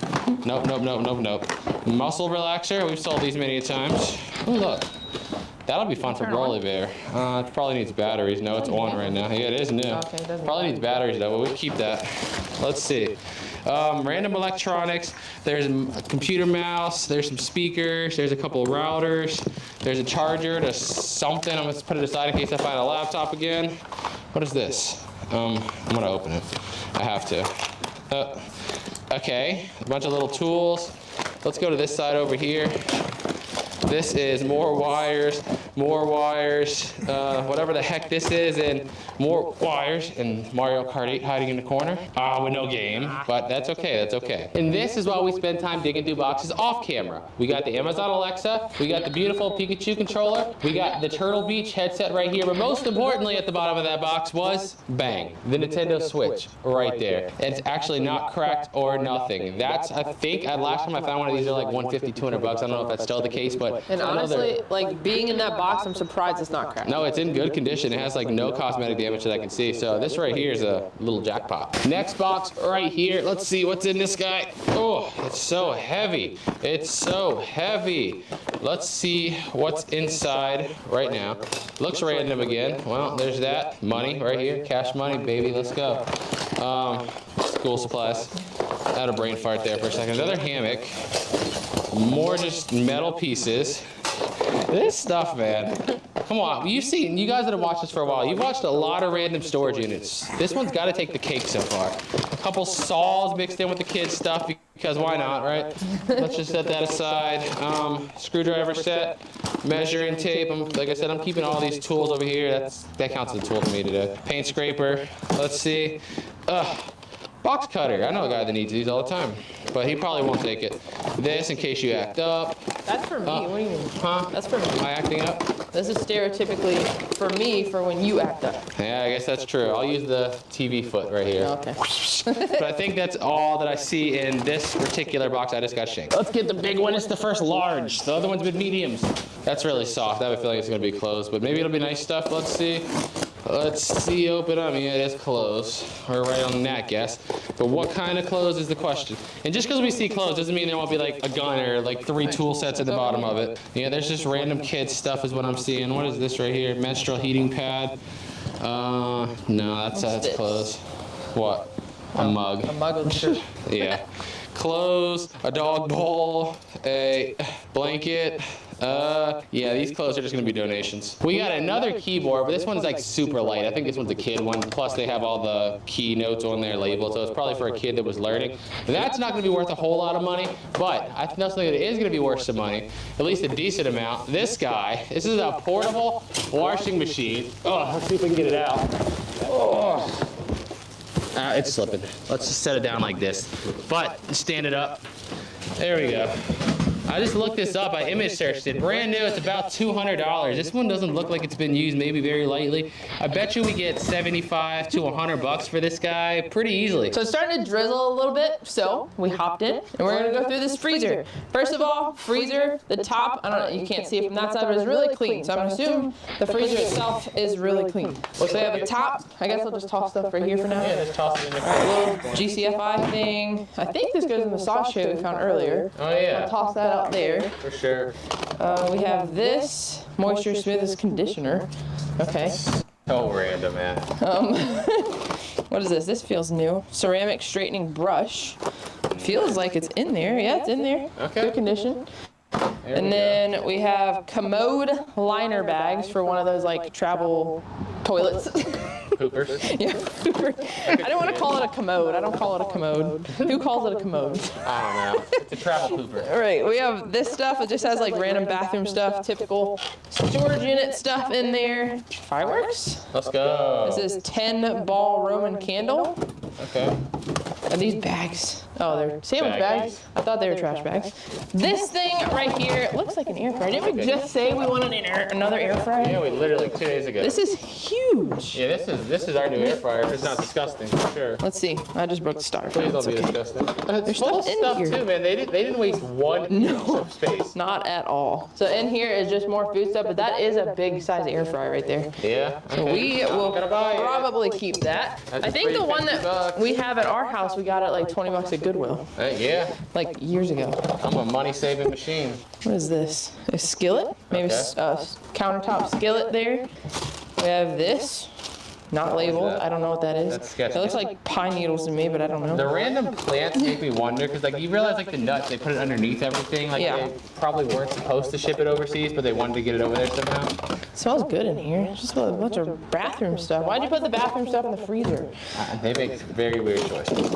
Here's a coffee maker. I don't want to know. All right. We have This is crazy. my mini waffle maker. Fair enough. I'm running out of space to put stuff over here. That's all right. There's a very big blue thing down here. Oh, look how I see cute. that. There's a little coffee pot. Look at that blue thing. I don't know what it is. The skillet.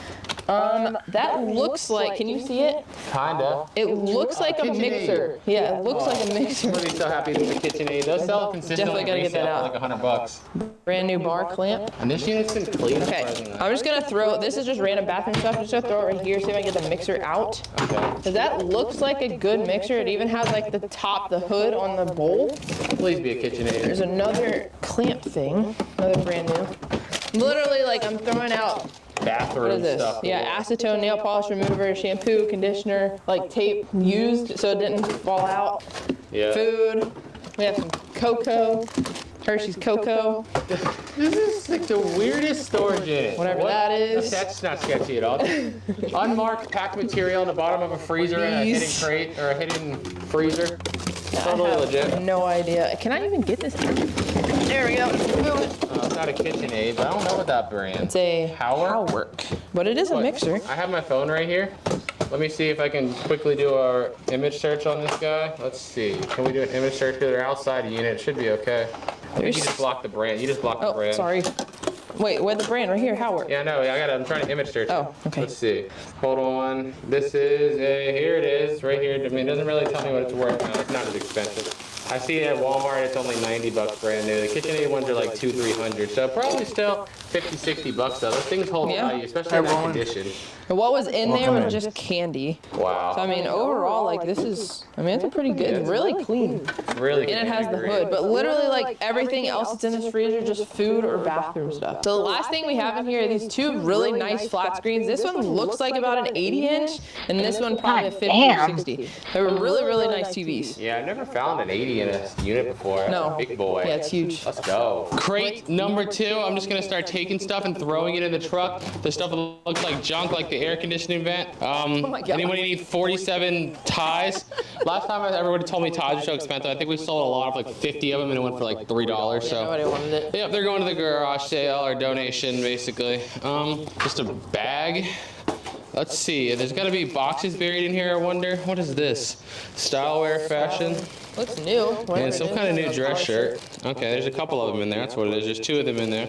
Put that aside, I guess. It's new. Then let's see. All the pre-owned clothes we're just going to throw in here. They're going to go out to our yard sale for free. The next one. And we might be able to find a bag to put them in. Yeah, maybe. Let's just keep yeeting clothes and randomness and more randomness. And there's a giant red thing on the side here that I can't move. Okay. Like, I don't know what this is. Yeah. Let's just keep, I guess, moving stuff out the way. See if there's trash bags in the truck anywhere. There's a little Husky tool thing. I don't know what I showed and what I had. I think the stuff on top we opened, if I remember correctly. Like I said, we filmed this and then went on a trip for 3 weeks. A what? A new tarp. Okay, we'll take that. You can always use tarps. Let's see. This big red bag, I'm pretty sure we opened, right? Yes, this is a bunch of bathroom crap. That's just garbage. Let's see. This was, is that brand the expensive brand? I don't think it looks so, like a knockoff of Tory Burch is what it looks like. So probably just go to the donation pile again. Let's keep going here. More random crap, more random crap. Did I say random crap yet? No. There's gonna be something buried under here, man. I'm telling you. Storage There's something containers buried with under orange here. peel. That's sketchy. Let's open up this thing right here and see what this is. This is, wow, is that a camera? No, it's some type of tool thing. Headlight. And part of a blender. And then socks. Explain it to me. Explain it to me. This looks like potentially another huge air compressor right here, but except this one's not in the box. But I we'll have to often keep wonder moving stuff around to figure that out. What is this? Ugh. Everything in here is like such a process. Like I want to show you everything, but it's like it takes me 7 minutes to show one thing because everything's so tightly packed and tangled. And it's just I don't know what to do. Just they literally like found stuff. Okay, throw it in the box. No, they didn't just throw it in the box. They grabbed it and they made sure that they tied it up and tangled it and then threw it in the box. So that when they go to take it out, it would be as complex as possible. That's definitely the strategy here. Like, there's a bunch of tools. I think I can't even get it out from this angle. Mostly tools in here. Yeah, we gotta figure this out. Yeah. So we spent the next 30 minutes just going through this crate and grabbing all the random crap and trash that's on top, throwing it into the truck so that we can then separate what's garbage with what's good. So we got a lot of the loose stuff out as much as we can. We have to get in and get the rest. But there's random junk here. This looks like another, like I said, larger air compressor over here. We got a big saw, couple big saws right here. It looks like a shop vac right here. I'm not really sure what that thing is all the way over there. But other than that, the rest of this one, the toolbox. Yeah, this one's definitely the toolbox, which makes me really wonder what the third one is gonna have inside. So we tilted the crate over. We thought it'd be easier to get to what's left, the small things in there. Yeah. There's a saw blade, or an actual hole saw, huh? Chicago electric saw. So we can put that with all this other. Yeah, we'll go big through these stuff. tools in a second right here. Huh? So we'll go through these tools after we go through what's left in the box, I guess. Yeah. I mean, I'm low-key hoping that there's like something crazy in this box. Cause everything about it is sketchy. Gotta clean the remains of tonight's epic dinner. Palmolive Ultra removes up to 2.5 times the grease versus Dawn non-concentrated. I mean, it's just even like why? Powerful formula instantly cuts grease. Why would they put all that stuff in storage? We have this toolbox, tote that just fell over, just a bunch of miscellaneous tools in there. Saw. I'm curious about that black wooden box in the back right corner. You see that? Right there. Yeah, what is that? Let's see. That's what they've been trying to smuggle right here. It's a gold bar. There it is. Dang. Whatever that Not is. quite. Whatever that is, I have no clue now. I can't even close it. That's all right. Whatever. That's the name of the game right there. Open box. Can't close it back. Huh. Anything else in there worth seeing? Do we need plastic wrap? Not that I know of. Okay. We have a thing of wood screws. No. Plastic wrap box. Bunch of these little things, which I don't know if they go to. This thing right here. Well, at least he's already doubled. Like His profit is saw, doubled. sander, or something like that. I'm gonna go through everything. I'll get it right eventually. That thing. I don't know what that is. That's a hitter. That's for hitting people. Miscellaneous like plastic pieces. I mean, literally like this whole. Here's like a knee pad when you're working on stuff.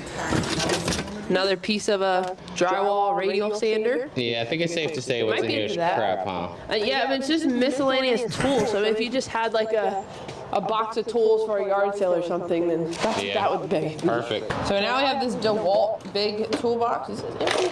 No. No, I got a drill in there. We have a charger, we have a battery, 2 batteries. Hey. Juice, and another battery on that one, and a drill. Maybe we can find some other pieces to that, and that'll be almost complete. So we're gonna take this back to sell on Facebook Marketplace, and then we have this big toolbox right here. Again, a bunch of just random screwdrivers, wrenches. What is this, a nail gun? Looks like it, yeah. Looks like a nail gun. We have hammers, making sure there's no miscellaneous like boxes down here that could have something hidden. There's a little Bosch. I still believe this whole crate scheme is hiding something minor I know, we there can't has find. to be something. I mean, these tools, we only paid $870. These tools here are not bad. We found a lot of tools. I think we'll be okay. The whole bag of just random tools. But I still think it's just hiding something. What's in here? I know.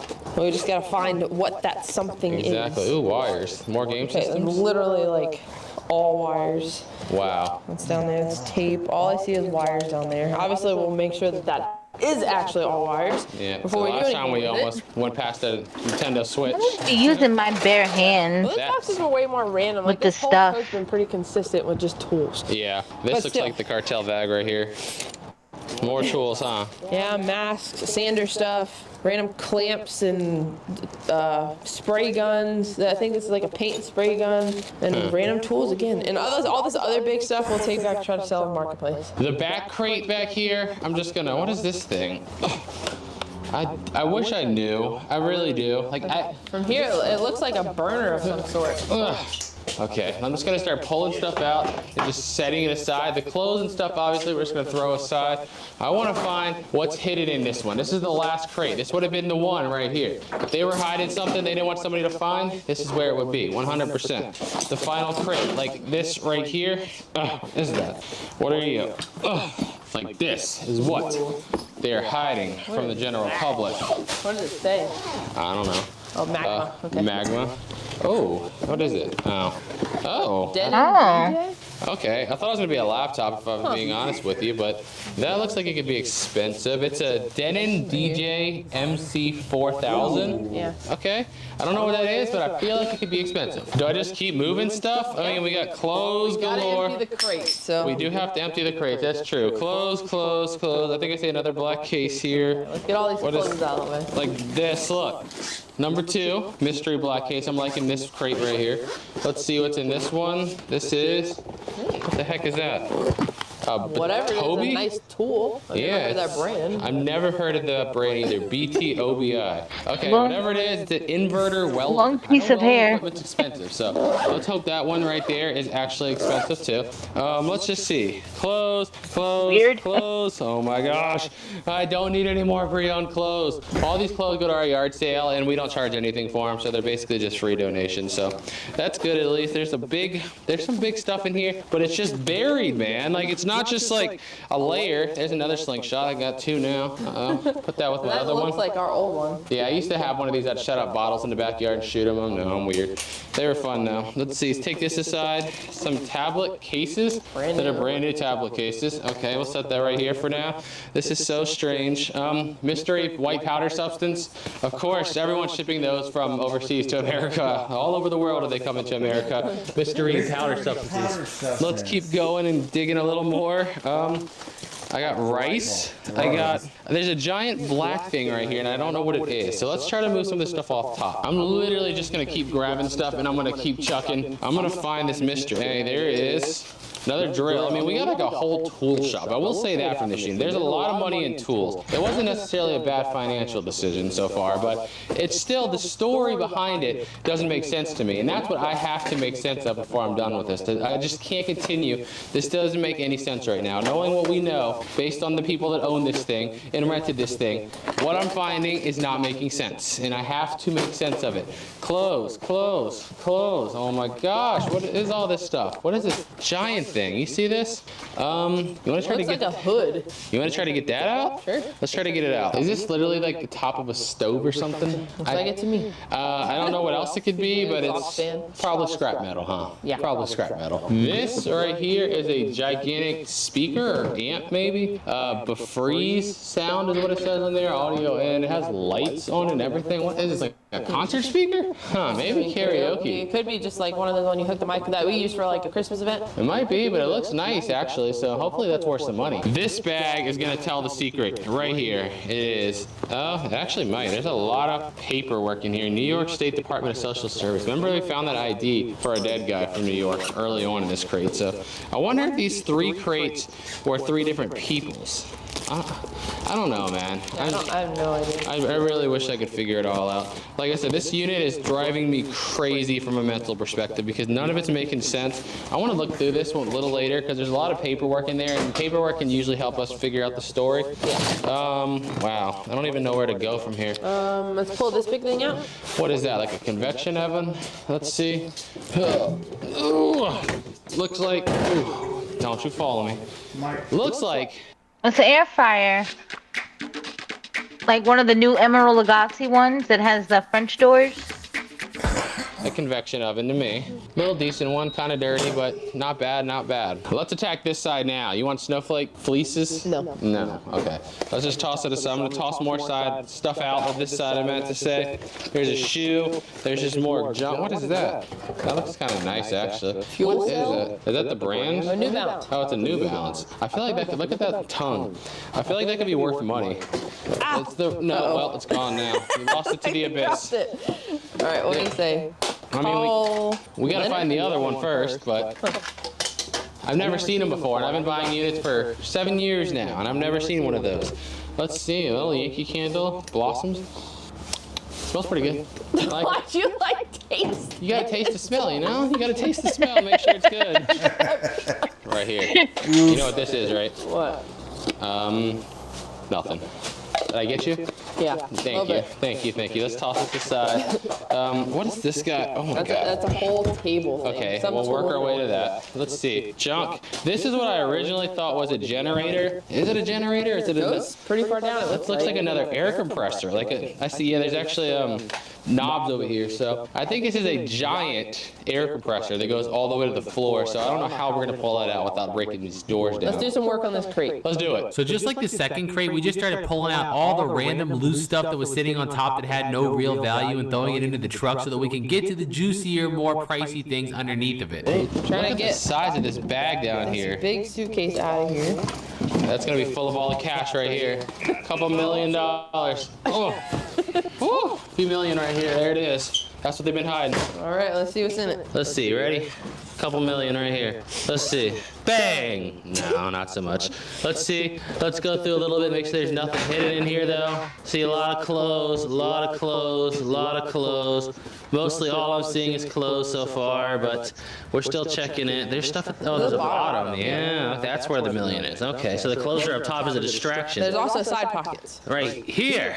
No. Dang it. Not so much. Not so much. It's all just clothes. Yeah, next up, this big table thing that's in the corner. Oh, what the heck is Is it? this a table saw? Yeah. Okay. Yeah, it's just missing the blade right there. This is a cobalt. I wonder if the big cobalt thing that we put in earlier was part of it. Then that would, maybe. What that would do though is say that they belong to the same people. Oh, yeah. If that was part of the table. I don't know. Yeah, I don't know either. But Possible, but who knows? we'll set it down right here for now. That's big. Also, before we do Hey, the anything, shoe. grab that other shoe. Let's go. I looked it up. It's like $90. Nice. What's in there? Here's a box cutter. Okay. Not much, huh? That still has Oh, it's a Sketcher. Sketchers are decent, actually. Highland Creek, I mean. I think the other sketches in one of those bags. Okay. All right. Oh, it's right here. Oh, it's right there. Yep. There we go. These, I thought you were talking about that one. No, this one has the tag on it still. This is just another thing of ties, by the way. This unit's so random, but we'll keep the new Skechers. Yeah, these actually have tags on them still, like you said. Only $55, but still, they're new, so we'll take them. Yeah. We'll take them. Anything else besides the air compressor? Hey! Trash bag. There's the gold mine. Here's that piece of it. That's the gold mine right here. Then there's just a huge air compressor, huh? Yeah. That's literally it. Okay, then. What is it? A tote. Oh, a tote. A little knife here, maybe? Yeah, knife, some... Let me put some of this stuff down. We'll try to figure it out. Let's see, like what's in this package here? What are these? Like welding rods, maybe? That'd be my guess. Best guess, I don't know. Let's see, some more beans. There's just beans and clothes, man. Yeah, there's nothing else hidden in here. What's that ball? Is it Bounty? I don't know. I'm gonna go give it to Broly though. Okay. Somebody want to explain what these are to me? Not allowed is what they are. Not allowed. Aside from the shelf we showed you already, I just combined the words. Yeah, I can't the speak sides. sometimes. We also have this nice pallet jack, which we did test. It does crank and everything, turns, works great. And we also have, we had 2 dollies, but one of them was busted, so we had to trash it. This one actually works fine.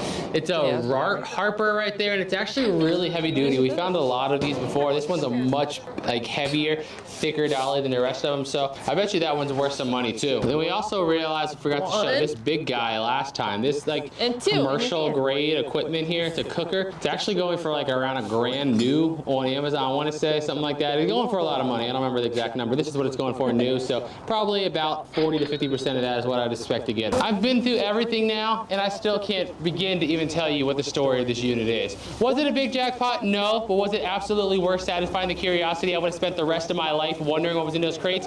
Absolutely yes. Hope you guys are now satisfied too, man. It is getting windy out here. I'm telling you, there's some juju coming. Thank you guys for watching. Don't forget to hit the subscribe button, like, and we'll see you next time. Peace out. I was really hoping that there was gonna be something crazy in there. Nope. I mean, at least he made his money back. Yeah. Court's back on the record. Okay, so we have our first court one today. So this is he overpaid child support for years. Now court forces her to pay every penny back. Hopefully this is not clickbait. Because We'll I feel like find out. the last one we saw where the father something happened with the child support. The mother was upset, but we didn't understand why she was upset. Like, it didn't make sense. So here goes. Allison Stidham versus Sean Stidham, file number 19-17697. DM. If the parties are present, please identify yourself for the record. Sean Stidham. Thank you. And we have Miss Stidham present. All right. That's a See problem. Individual on an iPhone. Ma'am, what is your name? It's Allison Stidham. All right. All right, we're here today in front of the court petition regarding an overpayment. In front of the court, what is the status of this matter? Your Honor, in front of the court prepared this petition to address an overpayment that remains on this account in the amount of $1,889.42. As outlined in the petition, the defendant paid a monthly child support obligation of $95. On May 21st of 2021, this court case was dismissed by the judge due to lack of progress. However, the defendant continued to pay child support to the plaintiff. Upon discovering this information, the front of the court made the appropriate adjustments. The overpayment was created, and then the front of the court took steps to recoup the overpayment by sending 3 written requests to the plaintiff, which we did not receive a response to. Therefore, the petition here. So. Thank you. Ms. Stidham, what would you like to say regarding this matter? As far as I know, they said he's overpaid that much money, but I have never seen over that much money. The most I've seen on my child support card was $212. And I looked through my card was child support statement, and I looked through my child support. Well, it would have been probably monthly payments, in the amount of, I think, $95 is what he was ordered to pay. And he was making that monthly payment. He was spending it. Additionally, I'm not sure what the defendant's pay history was. He may not have paid the full obligation each month. That's just the amount of the actual money he paid to plaintiff during that time. Okay. So this is a divorce case. The two of you ever get divorced or not? No, I couldn't get my son's legal father to go to court. Yeah, it kind of set us apart, which, by the way, on a side note, we are getting divorced, by the way. I got it down here. He's adamant about that. But what does her son's legal father got to do with her divorce? Your ability to repay that amount that was overpaid.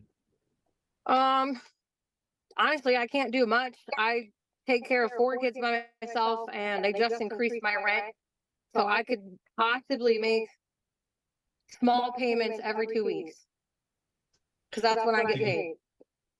Do you think you could pay $95 a month? No. What do you think monthly you could pay? Honestly, I don't know. I can't even be able to tell you. I could pay $100 a month between the rent and the rest of my bills. I have nothing left.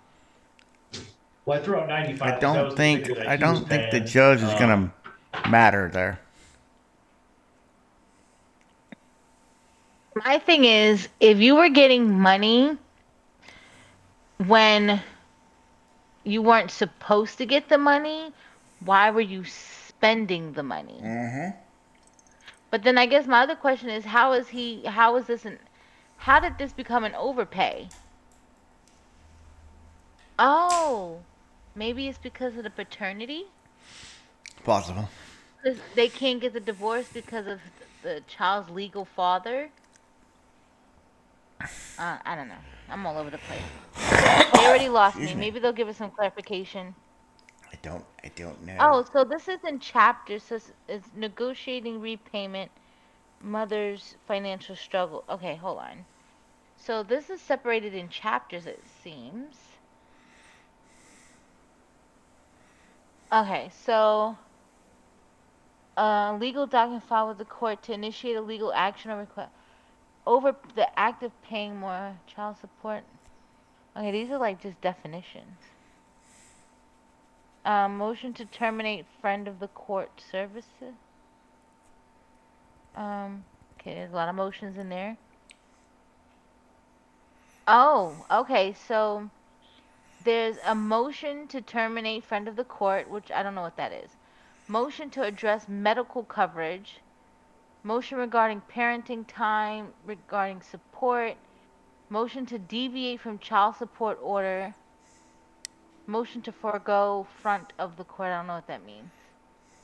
So, Court opening, case 1. Why payments occurred. 40 seconds after that.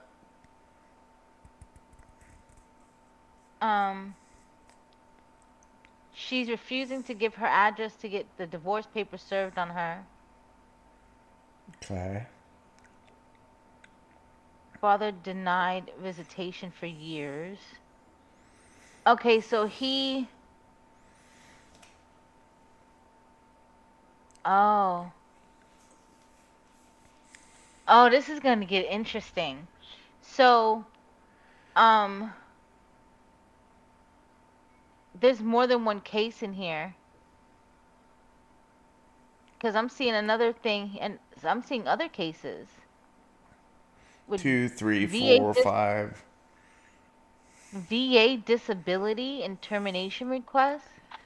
Why would a VA person have to use their VA benefits to pay for child support? Never I don't mind.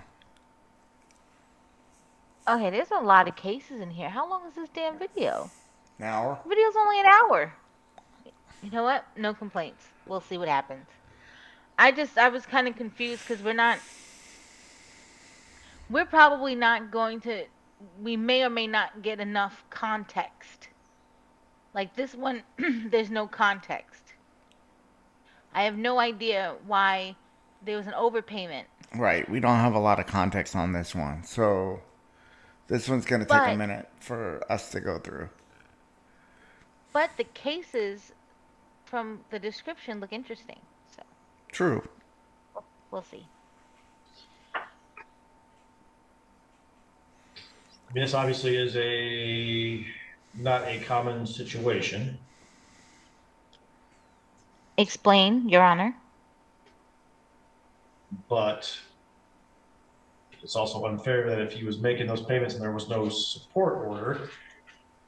But it sounds like the parties you did not get back together. Is that correct? That is correct. Dairy-free, cashews and coconuts. So he was paying. How was he paying support and there was no support order? It's where we browse the web, right? Oh, I'm lost. I'm gonna just stay lost. And what is the current situation with parenting time for the children? He's not seen her. I am not. She refuses to allow me to see her. All right. There's 2 kids in this case, but you're saying one child is not of the marriage? Yes, we have a test included in this, but they denied me being removed from that child. And I paid child support for him and Aria. Okay. Granted, I couldn't do it all the time, but when I was able to, I did. And I even went to jail for both cases I had over it, even though the front of the court likes to deny it. Oh, they must be talking about the In gal. front of the court, we could set up a payment through the front of the court, is that correct? Yes. All right. So I'm inclined to set up a repayment schedule. I think, Bam, I would do, check the calculator real quick.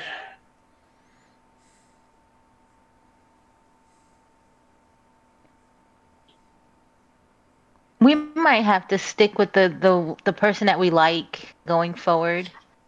I think what I would do, ma'am, is $50 a month until that's repaid. Then, you know, if somebody does start a divorce case, that might make some changes because then there might be some other issues with support. But I think based on the current situation, what I would order is the $50 a month. And I assume you'd rather pay that through the court than directly to Mr. Stidham? Yes. Okay. All right, so we will set it up that way at $50 a month until it is paid in full. Front of the court, any questions? No, Your Honor. All right, Mrs. Stidham, any questions? No. Mr. Stidham, any questions? No, but I do have, since I don't know exactly where she stays at, I couldn't send her these paperwork for the divorce that I filed down here.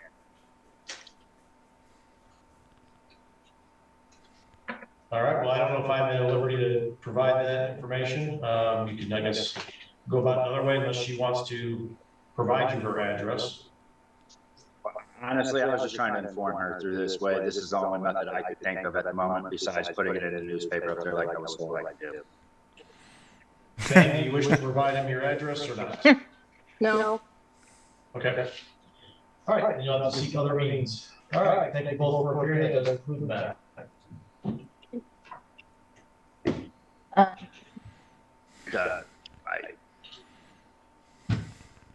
have one more question. What about my... Did they mute him? All right, sir, you got muted because we went off the record on this case. No, I just got one question on this. Because she does refuse me to be able to visit my daughter or even talk to her in a couple years, what can I do on this? Like, literally. I cannot give you legal advice, sir. All right, we're all set up. So... Awkward. Like, cringe awkward. They really can't give... Maria. I know, but... versus Jamar Brown. I mean, that's a valid question. It is a valid question, but I think that once he does the divorce, files for the divorce, then that'll maybe jumpstart a custody thing. I mean, impossible. Or he just has to file a motion for visitation or whatever. Not motion, but file for visitation or something. That case didn't make no sense. How is she overpaying? And he doesn't have... He said something about one of the kids is not even his. Yeah, maybe we'll find out more as this goes on. Oh, I don't know. This looks like this is just a thing of this judge's daily docket or something. But, this one is a warrant recommendation. Okay. File number 08-12879DP. Do we have either party on that matter present? It's not appear that either party is present. In front of the court, what is the status of this matter? The defendant has a support obligation of $95 and a balance of $496. The last payment was received in April of this year in the amount of $416. I thought this man's face was frozen. This amount paid his balance in full, and a bench warrant that was issued in September of 2023 was recalled. There's been no contact or payment since. Thank you. Given that information, I will recommend a bench warrant in the amount of $500 plus $100 of costs. For next call to the matter of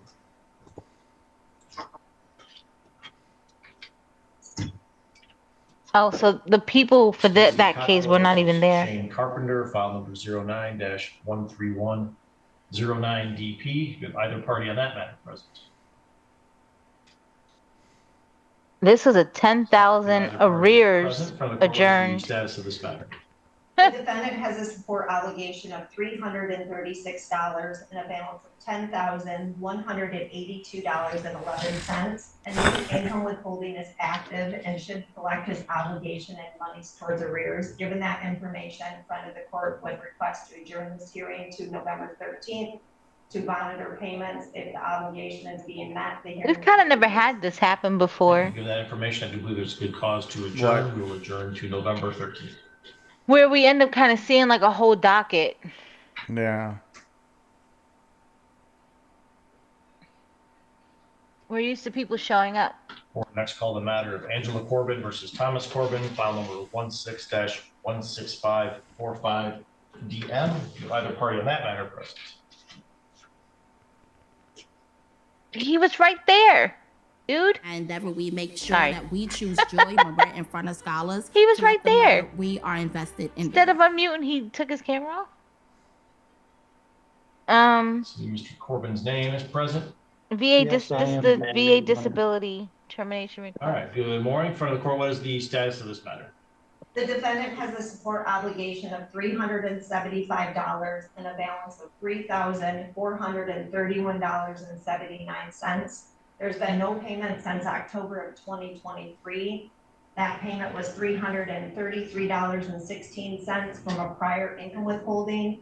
A new support recommendation was mailed to the parties on August 22nd. The objection period is open until the end of business on September 13th. Thank you. Mr. Corbin, what would you like to say regarding this matter? So there's, I was going back and forth with if I'm gonna retire. And there's some discrepancies in the amended child support.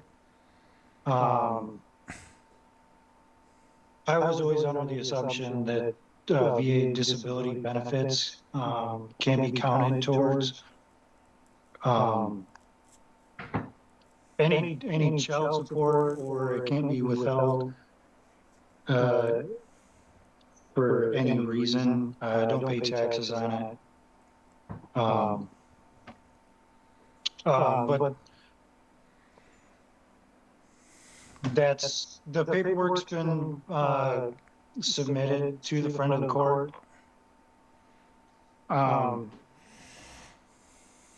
also, Sir, can you talk faster? Your Honor, if both parties are available today. The problem is he doesn't have his Are we thoughts able to formulated. file a verbal motion to just terminate front of the court services?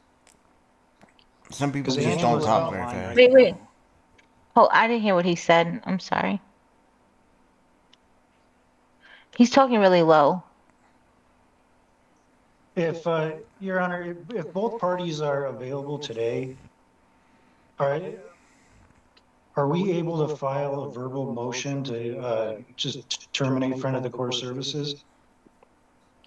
Because Angela's on the line right now. All right. And Hold on, I called earlier. If Ms. Corbin is present, if you could please unmute.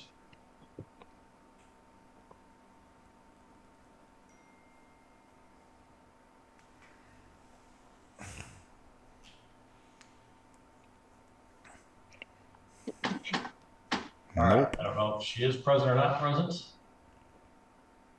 So what we're here for today is, to address the, we're not here to address any objections to the new order. So you have filed the paperwork to object to the new order, is that correct? Mr. Yes. So that'll be dealt with once that comes through. So, okay. The issue for today's docket is that you haven't made a payment since October and you've got a balance going up. When you say you guys talked about not going through the front of the court, does that mean not having child support or having a different amount, or what have you discussed? We both agreed on to end child support altogether. All right, I know recently you guys agreed on a remove, but obviously I need her here to attest to that. And again, if Ms. Corbin, if you're present, I need you to unmute. I don't have anyone unmute to say they are, or you're. Yeah, she says, she just told me she's on here.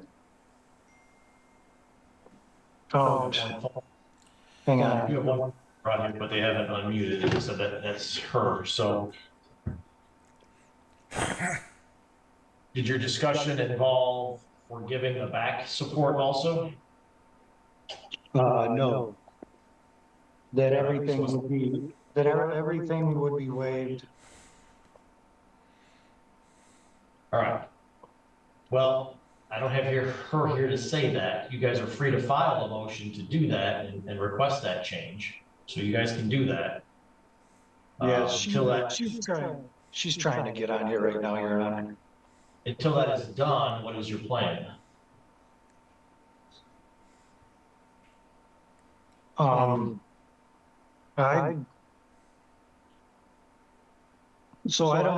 guess, make a payment, this afternoon. I send her money all the time, and I just sent her. I guess here's where I'm kind of at. So it's been a while since the payment's been made, so I'm inclined to find you in contempt, but if you're able to make a payment, I'm willing to hold off on the contempt, adjourn this matter out, give the parties a chance if you do have an agreement to file something. So what kind of payment are you able to make this month, sir? Can you meet the $375, which is the monthly amount? Yes. Okay. And when can you make that payment? Today. All right. So I'm going to adjourn your case. Well, I'm going to adjourn it a little bit longer. So I'm going to adjourn you to November 13th. Indicate you are to make a payment of $375 today. If the two of you want to make any changes, you've got to file a motion, and then we could hear it on that same date potentially if you get that motion done. Okay, I understand. They didn't adjust the VA thing. Thank you. You're all set and can sign off. All right. Our next call is the matter of. Imagine if I don't understand. Countertop was as impressive as Yeah, I that don't like one. this video too much. I think it's really hard to understand. Because I think, like I said, this is like their little short docket Versus thing. Lawrence Kopka, file number 18-17538DS. But some of them seemed interesting, If either party on that matter present. title-wise.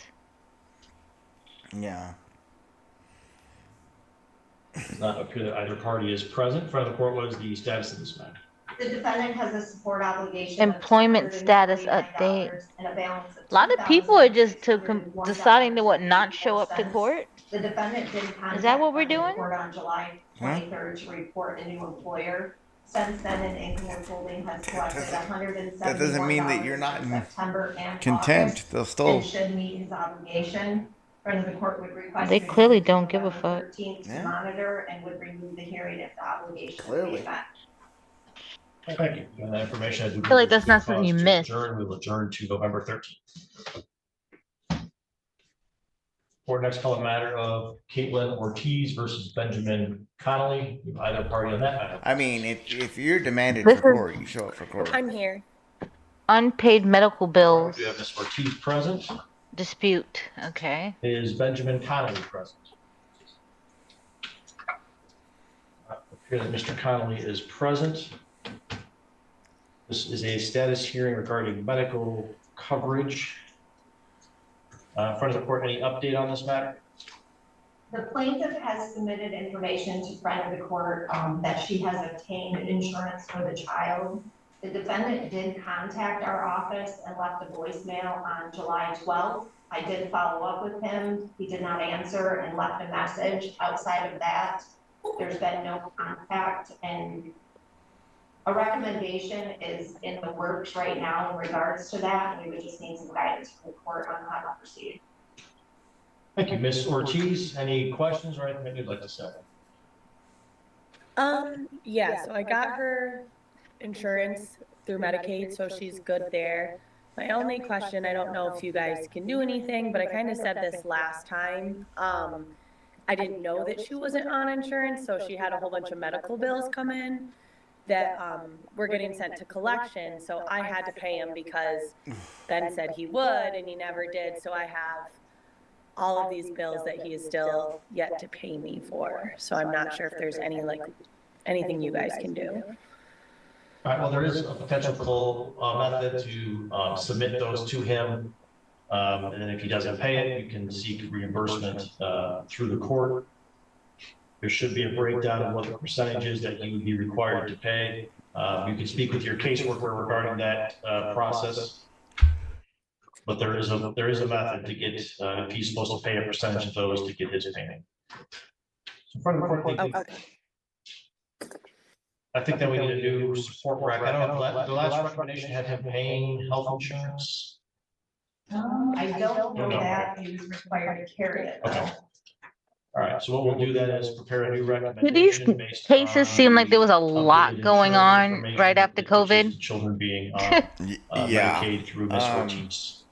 I mean, COVID was a making baby time, but apparently it was also a divorce Ms. Ortiz, any time. questions? Yeah. No. All right, thank you for appearing. You're all set. Thank you. We've hit 9:15. I'm going to call the matter of Jeffrey Norris versus Amy Stevens. So this one is an $8,000 arrears and $2,000 bench warrant. Ouch. Dang. Sorry for going out of order. But he's getting locked up. Sorry about that. So the plaintiff was failure to appear in December 27th of 2023, and a bench warrant was issued. We've done an ex parte dependent on his payment of $1,000, which he made, and refilled the bench warrant effective January 22nd, 2024. Since then, we have received one involuntary payment and no contact from the plaintiff. He has a monthly support obligation of $1,007. Current balance on the account is $8,216.90. How is it even possible? I thought they garnished wages. March of this year, which was Not the always. involuntary amount of $3,367. Prior to that was the $1,000. Some employers can refuse it. Thank you. Ms. Stevens, any comments that you would like to make or any questions? No, Your Honor, that's all I know as well. Okay, thank you. All right, and then once again, Mr. Norris does not appear to be here, but there is one phone number on here. So Mr. Norris, if you are present, you need to unmute and identify yourself for the record. Having heard no response, given his failure to appear, I will recommend a bench warrant in the amount of $2,500 plus $100 in costs. Wee woo, wee woo. They coming to get Stevens, you. we're all set and can sign off. Thank you, Your Honor. Oh no, if people don't show up, they'll come and find you. Heather Hale versus Michael Tremblay, file number 11-13878 DC. We have either party on that matter present. This judge is like no nonsense. He is just running through these cases like Either party is present. For the court is the a status. bulldozer. Your Honor, the plaintiff was previously failure to appear July 26th of 2023, and consequently a bench warrant was issued. She did post bond March 5th of 2024, and then appeared before Your Honor on June 12th, where you had ordered her to provide proof of her disability filing within 21 days, and then also keep friend of the court updated regarding any disability claims. She has not done any of that. She does have an arrears only case with a $50 order on arrears and Failed to provide proof of disability. is $3,761.33. We have not received any money from her since she posted bond. Thank you. Given her failure to appear, I'll recommend the bench warrant amount of $1,000 plus $100 in costs. So now there's another warrant for her arrest. Yep. Morning, Pete. Coffee's on and your Uber's on its way. You know, I've been thinking, maybe I should just go by Peter now? Peter Davidson. Not bad. I love Alexa. Not all done by Let's computer. call the matter of Sarah Gentz versus Nathan Schaefer, file number 14-15298DP. With either party on that matter present. Given that either party is present, in front of the court, what is the status of this matter? Your Honor, she was previously failure to appear on July 17th, 2024, and a bench warrant was issued. We entered a SIP on July 25th, and the plaintiff was ordered to make monthly payments, meeting her obligation either through her income withholding order or herself, and then to appear today. She has not done that. Last payment received was in July of 24 in the amount of $126.45. Her monthly obligation is $176 plus $50 ordered on arrears. They're saying plaintiff, so even the plaintiffs are being arrested? $1,027.66. Thought the plaintiff was the good guy. Given her failure to appear, Not always, as well as her failure to meet the other obligations, I will recommend a bench warrant in the amount of $500 plus $100 in cost. $100 for wasting my damn time. That's the translation. We're next to a matter of Sean Stidham versus Holly Sheffer, file number 15-15865UI. Do you have either party on that matter present? Nope. Did nobody get their Either party is present. In front of the court, what is the status of this matter? This matter was adjourned from July 10th, 2024 to monitor the plaintiff's employment status. He was told to contact front of the court upon securing employment, and that the court would look favorably on any payments made until employment is secured. We have had conversations with Mr. Stidham, however, they've not been directly about employment. It did come up in passing that he was actively looking for something, but nothing had been secured.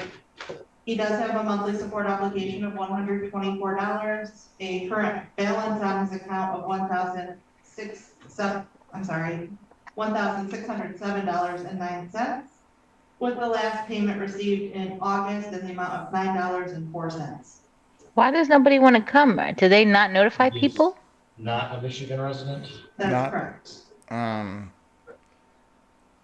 People know when they show up for court. They do. People just ignore it. Maybe adjourn just to see if we can give him a little more time for that job. All right, we'll adjourn to see what happens, explore that, or perhaps it's appropriate to register elsewhere. Let's adjourn to November 13th.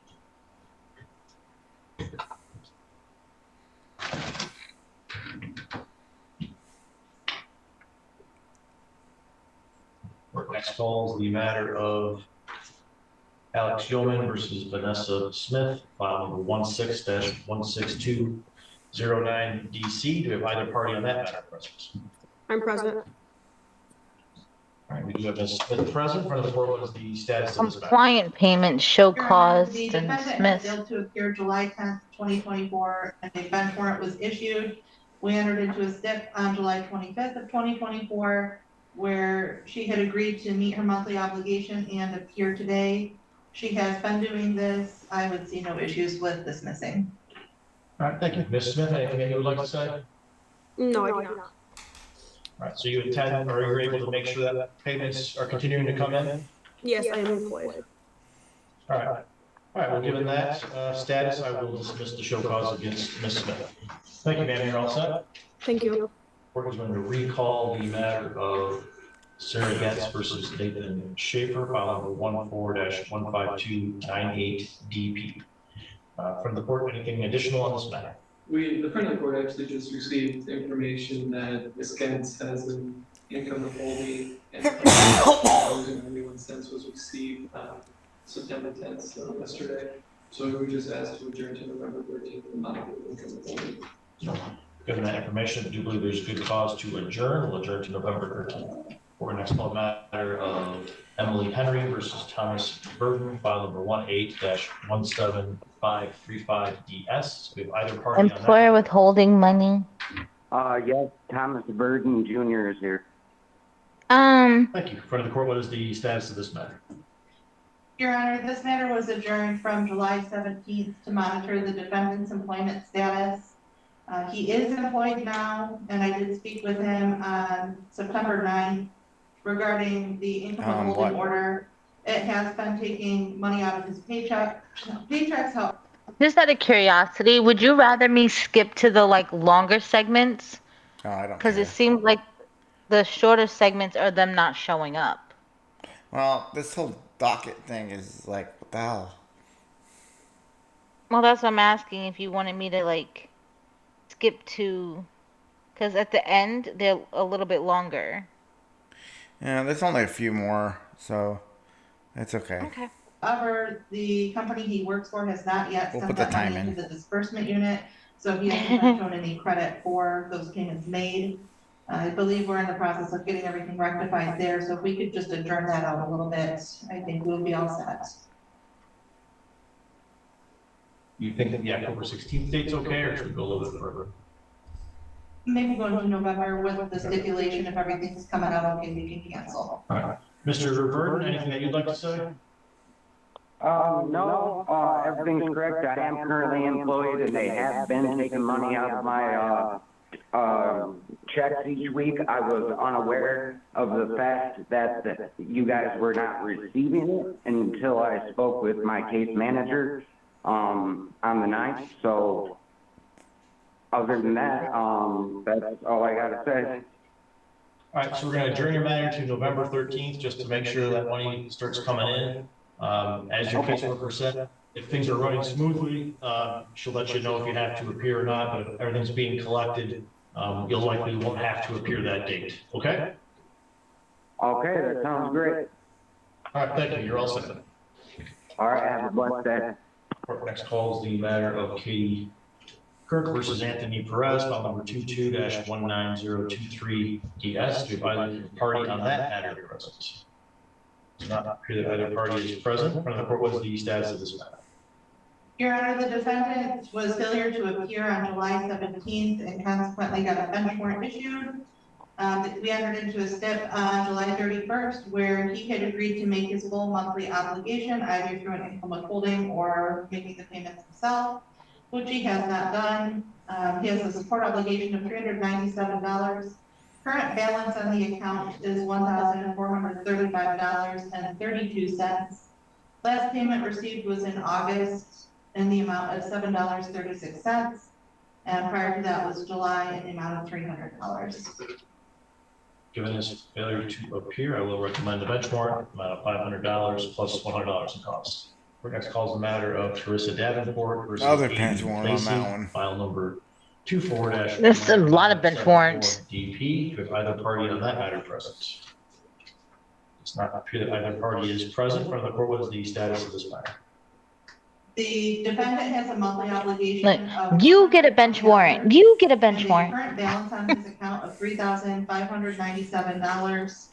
I spoke with him on August 7th, where he had questioned the income withholding order that was prepared by the prosecutor's office. And he had said that it was not feasible for him to pay that amount. I had gone over with him the options of how he could potentially change his child support amount and provided the paperwork to him and even offered to meet with him to help him with it. And he never followed up with me or returned back to the office. Given the failure to appear, I will recommend a bench warrant, the amount of $900 plus $100 in costs. Damn.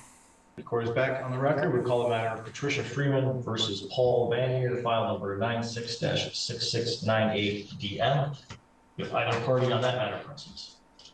Does not appear that either party is present. This is a friend of the court petition. In front of the court, what is the status of this matter? Your Honor, for the order dated November 3rd, 2017, the case was closed with arrears being preserved in the event that new information was received to allow for enforcement and collection of money owed toward the balance. On July 9th of 2024, we received information from Social Security that they would begin garnishing the defendant's income as of August of 2024.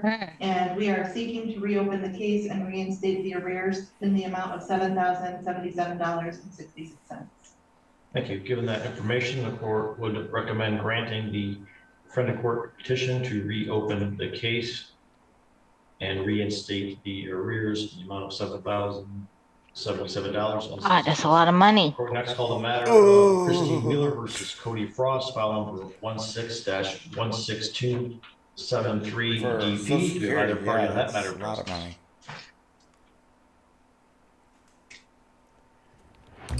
Wait, why are you using Monday.com? You know what? I think maybe people might be missing it because if they are given a time. All right, I see an individual labeled as Mr. Frost. Sir, I need you to unmute. I'm here. I'm here. All right. And is Christy Wheeler present? Does not appear that she is present. So this is your motion regarding pairing time, is that correct? Yes, sir. And what does your current order say regarding parenting time? We do not have an order established. That's kind of why I wanted to see it today. All right. Looks like there was a prior order that just simply said parenting time is as the parties agree, but you're looking for some type of specific parenting time. Is that correct? Yes, Your Honor. Talk about looks being What kind of parenting time have you misleading. been exercising recently? I've been getting him on Fridays. Say that again. What do you mean? He looks one way, but he sounds another. I was expecting a whole different type, like voice sound. That's all. I mean, judgmental much? That's just it's not judgmental. I saw his face, and I expected it to hear something different than what I'm hearing. That's not judgment.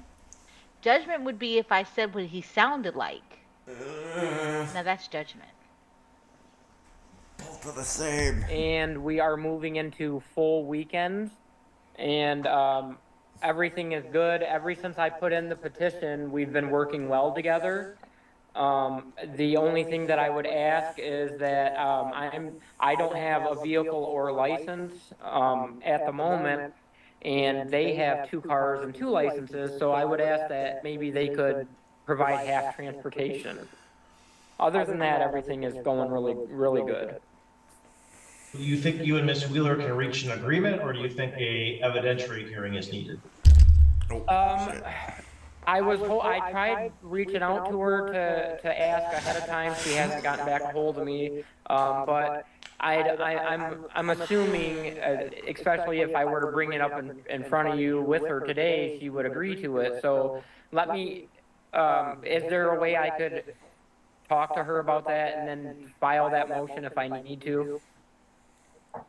Well, there's a couple different options. One I thought was maybe refer the matter to mediation, where the two of you would, if you can't reach your own agreement, can participate in mediation to see if you can reach an agreement. And then if you can't, it would be sent back to the court for an evidentiary hearing. Okay. You have any issue with that, sir? No, sir. All right, so I am going to recommend this matter be referred for mediation. If there is no agreement in mediation, then we would simply set the matter for a hearing. And given the child's age, there would be a preference interview if we did have to have a hearing. Any questions, sir? No, sir. All right, so you'll get a call from community mediation to discuss the time and date to set that. If there's difficulty getting that done, or if she doesn't participate or won't participate, then please let us know and we'll set the matter for an evidentiary hearing, okay? Awesome, thank you, sir. All right, thank you. Of course, back on the record, we'll call the matter of Leslie LeBlanc versus Matthew LeBlanc, file number 19-17939DM. The parties can please Oh, he looks mad.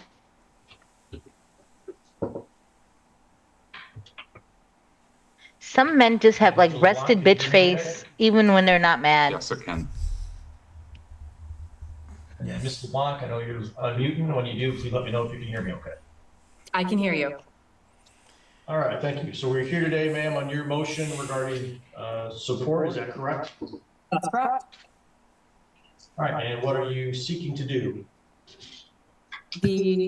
Our children's dentist and orthodontist has said that they need interceptive treatment for some issues in their bite, and I would like us to find a way to split the cost of that, Your Honor. All right, has that treatment started yet, or it's just anticipated? It has started. It has started, okay. Why you gotta go to Mr. court for Locke, shit what was like that? your position on this expense? That I cannot afford it, Your Honor, and I told like I'm up for orthodontists, and to be honest, if I hit the lottery, we wouldn't be having this. But it, like Leslie said, it started, and Dude, you gotta pay something. candidly, I need to file for bankruptcy, and that's my plan moving forward. So it's unfortunate that we're here, but I don't know what else to do. All right, so there is a support order that exists.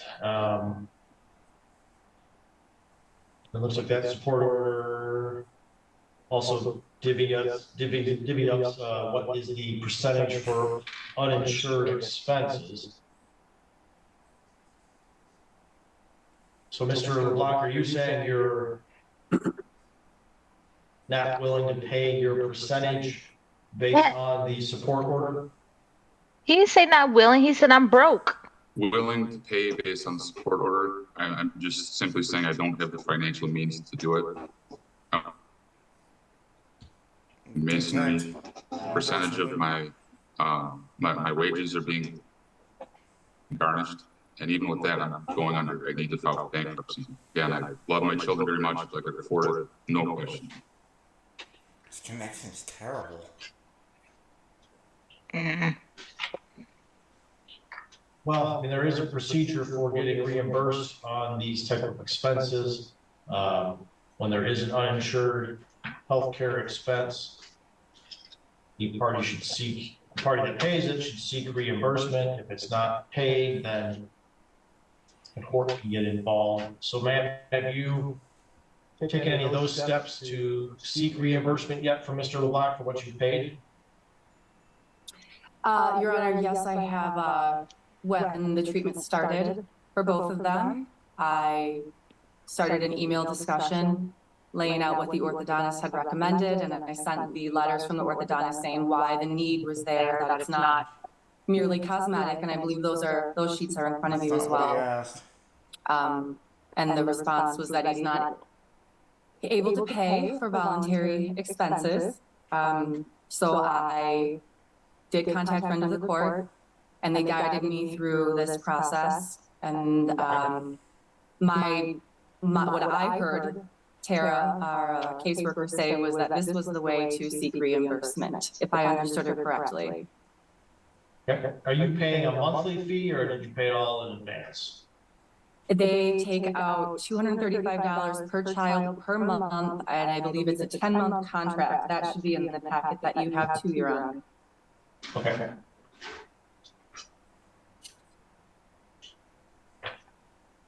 Yes, 10 monthly installments of $235 per month per child, and I did a down payment of $620 for each child as well, Your Honor. Well, I mean, la-di-da, whoop-de-doo for you that you have the money to do that. Now boosted. Yeah. 2 years free from hair? Discover Bronze Smart IPL. The smart alternative. No, if.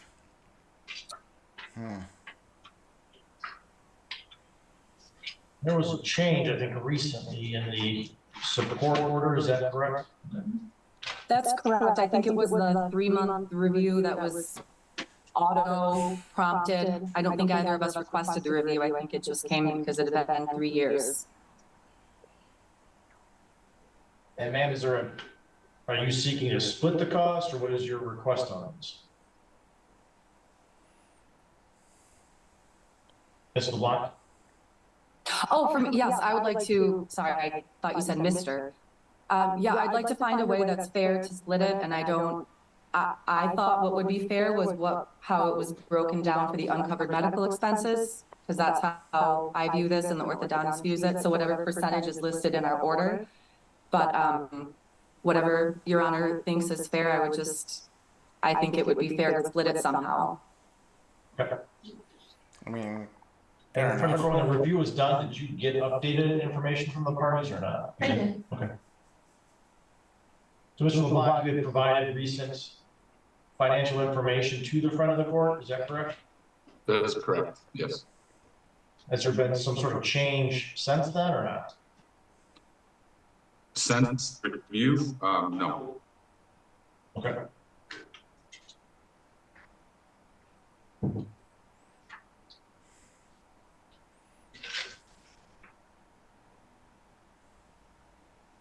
All right, well, I mean, given that this is a expense, a health expense, and I do have the letters and the paperwork from the orthodontist, I would order the reimbursement based on the child support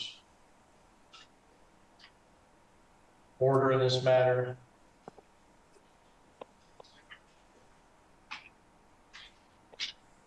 What I think would be appropriate is to take the treatment, the total treatment fees, and spread them out over well, I'm assuming, Mr. LeBlanc, you don't have the ability at this moment just to write a large check for all these?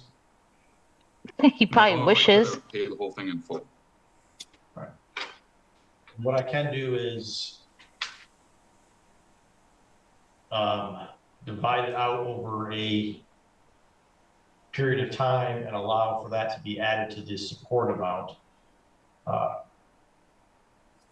So what I'm inclined to do is to indicate then that we would take the treatment fees for each child, and he would have to pay his portion, and that be divided out over 12 months and added to his child support, his monthly child support. That's damn near gonna still probably be the same amount that she's paying a month anyway. Total fees. $5,940 total. Which she's can't afford. Yeah, because it's $29.70 It's gonna double for each. basically. That's gonna add The total fee on each child was $29.70. Is that correct? 29.70. That is correct. Okay. Oh, never mind. So 50. And that covered everything involved. No. All right, so looks like $59.40 is the total for both kids. If he could play monthly, he So would his pay percentage of monthly, that. right? Yes. And then divide that up over 12 months He's about to be fucked. and add it on to the support. So Any now he's questions, gonna Mr. be in the Block? rears when he doesn't pay. Is that Mr. or Mrs.? Miss, sorry. If, I don't know if this is a question for you, Your Honor, but in the case of if he does file bankruptcy, does that affect what he owes the children? No. Well, if we get to that stage, it'll be addressed. Okay. All right, Mr. LeBlanc, any questions? Yes, Your Honor. Technically, no. Currently, if I work 40 hours a week, after my wages are garnished, I take home roughly $500, which I don't have a calculator in front of me, like $12.50 an hour. I did talk with them, and they said, yes, if you file bankruptcy, it may or may not affect past due. What I'm saying is I don't want to reduce past due. I'm willing to pay it. And I guess I would ask the court for that they recommend mediation between Lexi. I've said this many times. I've offered to pay for it. I said you can pick the mediator. Doesn't matter. Because if I file bankruptcy, also during our judgment of divorce, Leslie had asked for 3 years to refinance the house. I was advised that was a bit excessive, but agreed to it for various reasons. So I an attorney or an accountant, I'm not even sure what, but I don't want my bankruptcy to affect the fact that I'm still on the house. So find a peaceful resolution. That's not issues that I can address today and that are not before me. So you guys can have any discussions you want on those type of issues, or if you want to participate in mediation. All I got before me today is that motion on the support, which as indicated, I am going to grant that motion. All right. There's just no nonsense. Court's recommended order. Thank you for appearing. You're all set. Thank you, Your Honor. I wonder if we should look that up. Let's see. Hold on. Does bankruptcy affect child support? I don't think so. What are we gonna see? No, bankruptcy does not eliminate or discharge child support obligations, including past due payments, arrears, or future payments. Child support is considered a priority debt and must be paid. But it says here's how bankruptcy can affect child support. Non-dischargeable debt. Child support, along with alimony and spousal support, cannot be wiped out in any chapter of bankruptcy. The legal responsibility to pay remains after the bankruptcy case is completed. Automatic stay exceptions. When you file for bankruptcy, an automatic stay usually halts most collection efforts by creditors. However, this stay does not apply to actions for establishing, modifying, or collecting ongoing child support payments. Okay. So basically, he would have his wage garnished further. No, well, not that it would be. It's just saying that even if he has a bankruptcy, nothing about his child support changes because it's just it's a debt that's not wiped clean. No. And children are expensive. Court next called the matter of Alexandria Davis versus Clayton McDonald, file number 23-19451. UP, do we have the parties on that matter present? Looks like Ms. Davis is present. Can you please unmute?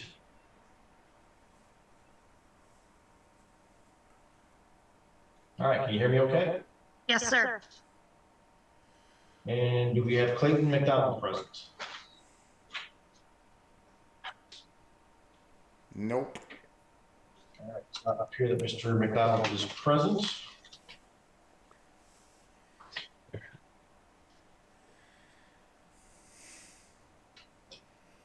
All right, we were before the court before. We adjourned this matter out. There was an open NA case going on. Ma'am, what is the status of that case? The status of the case right now is I'm completing all my programs that they're requiring of me. They told me that the kids will be coming home, the twins will be coming home. As of right now, I am doing my parenting classes. I will be doing anger management and a couple other things as well. But everything is going fantastic. I've been visiting with them every single week, twice a week. Things are in for sure. All right, is there any idea of the time frame that you're looking at? As of right now, no. They said it could be up to a year or longer. Dairy-free, cashew. That's a long time. Not to for the way she said that the kids would be back in her care. But you talking about a year? What the fuck? Supplies are up to 50. That's a long time. They're not really giving me too much of a date here. You think a year more or? I'm not. They said up to a year. I'm not too sure. But I know I am taking my steps on my programs. I'm almost finished with my GED, and I just started work. I am in the process of finding an apartment, so everything is in the works for sure. All right, well, inclined to do that is adjourn the matter out a little bit. I think we'll adjourn it. Do you have another court date set up in that other case? Do you know? Yeah. This guy is an I don't know attorney. the exact date. I know I spoke to the foster care worker, and he said it was going to be in I've seen him October. before. Okay. He looks like Humpty Dumpty. We'll set this on the docket in December and get an update at that time. He does. Okay, perfect. He has a perfectly round head. Or egg-shaped head. Thank you. You have a great day. Hey, you agreed and laughed. Court next call a matter of Caitlin Wallace versus Nathan Wallace, file number 24-19599 DN. Are the parties on that matter present? Yes. Yes.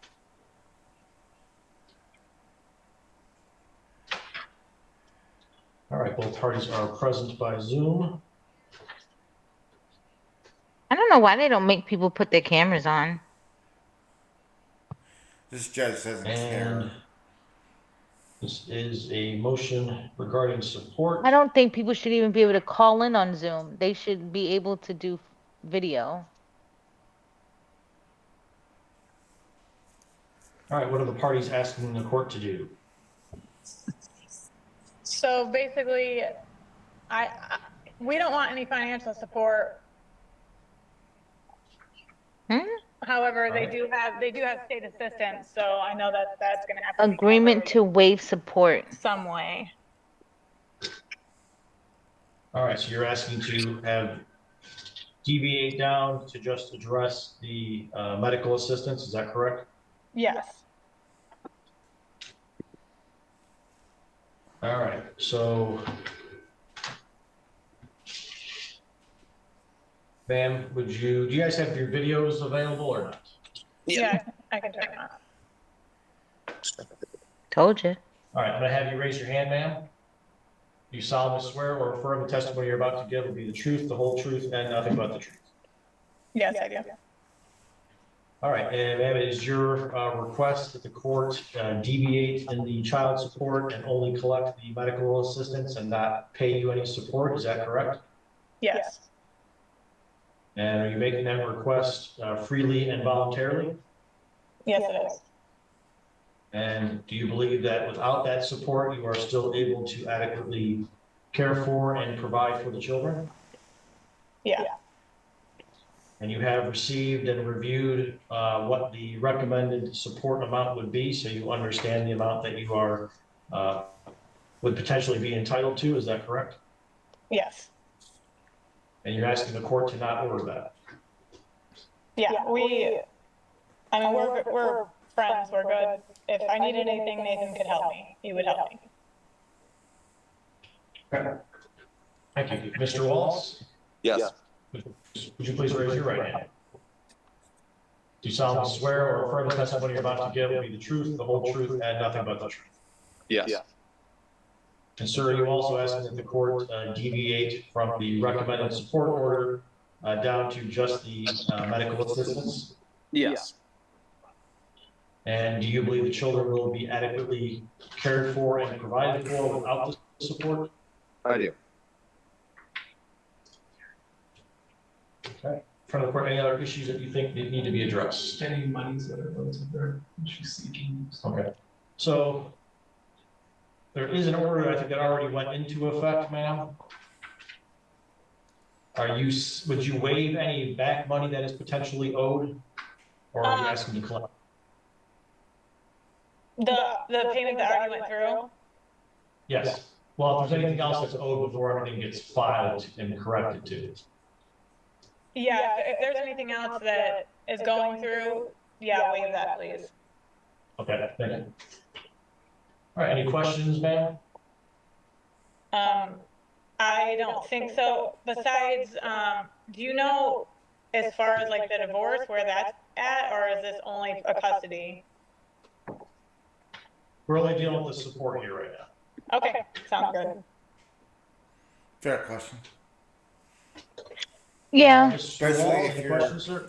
especially if you're using the same judge. All right, so we will grant that motion to deviate Yeah. as to the medical support. Okay, sounds good. You don't usually see an amicable divorce. Thank you. Not.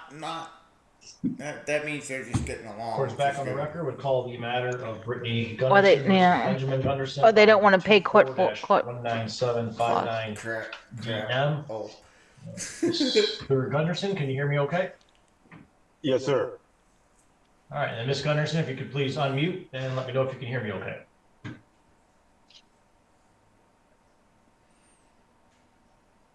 was like, why are you leaning I'm into the so table? sorry. Yes, I can hear you okay. All right, thank you. All right, ma'am, you are the plaintiff, so I'll ask you first. This is an initial hearing on your matter. We're here today to see if the parties have any agreements when it's related to custody, parenting time, and support. So do the two of you have any agreements on those issues? Yes, sir. Actually, we're in the midst of filing a motion to forego front of the court altogether because we do have all of our agreements situated. We don't feel like front of the court needs to needs to be a participant in that. Sure.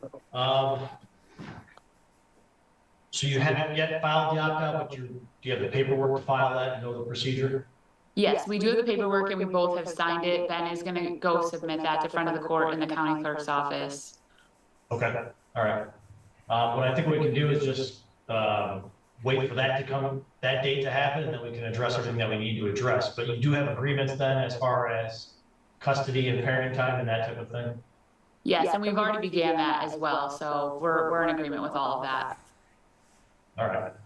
I mean, we can do that portion of it today if you want to put on the record what your agreement is as far as custody and parenting time. Yeah, that's fine. We can do that.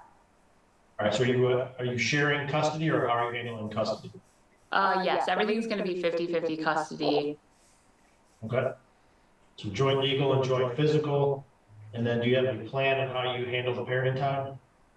Yes, sir. So both joint legal, joint physical, and we are going to have week on, week off. So 7 days on, 7 days off, beginning on Sundays at 5 p.m. is our agreement right now. Okay. I mean, there are some mature, responsible parents who are not out there to be vindictive. Not at all. And as to holidays, are you going to follow any sort of specific schedule or do those as you agreed? Yes, we'll do them as we agree to, but we have other children that have a holiday schedule as well, so that are not a part of this. So we're going to go pretty close to what we do with them, just so they can all be together. All right. And then as to child support, are you? We're not. Yeah, we're requesting not to do child support at all. We're agreeing that he takes care of her on his time, I take care of her on my time, and we just split everything. Like when it comes to braces, that sort of thing, we're just splitting everything. All right. Oh, it's only one child, but they must both have kids from other relationships. Any sort of assistance, state or government assistance? Correct, sir. Neither one of us do. All right, sir, does that all sound accurate? Yes, sir. All right, and in front of the court, have you received the questionnaires back or not? I have not. Okay. All right, so even though you intend to opt out, you do need to complete those questionnaires, provide it to the front of the court. We have to at least prepare a informational child support or child support review. We're not going to order child support at this time, but we do need to prepare that document. So you should have gotten some questionnaire paper. So wait. The translation is, even though you don't want us involved, we're still involved because we still need to know what you're doing. Yep. And if you didn't want us involved, you should have never contacted us in the first place. Yep. And here we are. Court Pretty never simple. ends. Unless they're getting a divorce, and the divorce, whatever they might have filled out for the divorce, includes kids in it, in somewhere in there. But I mean, they still gonna be in your business. Cause what happens in 5 years when you guys have a disagreement or let me reverse that. What happens when either both of them or one of them remarries and they don't like the other spouse, and then there's more kids involved, and then all of a sudden there's tension and a problem, and now you want to go to court because you can't get along. Until they turn 18. Possible. Though, not to be funny, this husband looks like he's a pushover. He looks like he's very passive aggressive. He doesn't look like someone who fights back. Some tells me she's like always in control. And he just goes along with it. I mean, sometimes that's the case. Other times it's not. It depends, right? Some people are really good about that. Some people are not. You know, some people can just easily go with the flow. Some people can't. There's a difference between going with the flow and being passive aggressive. Well, I mean, he's just kind of going with the flow Or with this. being passive. Well, it's her petition, so he doesn't have any input. I don't give a damn. But that's the second people You to need opt out of complete that stuff. and sign that and send that back in. We can't have you opt out until we at least have that information to do the informational one. It won't be an order or a recommended order, it'll just be an informational calculation. Yes, sir. Ms. Gunderson, would you please raise your right hand, Ms. Gunderson? You solemnly swear or affirm the testimony you're about to give will be the truth, the whole truth, and nothing but the truth. Yes, sir. All right, and ma'am, it is correct that you're asking the court to enter an order that would grant the parties joint legal and joint physical custody with parenting time on a week on, week off basis with exchanges happening Sundays at 5 p.m. Is that correct? That is correct. And holidays would be as the parties agree, is that correct? That is correct. You also are ultimately asking the court to deviate or not to order child support, is that correct? That is correct. And do you believe that you could adequately care for the child without any support or assistance? Yes, sir. And do you believe this is in the best interest of your child? Yes, sir. Thank you. Sir, would you please raise your right hand?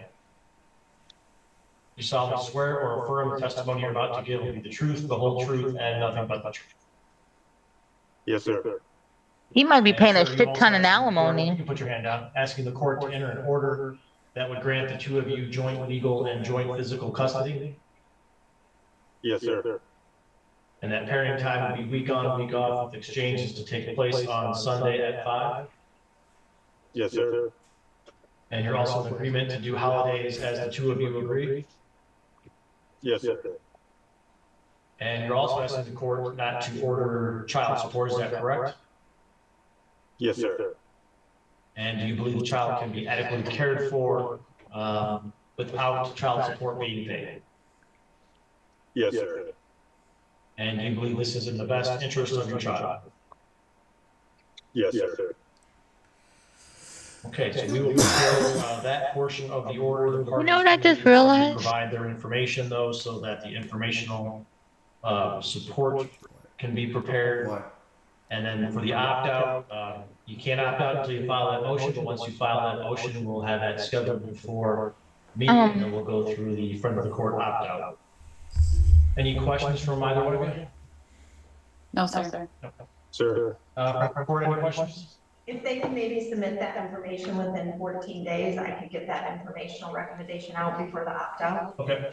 Any problem getting that questionnaire back within 14 days? Nope, not No, really. sir. All right.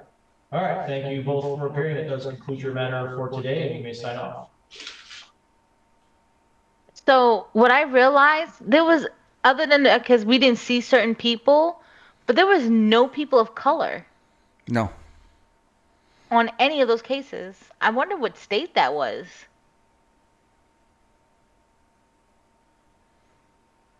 We may never know. Oh, we don't care that much. I'm just saying, like, I just noticed that, like, It's time to ask more of our browser. Hey, no Copilot, minorities. adjust all these recipes for 7 guests and combine them in. And that was just their docket. It's not like that was manipulated. Okay, so this one is the person that we like, and it's It's our smiley Disgraceful. friend. disgraceful mom is too busy cheating with her 3 boyfriends to parent son, and she won't pay her bills. Oh, I don't know what to expect on this one, but It's our let's see. smiley friend. Welcome to Looking at Legal Stuff. Today we have an evidentiary hearing for a temporary parenting plan after Dad filed for divorce because he discovered Mom had been cheating on him with 3 different guys and she'd been neglecting their child to do it. He says he's always been the primary parent and the only one who will actually show up for their son and his stepson, and it's only since the paperwork was filed that she started pretending that she's Mother of the Year. He also says she's refusing to pay her car loan since he filed, and the loan people have started calling him. He wants exclusive possession of the house since he's paying the mortgage, and for their bills to be split up between them. Because her bank records show that she can pay her car loan, she's just choosing not to since she's got plenty of money to spend on bars, beer, and men. And I've just scratched the surface of all the details in this messy divorce action. Let's see what Mom has to say. That was funny. Hi, Ethan Andrew Williams versus Emily Chantel Williams. Yes, Judge, these are various motions that we've got pending today. We've got a motion to split the parties' marital expenses pending the final decree. Specifically, the mother is 3 car payments behind on her vehicle, and they're calling to repossess it, calling my client. We're going to tank your credit, lady. In anticipation of today's court date, I subpoenaed the records from her bank, and it appears as if she has the ability to pay those. But she's spending money on bars and beer and men. So we're asking that this court order her. Did you realize Dad's lawyer was going to be able to check on your bank balance? Dun, dun, dun, dun, dun, dun. That's too funny. I mean, if they have a joint account or a shared banking type situation, or he had the password to your banking app and you never changed it, right? Right. For to make sure that she's paying those and also paying half of everything else at the home. We're asking for exclusive possession of the marital residence. The mother is residing with a paramour currently, a Mr. Don't get to stop paying Giordano, for shared I believe. responsibilities. I have subpoenaed one of her paramours here today, Mr. Clint Lindsay from Dial Tile, to testify regarding her inappropriate marital conduct. Oof.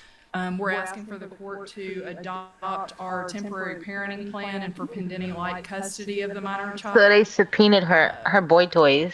Mr. Williams has been the primary caregiver for that child until the mother was served with this matter, wherein she inserted herself and insisted that she would be caring for the child at least every other day.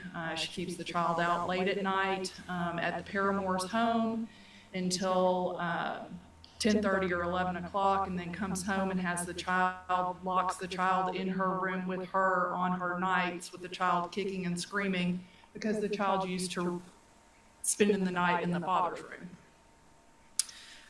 The child shouldn't be spending the night in anybody's room. Step-parent adoption, not step-parent adoption, I'm sorry, step-parent visitation. Miss Williams has got another child, Neeland. Unfortunately, I think Miss Williams has used that child as a pawn and has poisoned that well at this point. So my client, Mr. Williams, for the sake of not upsetting that child, is going to strike his motion as to step-parent visitation because Miss Williams will stop at nothing to her. He wants to visit the child he used to parent, but mom would rather use the child as a pawn. Mr. Williams. I love the smiley though And on I've that one. got, I would have Mr. Williams to testify, I've got Yeah. his family to testify, Exactly. and I've got Mr. Lindsay to testify regarding the mother's inappropriate behavior. All right, Ms. Williams, you are here today. Do you have a lawyer representing you?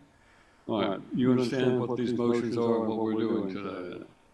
All right, then Ms. Duke, you may call your first witness. Judge, I'd call Mr. Ethan Williams. All right, Mr. Williams.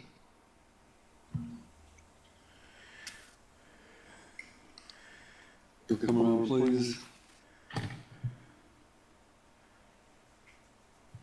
I like when you see like people respect the court and they come dressed properly.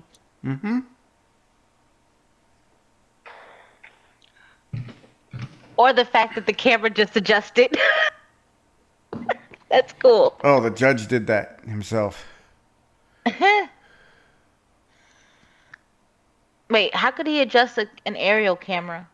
If you would, please state your full name for the record. Ethan Andrew Williams.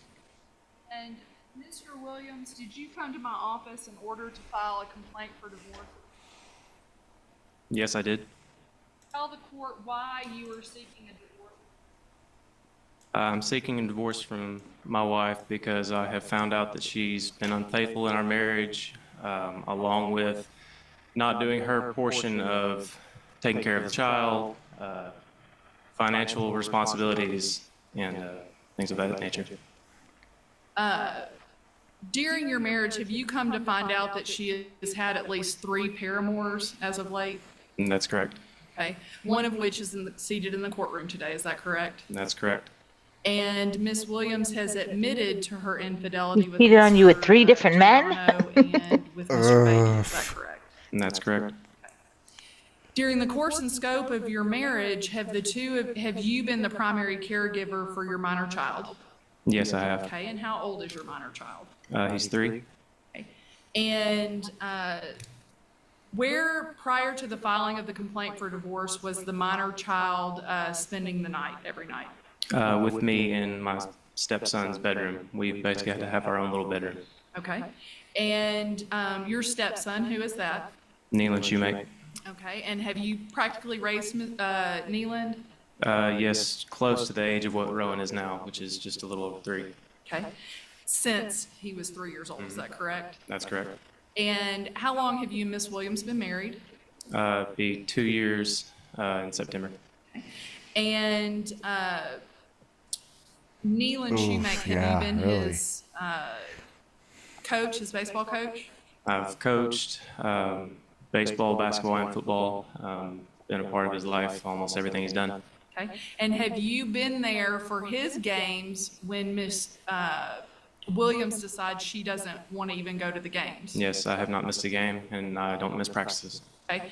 At one point in time, did Miss Williams try to ask you to go to Gatlinburg and write off the kids' games? Yes, tried to get me to get my assistant coach to coach, and for me to leave him. Okay. And did you agree to do that? No, I did not. Okay. Did she go on by herself? She went anyways.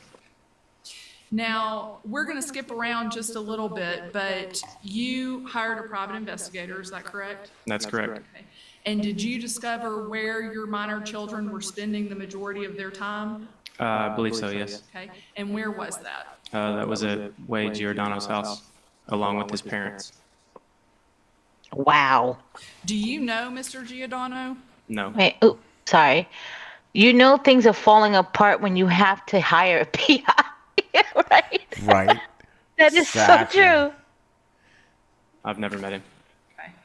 Not good. Did you find out from the investigative report that he has been driving the family Telluride vehicle? Yes. Okay. And was that when Miss Emily Williams was headed to the daycare to pick up the minor children? Yes, he was driving. And did that cause you concern? It did. I know nothing about him. Did the investigator discover that Mr. Giordano was speeding at high rates of speed, 15 and 20 miles over the speed limit? Yes, Did that give you cause for concern? of course.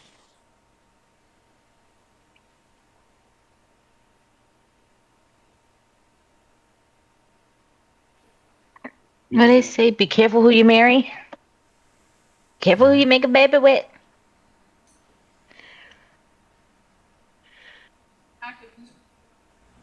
Like picking up the children from daycare. That is them. Believe that's a gas station that they went after picking up from daycare, but yes. Okay. And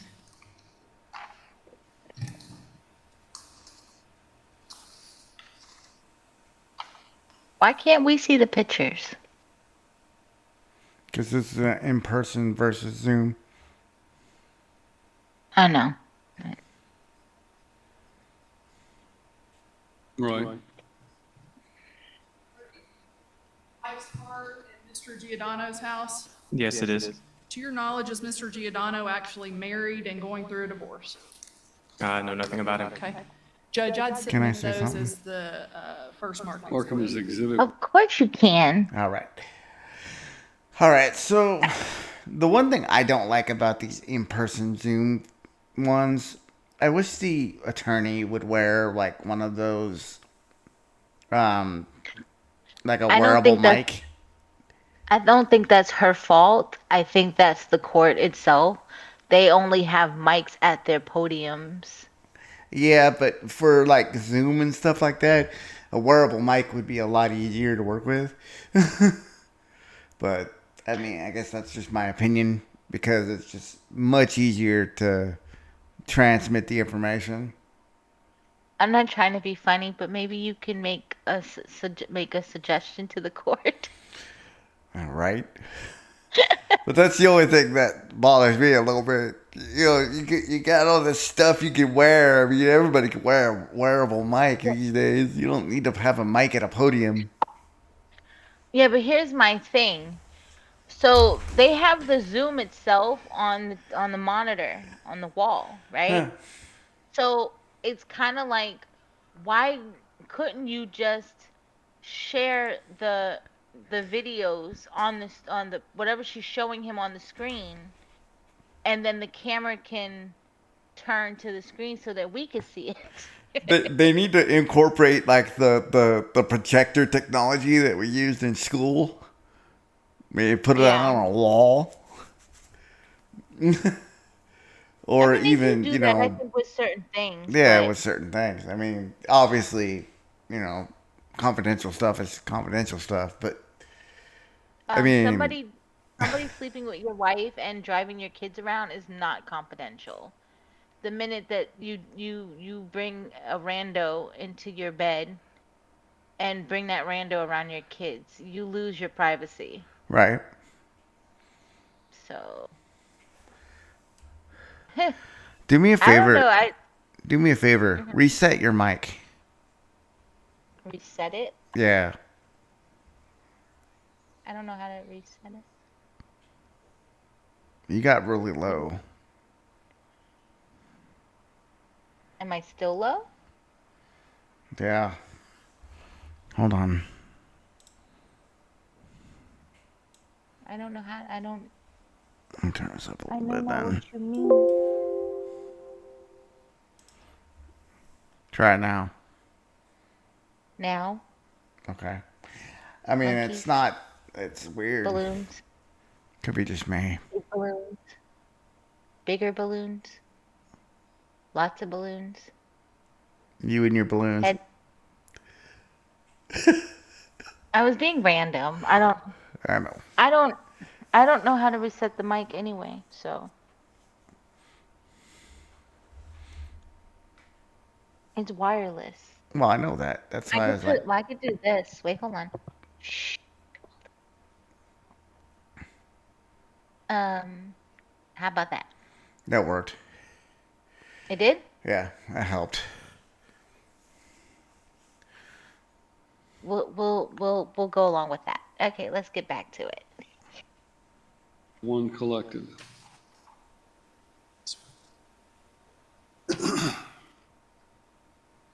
That's just us. It's your look, your rules. Disney Illy Forever. Inspired That's by what you Minnie get for Mouse. pausing What's too your long. dream style? David Yearman. You asked me to pause. More meaningful with time. I had some things He's to got say. some nerve. He's got the nerve.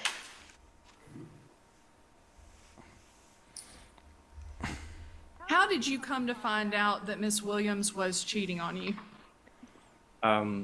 Which time? this last time? This previous time? Yes. From Mr. Lindsay's wife. Okay. And Mr. Lindsay's wife informed you that. Which time? I feel for you, dude. That's just awful. Yeah, exactly. Feel bad for him. Yeah. That she was having sex with Mr. Lindsay or having a relationship with Mr. Lindsay. She was having a relationship, if not trying to. We didn't get too far into details, but she did have information that they were trying to start a relationship. Okay. And Mr. Lindsay provided documents today pursuant to the discovery request that we sent via subpoena that indicated via Facebook and Facebook Messenger, TikTok. Admittedly, he had deleted all of his text messages with her except for the most recent ones. But from those Facebook messages and the other messages that you reviewed, did it indicate that he was having a intimate relationship with your wife? It wasn't something I'd feel comfortable texting my buddy's wife. Okay. And was it Fair enough. asking her to show him her breasts in a not so nice manner? It was in one of the pictures, yes. Okay. Wait, that was his When friend? you asked Miss Williams about Yeah. Mr. Lindsay, did she tell you he was just a friend of hers? Yes. Okay. Okay, so now I'm confused.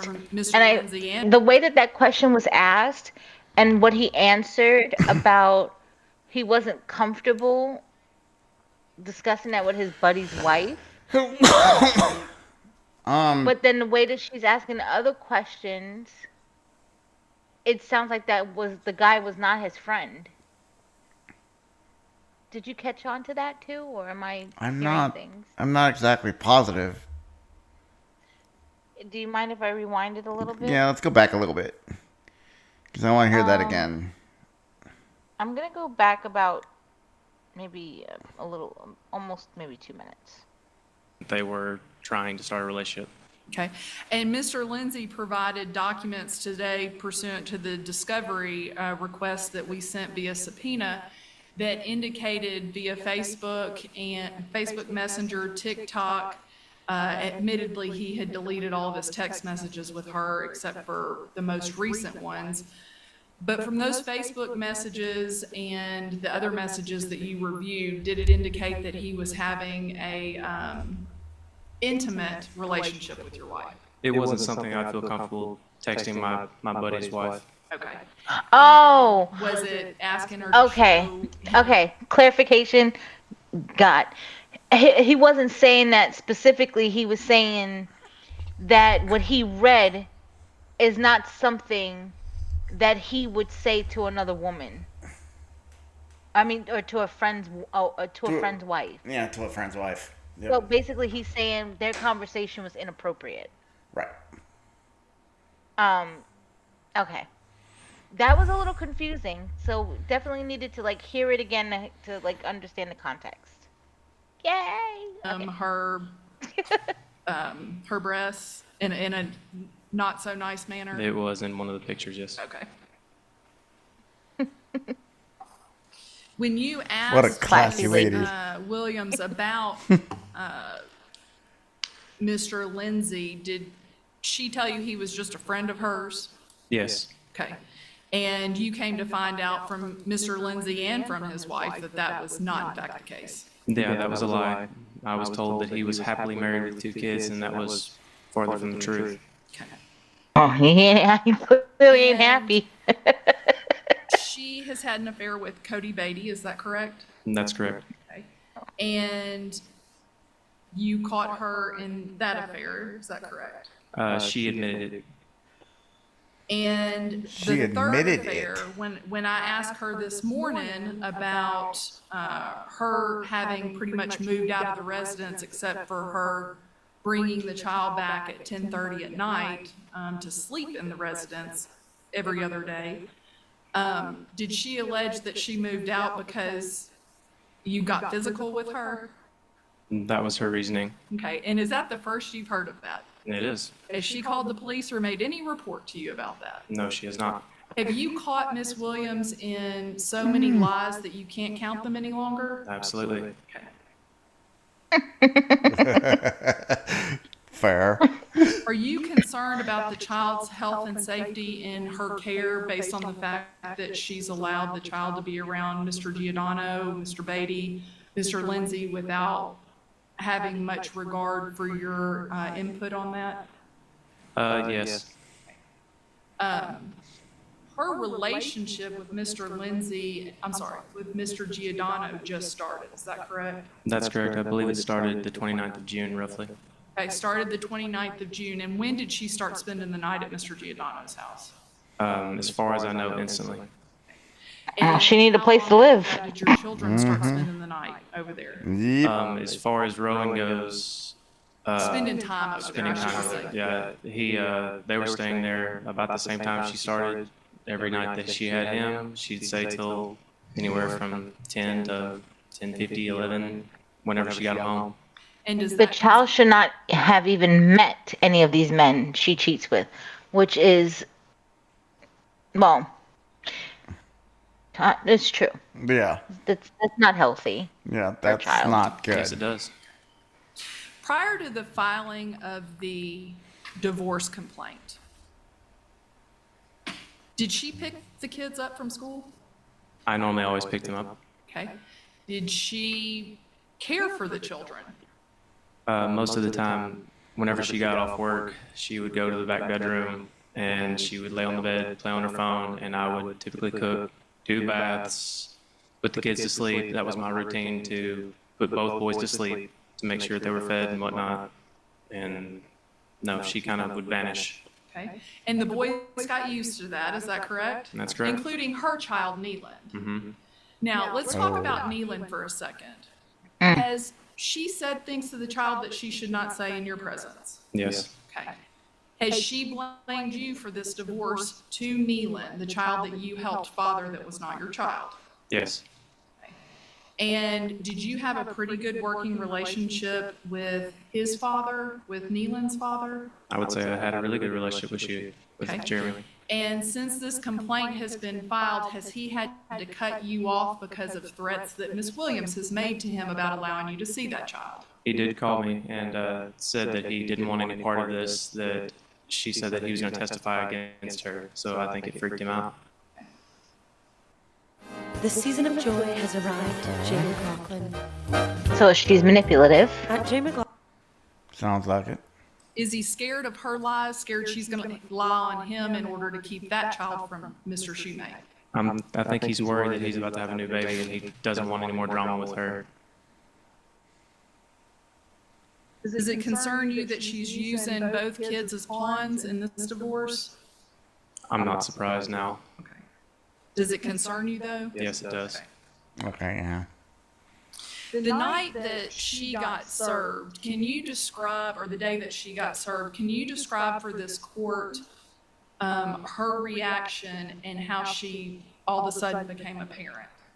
Well, at first she found out, I guess it was around lunchtime, and she called me threatening, basically saying, I can't believe that I'm taking Rowan away, that now instead of 50-50, now she wants sole custody over him, using it just to hurt me. And so later on that afternoon or that night, I had Rowan at the house. When she got home, she was kind of in a fit or fury, and she basically came in the bedroom and told Rowan that was laying down with me that he was going to go sleep with her, and he wasn't given a choice. It was her night. She decided it was her night. So she took him into the bedroom, and he kicked and screamed and cried, "Daddy." And at one point, she finally had to lock the door to keep him from running out to try to come to me. And to the best of your knowledge, did he have to cry himself to sleep that Poor night? child. That night. And his mother totally sucks for doing this to him. Yeah. Yes, he probably did. Did it upset you enough that when she's asserted Yeah. since the filing of this True. complaint for divorce that Very you had selfish. to hide from Rowan in the house so that she can sleep at night with the child? Yes, I have to leave the residence because I can't go through watching him do that again. Okay. And have you maintained steady possession of the residence when she's absented herself with these paramours? Yes. With regard to the Telluride vehicle, is that her responsibility in the marriage to pay that since she's driving it? Yes. Okay. And when she realized this divorce was coming, did she stop paying that note? It seemed like the payment started lapsing more and more. Okay. And how far behind is the Telluride right now? As far as I know now, we're close to 3 months. And we subpoenaed her bank records, is that correct? Yes, we did. And by reviewing her bank records, could she just refrain from spending money on Mr. Lindsay and spending money on beer and spending money on trips to Florida and Gatlinburg and get that note paid every month? Yes, you would think she'd be able to. Does she, who does she work for? Center for Dental Excellence, Steve Deloach. Okay. And does she make a good wage? She does. Okay. Bring home about $1,700 every other week? I believe it's close to that. Okay. Damn. And how much Nice. is the Telluride payment? I believe it's $886, something like that. Okay. And to your knowledge, is she having to pay any rent at Mr. Giordano's house? Nothing. Okay. And can she assist based on your knowledge of her income? Can she assist with the marital household bills and take care of half of the mortgage? I assume she could. Okay. How much is your mortgage? It is $1,456, I believe. Okay. And do you need assistance with that? Well, that or stop paying for her stuff. Okay. Would you like for the court to allow you to stop paying for her cell phone? Tell the court what you would like to stop having to pay for and how much those bills are. I would like to stop paying for her phone payment, her Apple Watch, things like that. That's all through Verizon. And I would like for her car payment to not have to pay for that anymore. And honestly, daycare is probably the biggest expense Has she assisted with daycare recently? No. Okay. Prior to filing for the divorce, did she assist on occasion with daycare? No. Okay. Are you asking, though, that this court order that she's responsible for some daycare so that you can make the house note? Correct. If I'm going to pick up the extra stuff that she's not paying for, I would need her to help pick up for part of the daycare. Okay. And her bills. Tell the court how old Rowan is. Rowan's 3. Okay. And how old is Neeland? I guess Neelan will be 10 in September. Dang. You heard me say that she accused you of putting your hands on her. Have you ever put your hands on her? The only time I had touched her was when she was trying to drag Rowan off the back of the couch. Okay. And did you just lay your hand on her and tell her to stop? It was just to release her hands off of Rowan. Okay. And was she doing that in a fit of anger? Yes, she was angry. Okay. That's not good. Did you stay calm during that time period? Yes, we left it. After that, we left split ways. Okay. Now, in her bank statements during this period of time, is she still getting her nails done? Yes. Spending between $80 to $120 every couple of weeks? Yep. Every couple of weeks. Tell the court about what kind of homemaker she is as far as keeping the house clean. Who keeps the house clean? Well, she's non-existent right now, but most of the time, whenever I would get home, I would always have dinner cooked for her most of the time. Now, she did cook some. Like I said, with the kids, I typically always dealt with the kids at night, especially. So she might have to do stuff in the mornings with the kids. But as far as the house goes, she kind of did the laundry. I tried to do dishes, keep the kitchen clean, things like that. Does she have piles of trash laying around the house that she won't pick up after herself? Right now, there's trash and laundry that needs to be taken care of, but because she's not there, it just kind of gets piled up. Now we have mice that we have to deal with, and I'm getting in trouble for trying to take that stuff outside and get rid of it. So she gets mad at you if you try to clean it up because she sees it as you getting rid of things. And she believes I was throwing some of Neelan's stuff out, which was being mice-ridden. You sound spoiled and entitled. Yeah, a little bit. Gross. The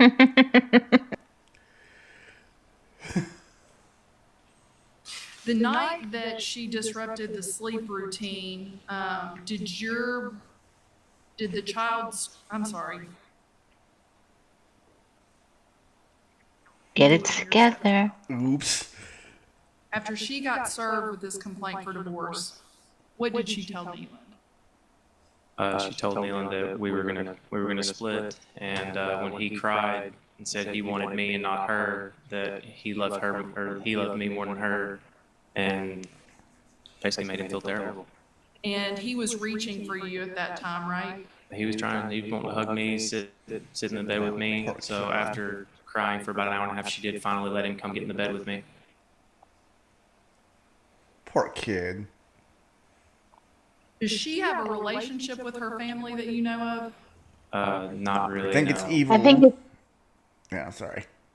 I think it's evil to blow up your child's world and cause them such pain for no other reason, hurting your ex. This is true. She doesn't have too many people. And do you have a good relationship with your family? Yes, very much so. Since Rowan's birth, has your child spent, since he was 6 weeks old, spent 1 day a week with your parents until the filing of this complaint for divorce? Yes, every Wednesday night. Okay. And after 3 years of spending one night with your parents a week, and the complaint gets filed and she gets served, tell the court what she told you. That Rowan is no longer allowed to go to my parents' house. And did she have any good reason for making that? No. He doesn't have the power to stop that. You can give them permission on your time. Yep. Just to hurt me, I'm assuming. Okay. And so in order to cure that, did you go and stay with Rowan at your parents' house so that he would get his time with his grandparents? Yes. Do you have a good relationship with your parents? Very much so. Yeah. The reason she doesn't have a good relationship with her mother, is that because of these affairs she's had? For right now, So her mother lived with us for quite some time, and she has a tendency to be very rude and mean to her mother. And when her mother told her she felt like she was making a mistake or tried to confront her about the issue and tried to talk to her about it, she's basically kind of shunned her. So now her mother lives about an hour away, and I don't think they speak very much at all. Okay. And did she order her mother out of the house? She wanted her to leave, yes. Okay. And how did you handle that? I took the time to take my garage and built a little small, kind of a one-bedroom apartment for her. And when she did get her camper, I helped set up her camper, put the plug that she needed for outside. I helped dump her septic into our septic lines, things like that, so she could stay there as long as she could. And so, because because Miss Williams got in a tiff with her mother, you realized that it wasn't a reasonable request of Miss Williams to tell her mother to leave. No. Okay. And you assisted her mother to make sure her mother had housing. Yes, I told her she could stay as long as she needed, even if me and her were split and divorced, she could stay. That was nice of him. But no one really talks about it. That is nice of him. In an effort to keep things from exploding or anything else, have you just kind of gone along with what Ms. Williams has said until we could get to court today? Yes. Okay. So you don't want a 50-50 schedule? Sorry you had to do that. No, absolutely not. Are you concerned about what she will expose this child to if she is given a 50-50? Yes. Okay. And can you give the court some examples of instances where she's not had this child's best interest at heart? Just tell the court. Well, I know that there was a couple times that she had FaceTimed me Rowan, and he's running around a swimming pool. Rowan cannot swim, and I know that he did not have a life jacket on because I could physically see it. And the 2 life jackets that we do own were at our house sitting on the table. So I know that he didn't have the ones that we bought, and I know that he didn't have one on. So I was worried about him falling in the pool. Like I said, he can't swim. Another, for instance. And she was allowing him to run around a swimming pool without any flotation device? Yes. Okay, and was that at Mr. Giordano's parents' house? It was. And she was the one out on the pool deck that was observing this but wasn't doing anything about it, is that correct? Okay. And the second instance was, there was a night that I basically stayed with my parents because she had Rowan and Nealon at the house. And like I said, I try not to cause too many waves with that. But I come in and there's a fishing pole strewn all over the house with string. So later that afternoon when she took the kids to Wade Giordano's house, I started picking up all of the fishing lines, stuff like that, and come to find out there was a sharp fishing hook bar laying on the floor that she had no clue it was even there. So when I confronted her about it, said, hey, I would appreciate it if you would watch the kids a little bit closer. That's dangerous. We got lucky that they didn't have to go to the hospital. She told me that, well, nothing happened, so it's not a big deal. So she brushed off your concerns. If she had is that correct? She brushed off your concerns? If she had a concern with you about that, accidents can happen. And if she were to point something out like you, how would you handle it? Sorry. If she were to point something out like that to you, how would you handle it? I would try to figure out how to make that situation go away, because I definitely know I don't want my kids to get hurt. Has she kind of turned this mess into a joke? Lawyer's done a good job. It's funny to her. Mm-hmm. Nothing's being taken A lot seriously. of questions, though. Yeah, it has to be frustrating for him. When she first took the minor child over to Mr. Giordano's house, did she lie to you about where she was going? Yes. Who did she Yeah, say of she was course. going to see? So she brought in Wade's, I guess it's his older daughter, into my house, which I had no clue who this girl was. And when I asked who this was, she gave me a name and then told me that it was one of her friend's daughters. And she's correct. It was one of her friend's daughters, but what she failed to mention was that she wasn't going to see her female friend. She was going to Wade's house, and made me believe that that's where she was going, was to her friend Lorraine's house. In reviewing her Check out her body language. She looks bank furious to statements, me. is it clear that she spent quite a bit of Yeah. money going down to the brew Must house that be on Main interesting? Street and going to different places and not being a family with you? Yes. So with those bank statements, have you figured out that where she's been spending her time when she's not at home? Yes, you can pretty much figure it out. Tell the court about the concerns over the car seats. Well, I know that Wade has a Jeep, and they've constantly talked about how Rowan rides in the Jeep. And I am concerned with the fact that I know how difficult it is to get the car seat out of her car. I can't see them taking that car seat out and putting it in his Jeep every time they need to make a ride, so I am concerned that that's not being observed. I'm more worried about what will happen to him. What is your child's bedtime usually? I always make sure he's at least laying down by 8 to 8:30, because if not, the next day he's awful. And since Miss Williams has exercised visitation with the child least he knows on that. the alternating daily schedule since this was served on her, has she messed up that routine for the child? He hasn't been home before 9:30 ever since that's happened. And has he been at Mr. Giordano's house, to the best of your knowledge? To the best of my knowledge, yes. How does the child handle the next day? What is the child's, is he exhausted? He's exhausted, and typically I've had to take videos of whatnot of him just sitting on the floor crying because he can't regulate his emotions. He's exhausted. He's tired. So yeah, he's not very good to deal with, to be honest. Sitting here today, do you think, based on what you know about the mother and the time she's actually spent with the child, does she even know what foods he likes? If it wasn't something I told her, she wouldn't have found it out on her own. Candies he likes? Not unless she's seen me get it. Favorite movies?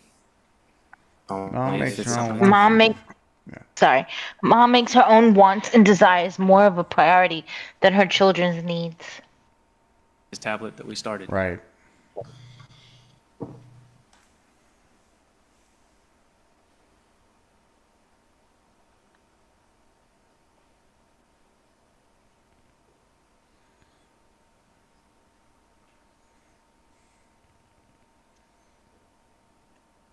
Is Miss Williams supposed to be on mental health medication?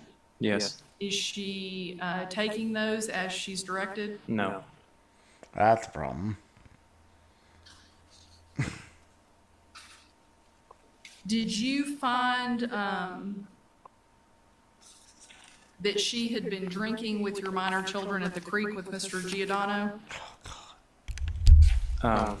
Did you find White Claws in a cooler in the back of her vehicle? Yes. There was White Claws in a cooler. And had the children been with her? Yes. Okay. Do you have arrangements with your work schedule? I mean, have you always coordinated the kids' schedule with your schedule? Yes, luckily I work for my father, so I get the opportunity to, if anything comes up or arises, I can leave at any time. I can adjust our schedules depending on what my kids' needs are. What are you doing for your father? I pour concrete. Okay. And what are your normal hours usually about 8 a.m. to 3 p.m.? Yes, normally. Sometimes you may have an early concrete pour, but... Yeah, it's very rare. We normally always are meeting by 6:30. We go to a breakfast spot right across from Rowan's daycare every day. So he gets to eat breakfast with all the guys and be a part of the guys, and then I walk him across the street to take him to daycare. So we work out a schedule where it's 6:30 is when we meet, we eat breakfast at 7, and then I take him over to daycare. And you submitted a temporary parenting looking plan for to this. mom to testify. She doesn't seem to have parented the child much at all. I don't know if we're going to hear her testify because she would have to call herself as a witness. But she might have the opportunity to ask him questions. Yeah. So This ought to be that'll interesting. Yeah. We're asking the court to award you on a temporary basis until we can get to final hearing. Yes.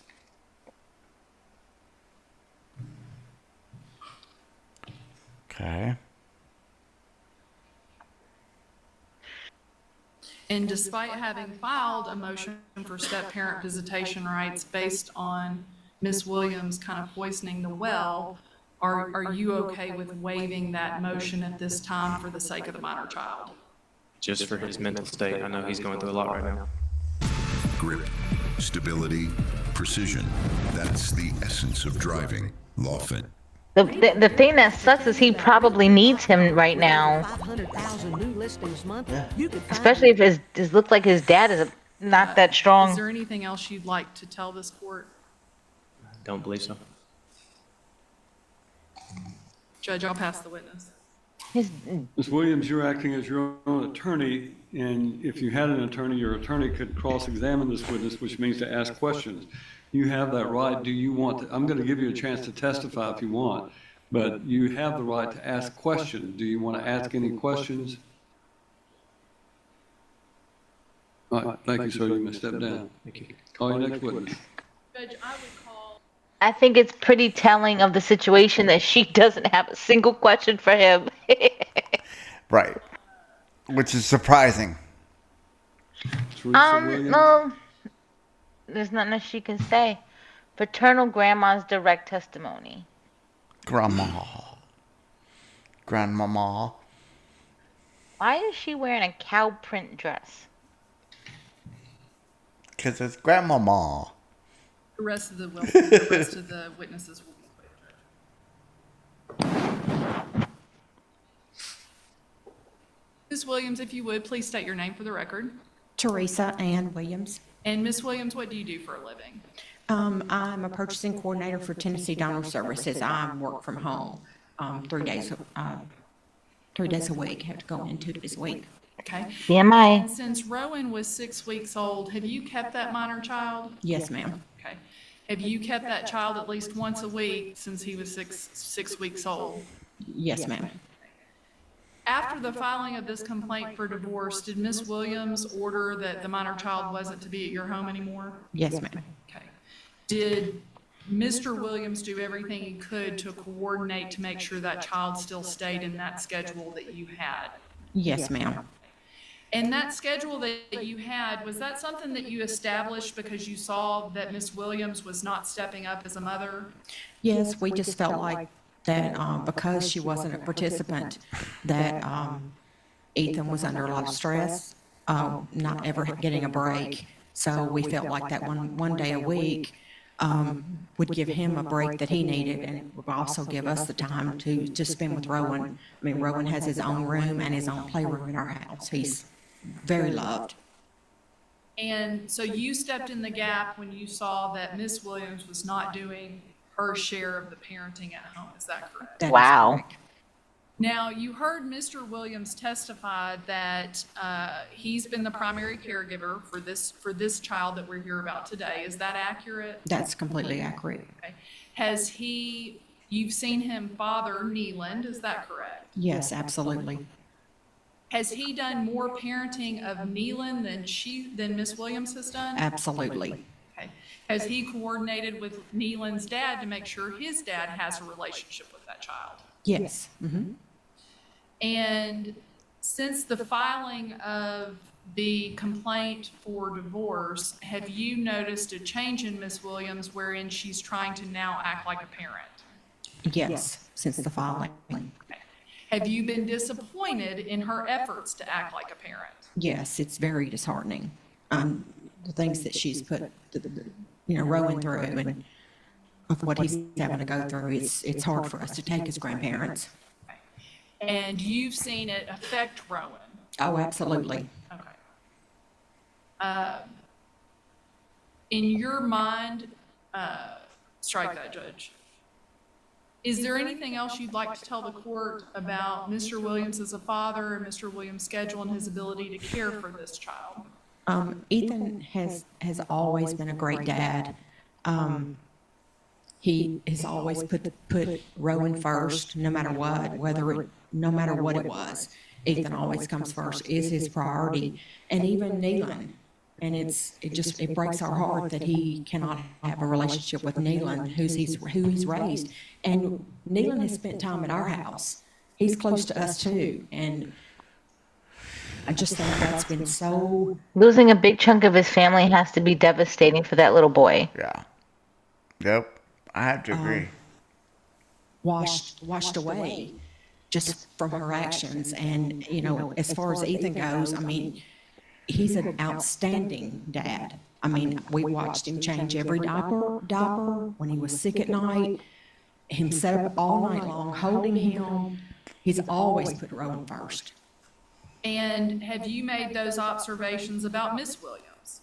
Yes, I mean, there have been times that they would come to the camper, come to the camper on the weekend, and she would do absolutely nothing. I mean, Ethan would have to do everything. She didn't help. She doesn't help with the kids. She doesn't help with the dishes. She doesn't help do anything, but she's just concerned about herself. And have you seen her be not attentive to the children and overly attentive to her phone and Snapchat and Twitter and TikTok with all these men? Have you observed her discussing things with men that she probably shouldn't?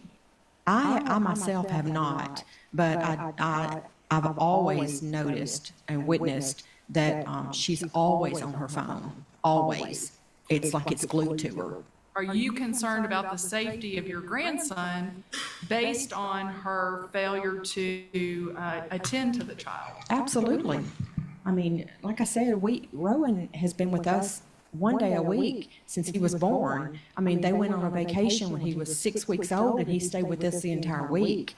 And up until a couple of weeks ago, when Neelan still had a relationship with Ethan, maybe a few more, maybe more like 30 days, she told Ethan, Neelan was still playing ball, and she even told Ethan, well, your mom and dad's gonna have to help us this week with with Rowan, keeping him at night because of Neelan's ball games. But now we can't even say hello to Neelan. We're not allowed to talk to him. Have you observed Miss Williams fail to come to ball games for Neeland that your son is at? Yes, absolutely. Okay, and have you supported Neeland almost as your own grandchild? We have, absolutely. Okay. And he comes to spend the night with you, Yes. kind of like Rowan did, is that correct? Absolutely. Maybe not as often, but. Right, not as often, but, and that's primarily because Neelan is in school. You know, he needs to be at home and go to bed and Rowan's not. He's not in school yet. So, I mean, we've always brought Neelan on, and he's gone fishing. We've taken him fishing. When we go on trips, we always bring Neelan things back. Can you think in your mind of any reason why Miss Williams would have to restrict your time with Rowan? Just to hurt Ethan. That's it. She knows what Neelan means to us, and for those people that know us, everyone in our neighborhood, everywhere, they know how much Rowan adores us, and it's just it's broken us. Judge, I think that's all. I'll pass it. Ms. Williams, do you have any questions for this witness? She ain't got no defense. Step down. Oh, next witness. Yeah, it does. Lindsay. Tells us a lot. Yep.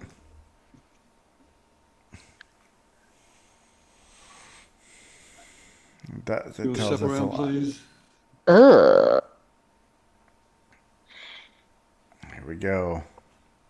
That's just it's your look. It's kind of interesting sometimes to see who people cheat with. Right. Meet Omnilux Contour, an LED light therapy. Because sometimes mask people have a clinically type, proven and to sometimes they are random. Direct testimony. If you would, please state your full name for the record. Kennedy Clinton Lindsay. Okay, and Mr. Lindsay, where are you working right now? I work for Dow Tile Courts. I'm a maintenance supervisor. And you see Miss Williams here, is that correct? Yes. You've had a relationship with Miss Williams, is that correct? I guess, yes. I guess however you want to define relationship. Okay. And you're currently married, is that correct? Yes. Okay, and you two sent text messages and Facebooks back Oh, and you're forth, just a couple of cheaters. even as late as May and June Yeah. of this year, is that Pretty correct? much. Yes, I think my first contact with her was in May. And so she went from you to Mr. Giordano in June. Did you know about Mr. Giordano? Yes, she told me. Okay, that she was dating him, right? Yes, so that's when I, erased my messages or whatever, because I wasn't talking to her anymore. And we're here today, you don't have. Yeah, sure, dude. It had nothing to do with hiding them from your wife. He didn't want to get. I like the smiley with the phone. He didn't want to get in trouble. That's what this is. Well, his wife is the one that contacted her husband, so don't ever underestimate a woman when it comes to that type of shit. Nothing. We know how to investigate. All the text Why you messages guys hire with private her detectives? because I don't you need a erased PI. them since you're still married. Is that correct? And she had moved on to another But no, man. my wife already knew. Even Ethan just testified to that, so. Uh-huh. But you erased those. They were not something that you would feel comfortable sharing with everyone either. Well, I'd never intended on sharing it with anybody. I erased them before I even knew I was getting subpoenaed. It was, I'm not saying that you did anything wrong. That's not what I'm saying. Okay. What I'm saying is you wouldn't necessarily, the way the two of you were carrying on, feel comfortable having anybody in this courtroom. Even if his wife Even- knew, yeah. Even if his wife knew about the cheating, I still think he deleted them so his wife couldn't read them. Right. Read all of those text messages based on, And that's some of what I them were think. dirty, right? yeah, probably, yeah. And in your TikToks and Snapchats back and forth, and Instagram messages, did y'all do Instagram messages? I think there was one video shared. You, one of the TikToks you shared with her said something about, show me your titties. Do you remember that? Not necessarily. I mean, you're not proud of what you two sent back and forth, are you? But in a private conversation, So you send so many dirty messages to women who aren't your wife that you can't keep track of them all? I'm done. I mean, that's a private conversation. You don't really expect it to be aired out in court, but. Fair enough, and I'm not gonna air it very much, but. Do you know what the understand definition that of you're married, integrity is, she's dude? married, and probably in Nope. retrospect, the two of you shouldn't have been Well, no sending those definition messages. is integrity. It's doing the right thing when no one is watching. Yes. Fair enough. Yeah, there's, Use she it, said dude. she was getting divorced. I'm also getting divorced. So, So in May of this year, she said she was getting a divorce? yes, Okay. To your knowledge, did she ever file for divorce? no, And she met you, instead of going home several times, she went to the post office to meet you, she met you at work twice. She bought you a shirt, is that correct? yes, And you took her lunch to her work several times, and then you saw her at one of your dental appointments, is that correct? yes. That's personal right there. Right. This is what you sent her. Is that what people who are openly getting a divorce do? Have you shown that? I guess. I love Yeah, it's like a meme. two married parties, that's probably not appropriate, is it? No. Okay.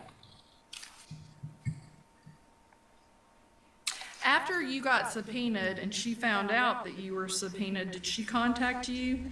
Yes, she called me. Okay. And, I didn't answer. I was in a meeting at work. okay, and what did the two of you say to one another? I don't know. It's there. I don't know exactly what was said. She called me. I said, I'm in a meeting. She said, Ethan is, taking you to court or subpoenaing you or whatever. And I said, yeah, I know. I just got served like 20 minutes ago. I don't know what else was said after that. It's there though. Okay, was she telling you what what you had and had not done with her in some of those text messages about, pretty sure we'd only had one lunch, you brought me lunch once.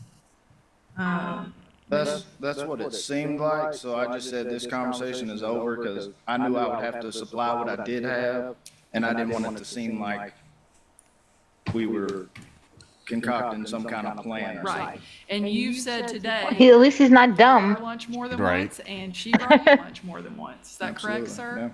Ms. Duke, this is not a divorce hearing. This is only on the custody issues. Is there a reason why we have to hear all of this about what's going on? I mean, obviously, this is an extramarital relationship between him and her, and that has been well established. But beyond that, is there any relevance to the? Time away from the children, time away from the child. I think you've established that. And I am done actually with him, but I would like to submit this as the next market.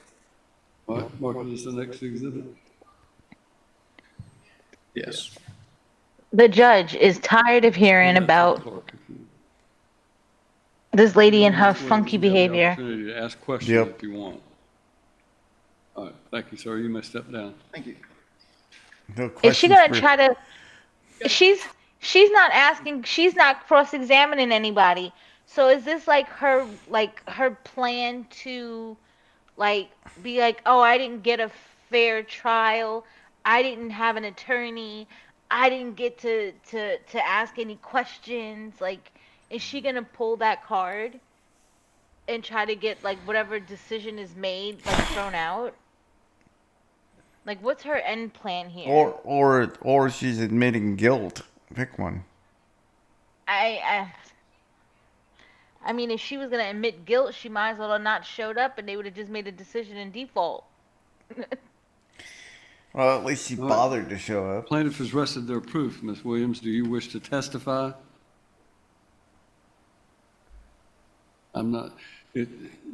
Understand, you are not required to testify. You're acting as your own attorney. Today's hearing is a temporary hearing that's designed only for me to make a determination of what should be done on a temporary basis. You have the right to testify if you choose to do so.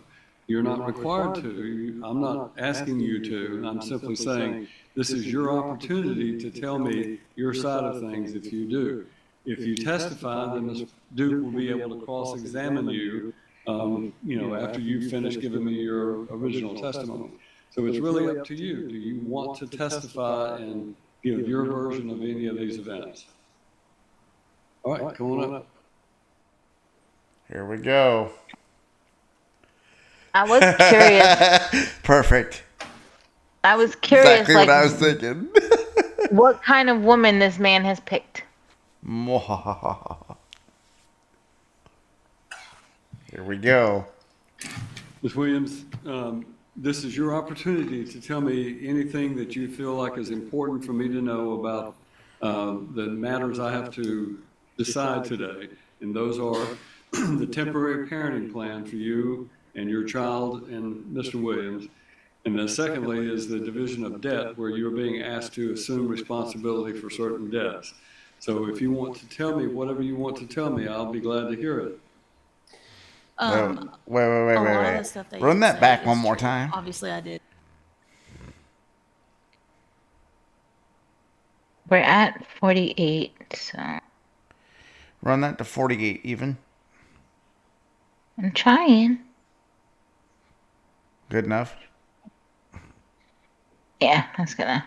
You're not going to stop anything. Thanks a lot. Of course. That bad, eh? Yep. But on carparts.com, you get it.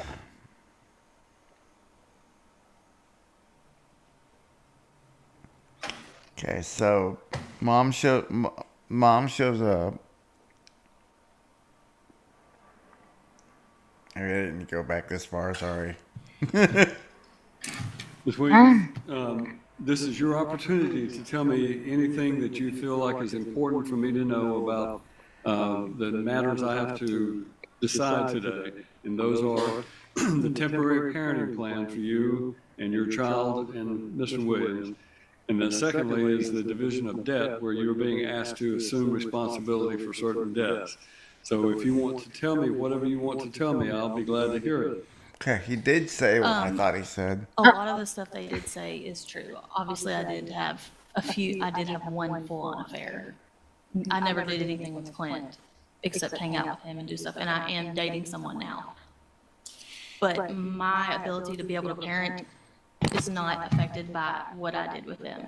I have full custody of my 9-year-old child that I've taken care of with his dad for almost 10 years now. We have an amazing relationship. We come to agreements with each other. That's what I want to happen with him, hopefully in the future. And I know everything is just very hectic right now because of everything that happened and how he found out. I should have been the one to tell him. But me doing that doesn't affect my ability to be able to parent Rowan. And for he's saying that he wants what's best for his kid isn't, to me, seeing me every other weekend. You're delusional. That's not what. Wait, let me do it. You are delusional if you think your poor choices don't affect your parenting. What's going to be best for him or either one of us. I know what kind of mom I am, and everybody I'm around knows that. Along with the vehicle, it's caught up to date. I don't have my phone to be able to screenshot that and show him. But I will take over my phone bill. I actually asked him how much it was to pay off the phone so I could put it in my name. And one thing he forgot to say was my car insurance, which I need to put in my name. He forgot that. But I don't think that me cheating on him affects my ability to be able to parent, because when I was doing it, Rowan was at daycare, my son was in school. So I don't think that I was going out and doing other things when I shouldn't have. Or when I saw Clint, he was with him on his day. So I don't, to me, that isn't my ability to be able to take my kid away from me. Anything else you want to say? No, sir. Stu, do you want to cross-examine? Okay. Of course she You does. spent multiple nights away from the home, is that correct? Yes, sir. Okay. And Mr. Williams has taken care of the house note and would like exclusive possession of the home. You understand that, right? I do understand that. Okay, and do you have a problem with that? I do have a problem with it because I'm the one that pays the water, the electric, the gas. Do you want to continue to pay those things? So you pay 10% of the cost of maintaining the home, which makes you think you should get to stay. When was the last time you paid them? Let me ask that first. Last time I paid them, I just paid the electric bill yesterday. How much was that? $308. The next one's due on the 22nd. It's $180 something. So it was behind? Maybe a few days, 8 days, maybe. And you've repeatedly lied to him about who you're talking to and why you're talking to them. Is that correct? About certain things, I would say, yeah, I haven't told him the full truth. And so how do you expect this court to believe anything that you're saying today? Because I have full confidence in myself as a parent, and I know I can parent. I may not be a good wife, but I'm a really good mom. Okay. But does that explain you going to all of Cody Beatty's children's ball games and not Neelan's ball games? I missed 2 of Neelan's ball games. One I was in Gatlinburg, when I was out for work, so I don't know how you wanted me to not go to that. And, I'm not answering questions here, you are, so. Okay, yeah, I'm just confused how Neelan has anything to do with him when he's not the parent. I'm parenting with his dad. You just need to listen to the questions that you're asked and answer those questions. And you understand that. Same body language as before. She's furious. She's getting called out. He has done the parenting of Neelan, right? I don't think so. Well, he doesn't administer baths to make sure that Neelan eats? Neelan gives himself showers, so no. And if he cooked dinner, then I'm sure Neelan did eat. Okay, and he had a very good relationship with Neelan before this complaint for divorce was filed, didn't he? Oh, 100%. Okay, and you ruined that by saying something to him about him filing the complaint for divorce, didn't you? Let me finish asking the question. Didn't you? No. Okay, so you didn't tell him. I can't stand this woman's attitude. Mr. Williams, that Mr. Williams had filed for divorce and was going to break up this family. I did not. Neelan actually doesn't even know we're going through Two shits about her son's emotional well-being. And we had that argument in front of each other. Me and his dad had a conversation. She was more than happy to blow up his life. It means she'll score points in her little games. Best interest right now not to be around him. And he has physically told us he doesn't want to be around him. He won't even come to our house right now. And that's because, are you looking at him for some reason? I'm just when looking at I'm him the one because- asking you questions. I'm just looking at him because that's what's happening. Okay. let's confine our theatrics to asking questions and letting her answer the question. Sure. You did not care for Neelan like Mr. Williams did you? That is not accurate. Mr. Williams pick him up? From school? Uh-huh. Sometimes, not a lot. My mom did. And Mr. Williams, well, your mom's moved over an hour away, correct? Just moved. Okay. The mom you kicked Mr. out. Williams assists with making dinners for Neelan, correct? Occasionally. Okay. We did cook. And Mr. Williams coached the child. And you want to tell this court that this child on his can I own get a had some moment? epiphany that Mr. Williams is a... What's a moment? Dad sounds more credible. Dad Yeah, sounds well, a she's lot all more sitting credible. there with an attitude. That's.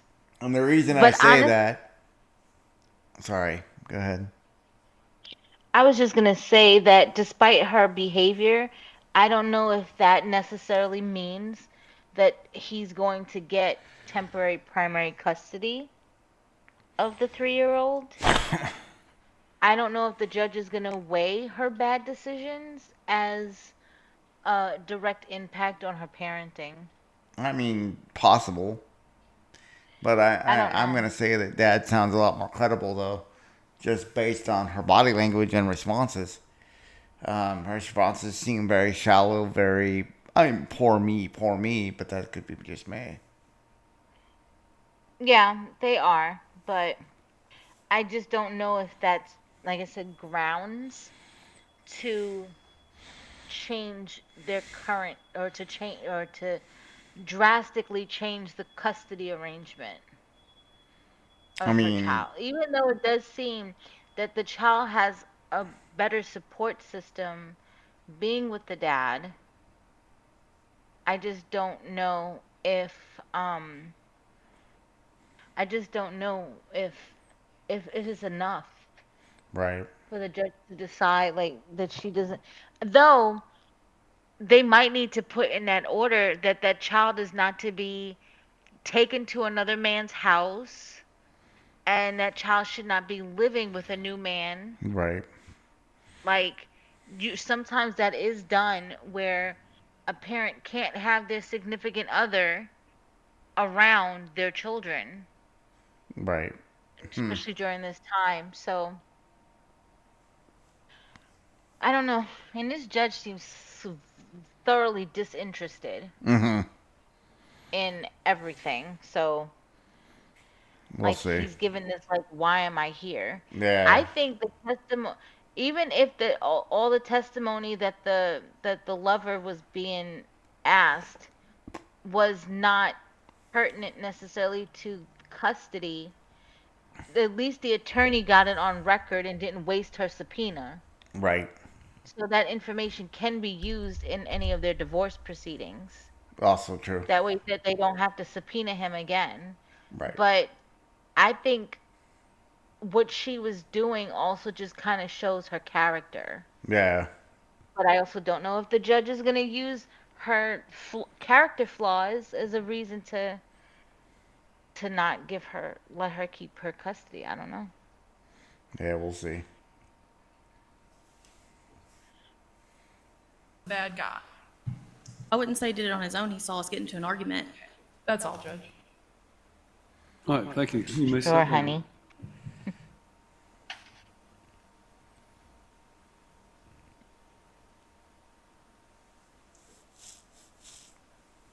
Do you have any other witnesses, Ms. Williams, that you want to call? All right, this matter is here on a temporary custody hearing or adoption of a temporary parenting plan and associated motion. Judge I'm going to rule on first the adoption of a parenting plan, number one. I'm required by law to look at the statute for the factors that are set forth in TCA 366106 in order to determine a parenting plan and who should be the primary residential parent. Those factors are as follows: the strength, nature, and stability of the child's relationship with each parent, including whether one parent has performed the majority of parenting responsibilities relating to the daily needs of the child. The court finds that Mr. Williams has been the parent who has performed the majority of parenting responsibilities during the daily needs of the child based on the credible testimony that's been offered in this court. Both parents may have a good relationship with the child, but Mr. Williams has demonstrated more stability in his life. Each parent or caregiver's past or potential for future performance of parenting responsibilities, including the willingness and ability of each of the parents to facilitate and encourage a close and continuing parent-child relationship between the child and both of the child's parents, consistent with the best interests of the child. And this court is of the opinion that Mr. Williams has also been the parent who has demonstrated the best potential for future performance of parenting responsibilities. His stability, he's living in the home. It's been shown to this court's satisfaction that he was a good stepfather to this Nealon, and that he has encouraged a good relationship between Nealon and his father, as well as to encourage the relationship between his child and the mother. But I also find that the evidence indicates that while Mrs. Williams may deny it, that the facts before the court and the evidence before the court indicates that she has not been above using the relationship between Nealon and Mr. Williams as a weapon against Mr. Williams. In any event, it's an unfortunate situation, but the court does find that factor favors Mr. Williams. True. Don't have any evidence to show that either of them has refused to attend the parent education seminar. They both have to do that. I do find that the disposition of each parent to provide the child with food, clothing, medical care, education, and other necessities. That is, in my opinion, again, Mr. Williams has been the primary caregiver for the child, and for that reason, I think that factor is in his favor. The degree to which each parent has been the primary caregiver, and that's again the parent who has taken the greater responsibility for performing the parental responsibilities. Again, I find that has been Mr. Williams. The love, affection, and emotional ties existing between each parent and the child. I think they both love the child, and I think that the evidence is, at least before me, that the child has a very close bond with his father, and for that reason, I find that factor favors the father as well. Emotional needs and developmental level of the child. The child's very young, so therefore it's not really any evidence about the emotional needs of the child. The moral, physical, mental, and emotional fitness of each parent as it relates to the ability to parent the child. Okay, he said moral. I understand what Ms. Williams is saying about the fact that she doesn't feel like it affects the fact that she engaged in extramarital affairs, had other relationships, that it doesn't affect her ability to parent the child. He's repeating what she said, not agreeing with her. But nonetheless, that is a factor that the court has to consider. And clearly, I have no evidence to indicate that Mr. Williams has got any issues. But Ms. Williams engaging in 3 different relationships. It's time to ask more of our browser. Hey Copilot, adjust all these recipes for 7 guests and combine them into one cooking schedule. Also, I'm out of milk. Here's a cookie Why for so long? 7 guests, and also milk free. You're killing me, YouTube. You're killing me. Have another. Whether they were full-blown, as she said, 3 sexual affair, or whether they were just an immoral, an emotional affair, and teetering on the edge of a full-blown affair, it still clearly demonstrates that she has some issues, maybe in her marriage, maybe in her person, that affect, in my opinion, her ability to parent the child. And for that reason, I find that factor to be in the father's favor. The child's interaction and interrelationships with other siblings, other relatives. I think that the child has obviously grandparents that love him very much and want to be involved in his life, and the fact that Mrs. Williams has now attempted to sever that relationship and interfere with their ability to be involved in this child's life, again, speaks to her parenting as well as her emotional level and this maturity level, in my opinion. And the child does have other siblings in the mother's home as well that need to have some interaction with him. The love, affection, let's see. Number 9, the child's interaction and interrelationships with the siblings. I find that to be an equal situation simply because of the fact that both of them, she has another child that's a half sibling or a half brother to this child. And I think that as well as the other parents, grandparents on the father's side, that those two kind of balance each other out. The importance of continuity in the child's life, number 10, and the length of time the child has lived in a stable, satisfactory environment. The court finds that Mr. Williams has provided a stable environment, that he has, in my opinion, given this child a great deal more stability. In fact, when the child comes to her, when the child's with her and she brings the child back to spend the night at the marital residence with the father, that speaks volumes about the stability in there. So I find that favors the father as well. I do not find any evidence of physical or emotional abuse to this child.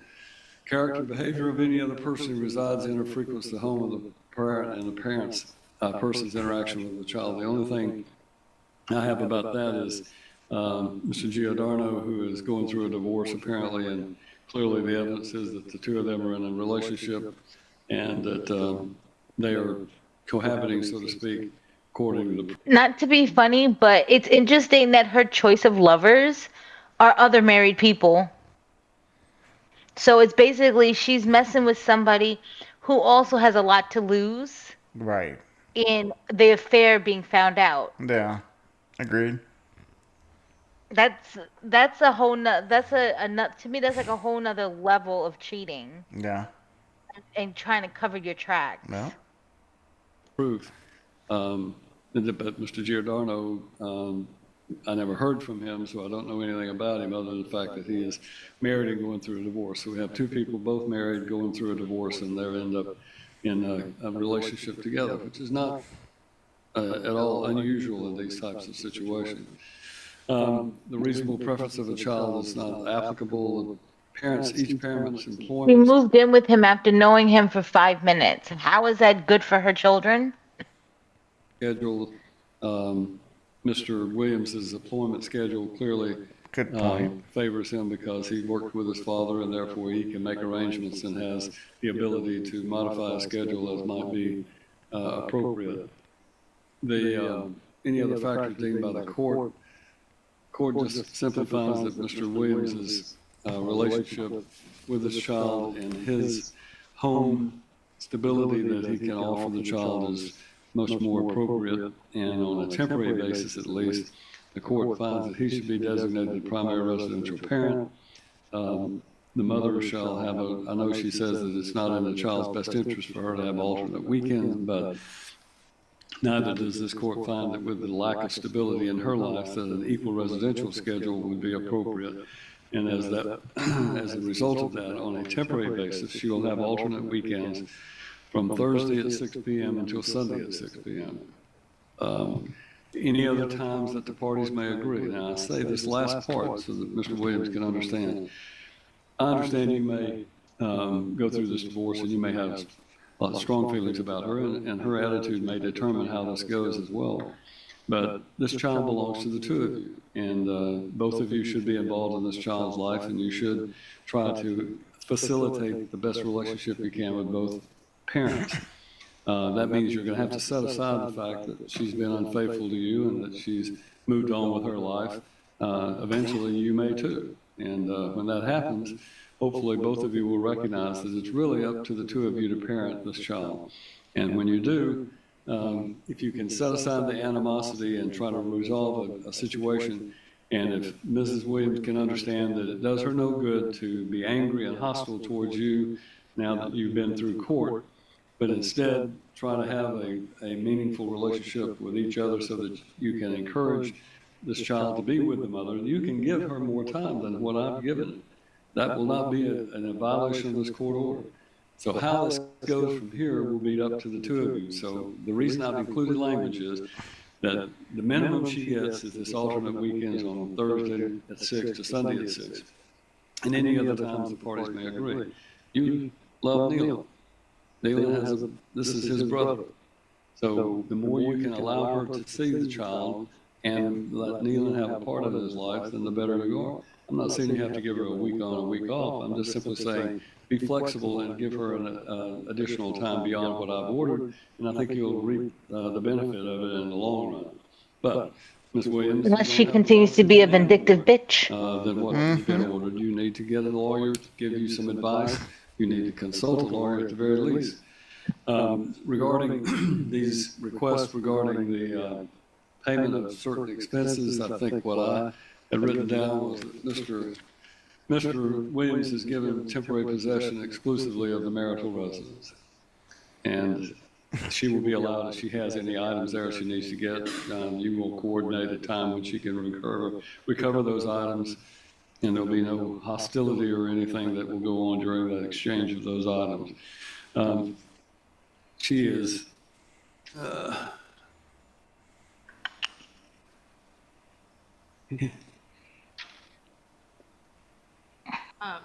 Would it be appropriate for there to be Yeah, if this child is in or around the pool, it needs to have a flotation device on at all times. There was a case in, I don't know if it was in Nashville, but it was on the news of a child that the parties were all there around the pool and they were having a good time. And there was a 2 or 3 year old child that somebody that fell into the water and they didn't notice it at that time and ended up having to be life flighted to try to resuscitate the child because it can happen that quickly. And so if you're having this child around the pool, it needs to always have a flotation device on. And they make some pretty incredible devices. You can put a vest on them and not worry about it. All right, the mortgage is going to be his responsibility because I've given him the exclusive possession of the marital residence. She will pay for her car, her cell phone, and an Apple Watch, whatever that Verizon is. She'll also transfer the insurance on her car to herself. I'm not going to order that she contribute to the daycare because we're going to calculate the child support based upon the proof for me. The evidence that was indicated about her income, I think it was about $3,500 a month is what I... It was, and we actually, if she'll provide a pay stub, I don't mind to do it based on. All right, both sides will exchange. You'll provide with Ms. Duke with a copy of your most recent pay stub so that the child support can be calculated. It will be based on the 90 days for her and $275 for him on a temporary basis, and she will be ordered to pay child support according to whatever that computes to be. And that is the judgment of the court. So this is only a temporary hearing. I will watch for more hearings in this case and follow up when I can. On these matters.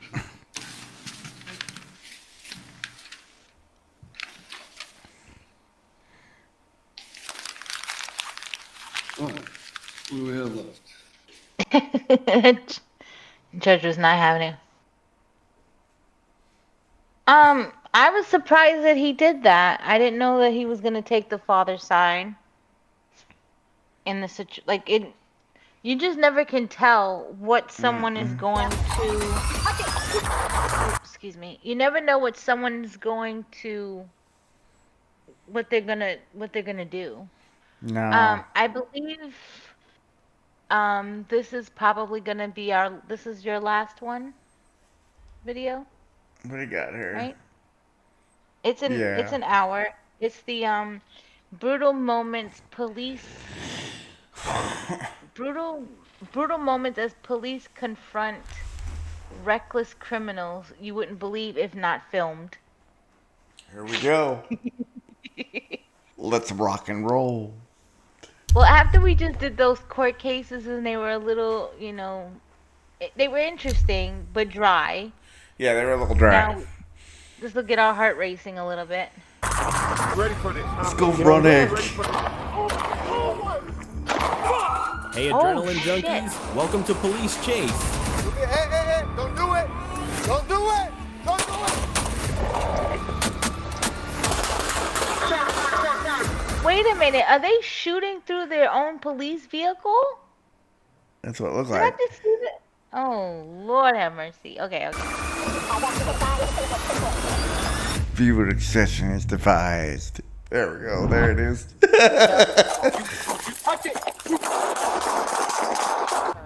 Escondido, I don't understand California. the shooting On part Friday, here. November the 3rd, 2023, at approximately 6:40 a.m., Escondido police received a report of a male, later identified as 48-year-old Douglas Quinn, sleeping on the porch of a mobile home in the 2500 block of East Valley Parkway. Officers were advised that Quinn did not belong there. Right, so, like I said, no problem. We just want to make sure everybody's cool and everybody's good. Do you happen to have an ID on you by chance? It's very. Okay. My back in a sleeping bag. Okay. Is the bike registered to you? Is the bike registered to you? Yeah. Cool, man. From Indiana? You rode this thing all the way out here? Yeah. Holy crap. I'm not understanding how they went from this to shooting that. What's your last name, Doug? The call was later updated, reporting that Quinn had gotten up and was pushing a blue motorcycle through the mobile home complex. By 6:50 a.m., 2 patrol officers contacted Quinn, who matched the description. During the encounter, officers learned Quinn had a felony warrant for a parole violation out of Indiana. That'd be why. Y'all tatted up head to toe or what? Yeah, but still, like, Alright, Doug. where did this, Cool. Hey, until we where figure it did out, though, bud, shooting get involved place you in in here? cuffs. We'll find out. Hey, don't you touch it! Oh. What was he grabbing for? Come out! Come out!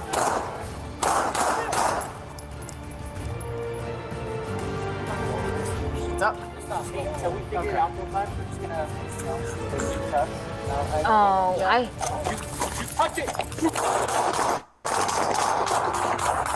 Oh my God. People are so As officers attempted to stupid. detain him, Quinn fled and reached into his waistband. He produced a firearm, pointed it at the officers, and fired multiple rounds. Both officers discharged their weapons, striking Quinn at least once. Quinn fell near some bushes, then rolled over, still holding the gun, prompting additional gunfire from the officers.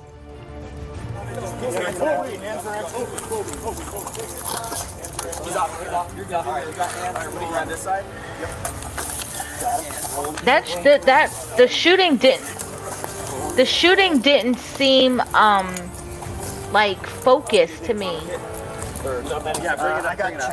No. But he's still alive, I guess. Oh no, they said CPR. No pulse. I can't get a pulse. I'm good for like 4 rounds. Switch out.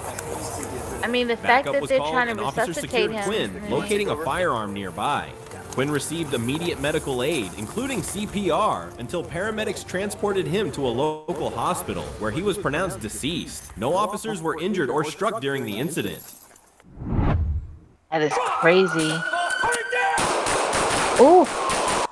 Sioux City, Iowa. On Monday, January 8th, 2024, at approximately 4 a.m., a Sioux City patrol officer was stationed in the parking garage of the Hard Rock Casino when he observed a white truck driving directly toward his vehicle. Have police called to the ring. During this time, Perez Garcia smoked from a glass pipe while looking and talking to one of the security cameras. He used his truck to repeatedly hit the glass doors to the elevator entrance. He also dropped notes in the parking ramp that said, "Police are corrupting casinos culpable." The City Police Department drove into the parking lot. The officer parked on the second floor of the ramp to conduct surveillance on a subject who was on an adjacent property. The Sioux City officer was in a marked patrol car and in uniform at the time of the incident. What is wrong with The officer was people? aware that Perez Garcia was in the parking ramp and unaware of his erratic Other behavior. side of the wall. At 3:57 a.m., as the officer sat conducting surveillance, The truck struck the patrol car head-on, and the lone driver continued through the garage, where other responding officers had arrived. The driver then rammed a second patrol vehicle in a similar manner, escalating the dangerous situation. officer inside of it. The officer immediately radioed for assistance. Oh. Hey, I've got vehicle transplanted into the second story of the Hard Rock. That's our perfect cover. Code 3, second story. Half far, more code 3. The closest officers responded to the Buffalo block at Grandview Boulevard and the Sioux City Police Department at 601 Douglas Street. Perez Garcia then backed up and drove for the exit ramp.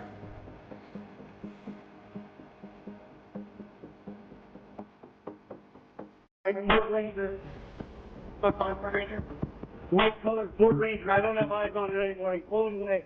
The driver was later identified as 55-year-old Salvador Perez Garcia of Sioux City. Upon exiting the truck, Perez Garcia brandished a length of chain with a metal object attached, swinging it aggressively toward officers. Despite repeated commands and attempts to physically disarm him, Perez Garcia refused to comply and continued advancing in a threatening manner.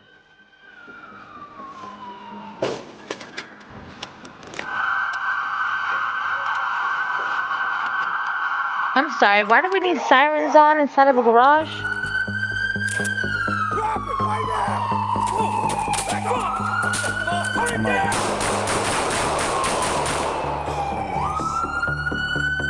Shots fired, roll medical, blue 3. Get it out of your hand! Coming close to main exit. The Hard Rock Horse Trail. Going down the main exit. Oh. Wait, are we about to see it from a different perspective? Yes. Yes. Get on the ground! Drop it! Drop it right now! Back up!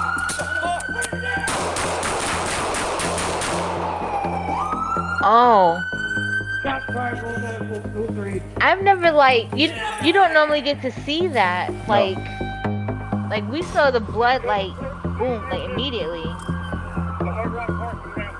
In response to the imminent threat, officers discharged their service weapons, striking Perez Garcia. Immediate life-saving measures were initiated by the officers on scene. However, Perez Garcia succumbed to his injuries and was pronounced deceased at the location. No officers were reported injured during the incident, and the scene was secured for further investigation. In that moment, though, why wouldn't they have just tased him? Aurora, Colorado, on August What 30th, the 2025, at approximately 7:31 p.m., an Aurora police officer attempted to stop a vehicle for a traffic violation when the driver caused a serious crash. Oh, shit.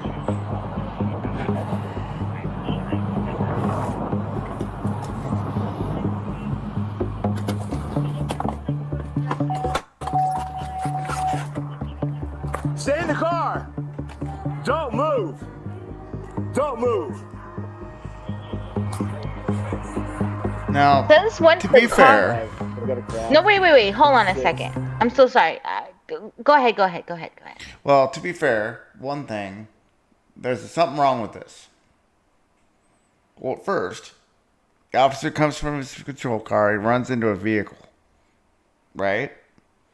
This officer is not really assessing the situation very well, in my opinion, because there's a driver in a vehicle, right?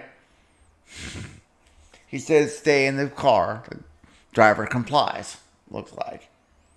Now, why would you have your weapon drawn already? Well, that's what I was gonna say.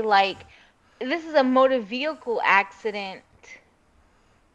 Then why would that be necessary? See, But we might have missed something. Maybe it was the way the accident happened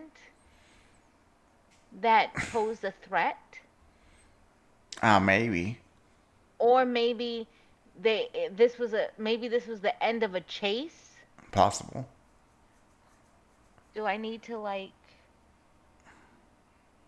because I'll admit I was looking down. So. Stop a vehicle for a traffic violation when Oh, the it's a driver trap. caused a serious crash. Ding. Oh yeah, so it was a chase,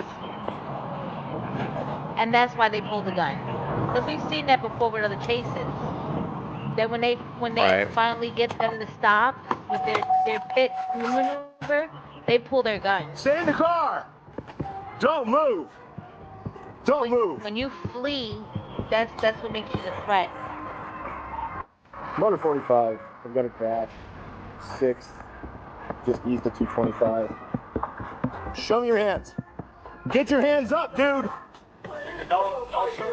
Get your hands up right now! Get your hands up!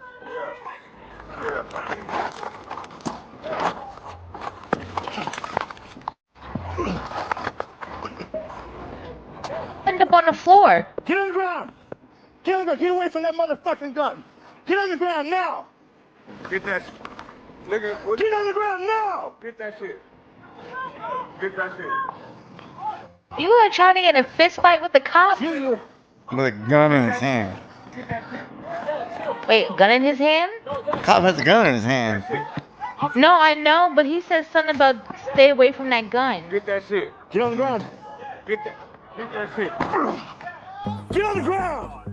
The suspect's vehicle first struck a car traveling eastbound on East 6th Avenue. Why is he trying to get in a fist fight with a cop with a gun? Heading westbound. After the crash, the officer approached and issued commands to the driver, who exited the car but refused to comply. A physical struggle followed as the driver became combative. During the altercation, the officer noticed a firearm lying on the ground near the suspect. Oh. Get that shit. Get on the ground. Get that shit. And get on the ground. Yeah. So, you ready for this? When? You ready for this? Get on the ground. Although the man was not holding the it's weapon, over there. he advanced aggressively toward the officer in a fighting stance. The officer retreated while It's at the repeatedly light- ordering it's at him the to light stop, ramp. but the suspect continued moving forward, escalating the threat.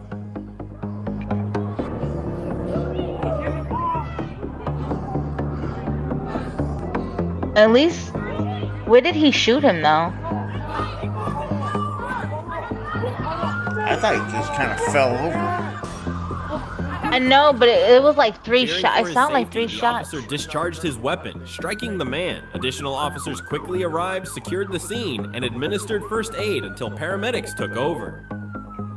Despite these efforts, the man was pronounced dead at the scene. Per policy, the officer has been placed on paid administrative leave while the incident remains under active investigation. I'm assuming it's because he didn't have the weapon in his hand at the moment. Get down. Get down. Why didn't he Los tase Angeles, him California. instead? A On May taser. Unless he 28th, 2025, at about 3:20. The only thing I could think of that maybe, well, not maybe, but if he dropped a gun and now he's trying to fist fight you with a gun pointed at him, that didn't make sense. Yeah. But and I guess the officer doesn't know if he had anything else on him, though he was only trying to fist fight him. True. I don't understand. See, to me, in like those situations, or like the one with the man wielding the metal thing, why wasn't tasing used as opposed to shooting? Right. Like I understand Right. the other person. The other person was clearly reaching for something, which is always a no-no with cops. You don't reach for shit No, around them you do because they not. don't know what you're reaching for. But he reached for a gun, so that seemed like a justifiable, like, situation. Yeah. So I know, and I guess now I understand a little bit more now too why, like, when they shoot someone, that they don't necessarily shoot to injure. They might shoot to, whatever, because if you shoot to injure them, it may slow them down, but if they do have a weapon, they can still discharge that weapon. True. So now we have a man here walking around in underwear, and he's hairy and has something tied around him. Sorry. Actually, before you begin, I'm gonna take a 3-minute rest break. Be back in a moment. Should I go make myself something to eat in your 3-minute break, or? You probably could.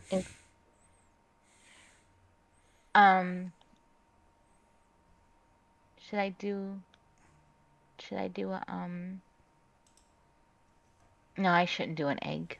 That's not a good idea. I'll be back. Okay. I guess that's a break, folks. We'll be right back.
Alrighty, folks, I am back.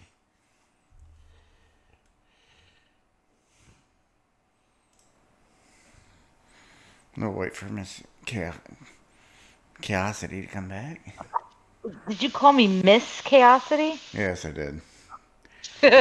You'll be alright.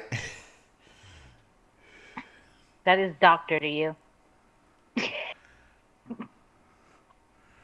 Still gonna say Miss. Funny story. I'm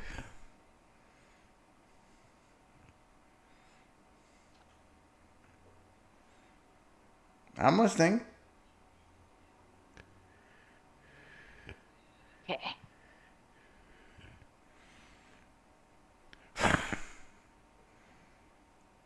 Funny story, what? I knew you wouldn't be able to hear me, so. Oh, okay. Bear with me a second.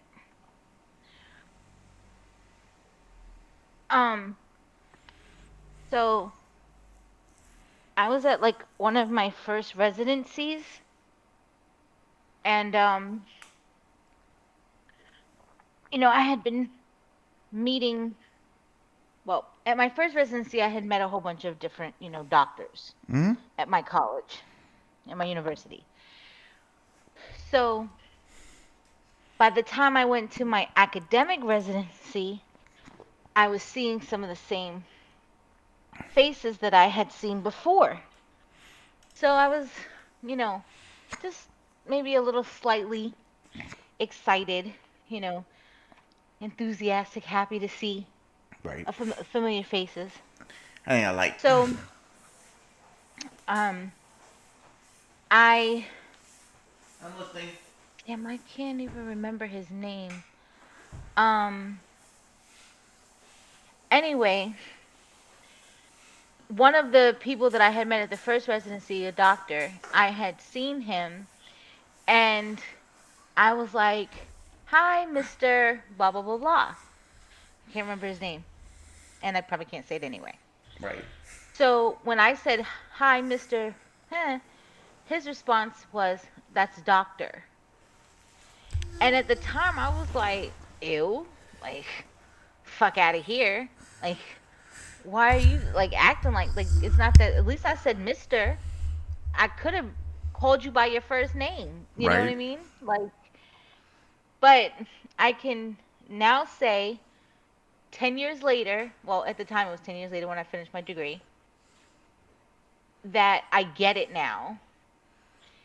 When you have earned the title of doctor and people still call you Mr. or Miss, it's, especially in a professional setting, it's disrespectful.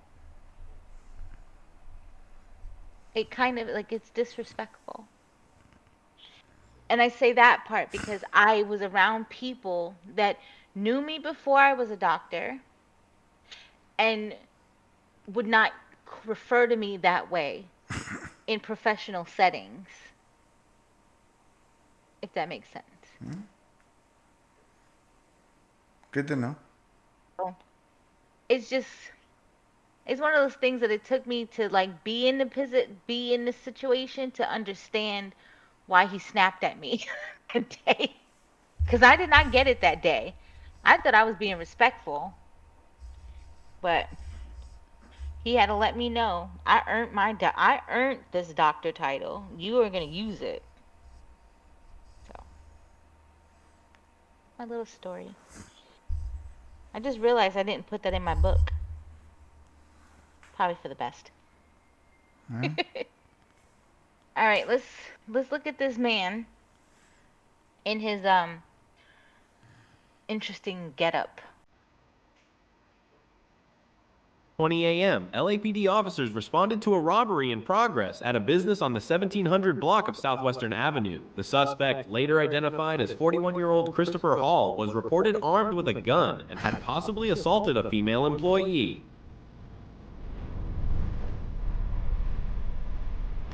Good. Who robbed the store half naked? So I don't know.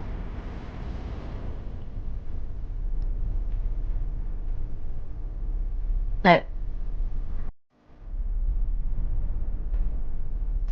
Nice hole. only in your neck of the woods.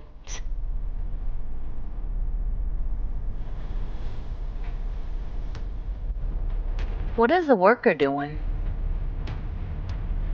Oh, he did have a gun. When officers arrived, witnesses and an LAPD air unit directed them to Hall, who had fled into an adjacent apartment complex. He moved into a narrow pathway, still holding the gun, as officers ordered him to drop it.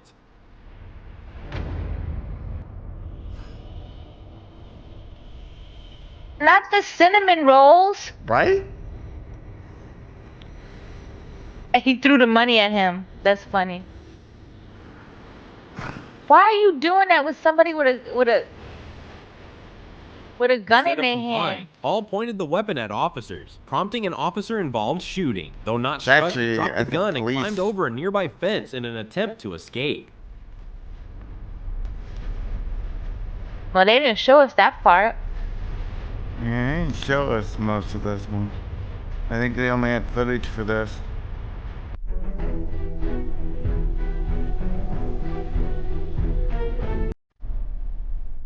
I would have beamed him in the head with a cart. I don't understand if he's got a gun in his hand.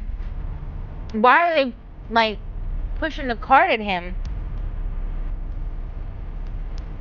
As he fled north, an officer deployed a TASER, bringing Hall to the ground where he was taken into custody. Officers placed him in recovery position until paramedics arrived.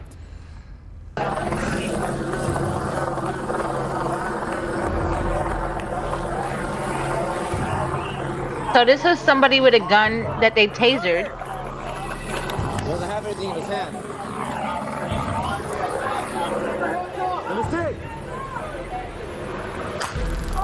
Get down!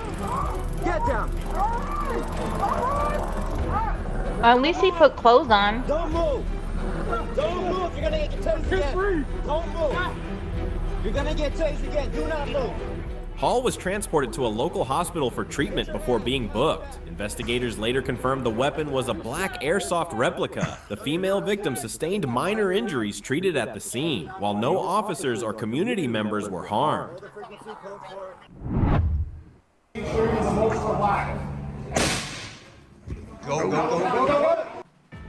Fort Myers, Florida. On February 6, 2024, the FBI and Lee County Sheriff's deputies rushed to a Bank of America branch in Fort Myers following reports of a robbery and hostage situation. The suspect, 36-year-old Sterling Alavash, was armed with a knife and claimed to have a bomb. I might act out too. I get it. I can empathize with that situation. Believe me, I can. Okay? And I want to be able to help you with that. Right? As somebody else who has kids, I want to be able to help you with that. 100%. You heard? Come on, Alavachi. Right? Keep talking to me. Keep talking to me. Let me know what's going through your head right now. What concerns you have? I want to make sure you're the most relaxed. Go. Make sure you're the most relaxed. Go. During tense negotiations, Alavash held a knife to one hostage's throat. In that critical moment, a SWAT sniper fired a single shot through a computer monitor, striking him in the forehead and killing him instantly. Flashbangs were then deployed as special operations officers moved in, rescuing both hostages and confirming the suspect was no longer a threat. You could see the shot through the monitor. Yeah, nice shot. Oklahoma City, Oklahoma. On April 12, 2024, officers responded to the 200 block of Southeast 54th Street after reports of a man firing a gun outside. When police arrived, they learned the suspect, 59-year-old Juan Castorena Guerrero, was inside a nearby residence. Hey, let me see your hand! Hey! Oklahoma City Police! Yes, drop the gun! Drop the gun! Impact. Drop the gun! Drop the gun! I think sometimes these people want to be shot. They just want instant death. They don't want to face whatever it is they gotta face. Officers took cover and ordered him to come out. Castorena Guerrero exited holding a gun and ignored repeated commands to drop it, prompting an officer to fire a 40mm less lethal round. Oh, so they did shoot him. Yeah, but he shot him with a pistol. Instead of complying, Castorena Guerrero raised his gun and pointed it at officers, causing 6 officers to open fire. He then retreated indoors before eventually surrendering unarmed. Remarkably, he was not hit by gunfire. Castorena Guerrero was arrested and charged with 4 counts of pointing a firearm. So he was meant to go to jail. On September 16th, 2024, Fairfax County Police responded to a welfare check for 33-year-old Sydney Wilson, requested by a mental health counselor concerned about her agitated state. Oh, shit. Oh, yeah. Back up. Oh, yeah. Hey, man. I got nothing to do. Please back up. Oh, yeah. When officers arrived and knocked gently, Sydney briefly opened the door, acknowledged them, then quickly shut it. But when she opened it a second time, the encounter escalated. What began as a routine welfare check became far more Be shooting in the building like that. Despite repeated commands Them bullets to could go stop, through Sydney walls. ignored the officer and displayed threatening behavior. Faced with an imminent threat, the officer opened fire to protect lives. Yeah, that makes sense. That was Sydney questionable. was taken to the hospital, but later died. The officer sustained injuries, but is expected to recover. This tragic incident highlights the unpredictable nature of mental health calls and the fine line between de-escalation. Unless every single bullet hit her, that would have been dangerous for her neighbors. Yeah. Don't do it. Don't do it. Bridgeport, Connecticut. Now, on May 16th, 2024, just before 6 a.m., 911 callers reported a man on Birdseye Street acting erratically, knocking on doors and waving 2 large knives. Officers Colin and Daryl Wilson Jr. responded to the scene, where Colin spotted 49-year-old Dale Stevenson in the street holding 2 knives. Don't do it. Don't do it. 17.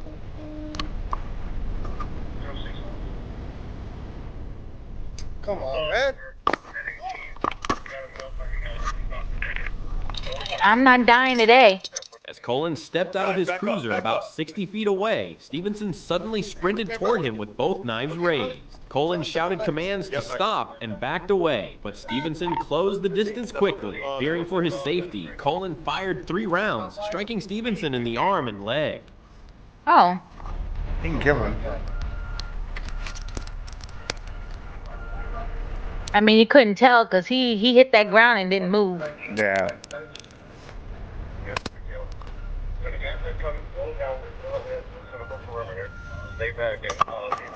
Which is kind of what you And want. that could have. You good? Well, you would Officers of- think so, but that only works like if they don't have a gun. Right. But this could definitely have been like a mental health situation Yeah. where kind of sucks, but it does become it's either him or me situation. Yep. And just like everybody else, officers have families at home to go to. Oh, yeah. Immediately provided medical aid, and Stevenson was transported to St. Vincent's Hospital, where he recovered. He later tested positive for cannabis and benzodiazepines and was charged with attempted assault and weapons violations. Police recovered 2 8-inch knives near Colin's cruiser and a 28-inch sword on the street. Stevenson has since been released and is scheduled to appear in court on September 18th. Why is he staring up in the sky like he's manic or something? Are you... Prosecutors concluded that Baltimore County Police were justified in using deadly force during a tense shootout that left armed robbery suspect Blaine Robert Erb dead in Dundalk. Erb, 35, with no fixed address, allegedly robbed 2 people at gunpoint in a shopping center parking lot before fleeing by boarding a crowded MTA bus. Officers tracked and stopped the bus near the 3400 block of Dundalk Avenue. Oh my god. Okay. That just... Oh my god.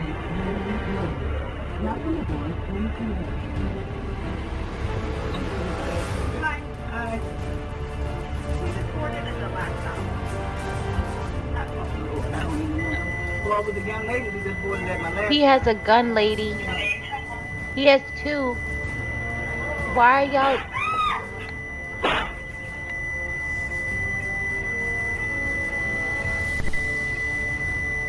When officers tried to detain Herb, he suddenly pulled out a firearm and opened fire, sparking a shootout in a densely populated area. A police officer and a bystander were seriously injured. Despite the chaos, officers returned fire, fatally shooting Herb and ending the violent standoff. Oh, all the people got off the bus. I'm getting the fuck off too. Yeah, but did the people in the back of the bus get off? Oh yeah. The scary part. Is he crazy?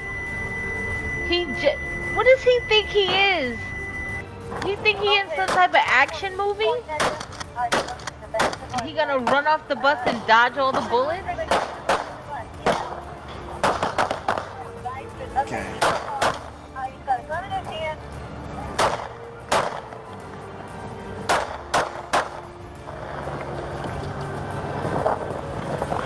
Suspect down! Shut your hand! Drop the gun! Drop the gun right now! Where's he at? After reviewing surveillance and body camera footage, prosecutors ruled the use of deadly force legally justified, highlighting the imminent threat Herb posed to law enforcement and the public. That was a female Incident officer. underscores the unpredictable dangers officers face and the split-second life or death decisions they must make.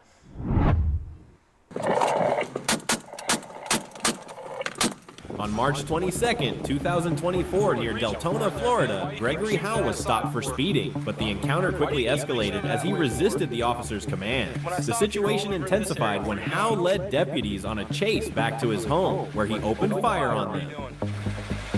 What did you put over there? I saw you reaching all over there. I'm telling you right now, I got on camera, you're all over on that side.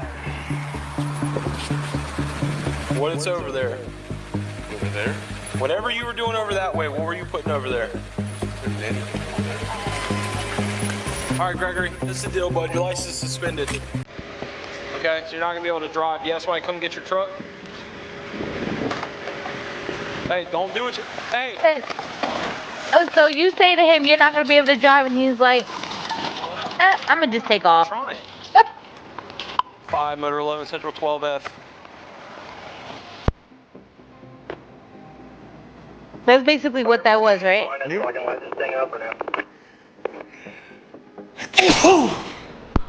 know he's cut to the far right lane now. Turn on to westbound Saxon. In response, the deputies returned fire with a barrage of bullets, fatally wounding Howe. Authorities are now investigating the incident thoroughly. Still going on. Haversham is turning into 501 Haversham.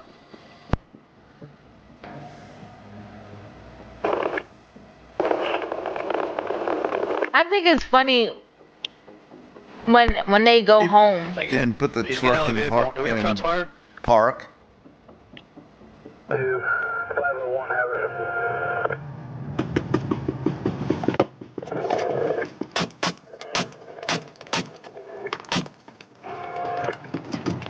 Officer, why would you stay in your car and shoot?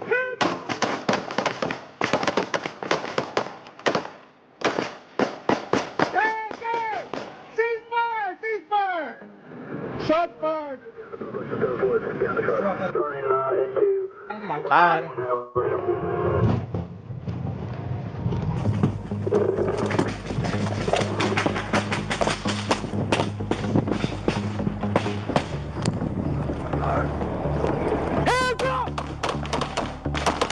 I just don't understand, why would he... Lock them on passenger door, John. Why go home so your This case family once can hear again you killed raises in front of your critical house? questions about police use of force in high-stakes situations. What exactly transpired, and was the decision to employ deadly force truly justified? In this particular case, I don't know. The video captures a tense high-speed chase that began when a silver Volkswagen Jetta was pulled over by police for an illegal lane change. Instead of stopping, the driver accelerated sharply, reaching speeds of 95 miles per hour on I-95 and blatantly disregarding traffic laws. I wouldn't do that on I-95. Thought he hit that truck.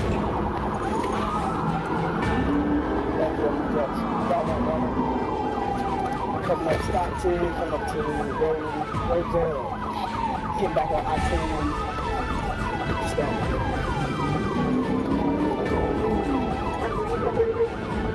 Last time for Jax, it's going to be Friday 28th of November, Victor Alpha, Victor 46. It's going to be on there, Volkswagen Jetta.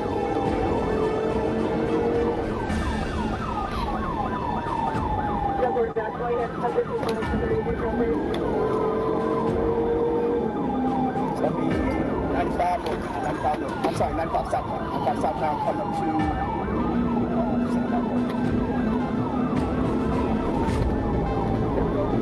Oh, that engine's not in very good shape.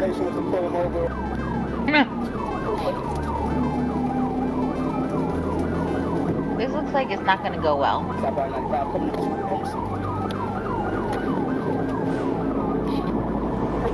Right.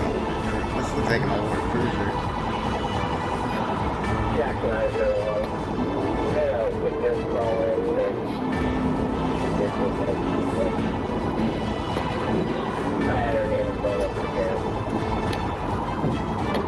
This cop is hauling ass.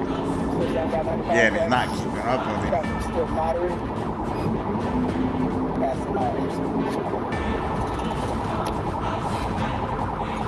Alright, Jackson, just hit the sign. Hit the Singapore. To Singapore. Oh, shit. Shit is done. Is that water? Yeah. Put your hands up. Crashing the Do not move.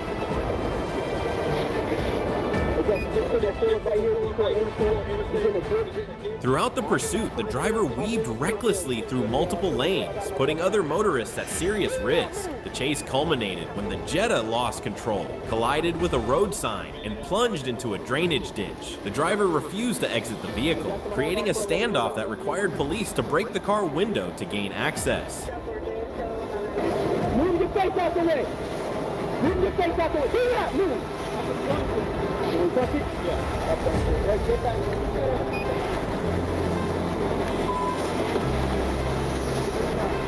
What did he just do? Close your eyes.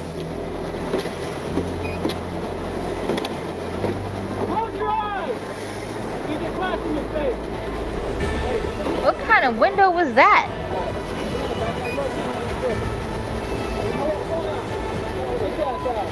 Jettas have the worst windows. Like that just didn't even seem right how that didn't seem right how the window, like, they had to put a hole in it and it didn't shatter.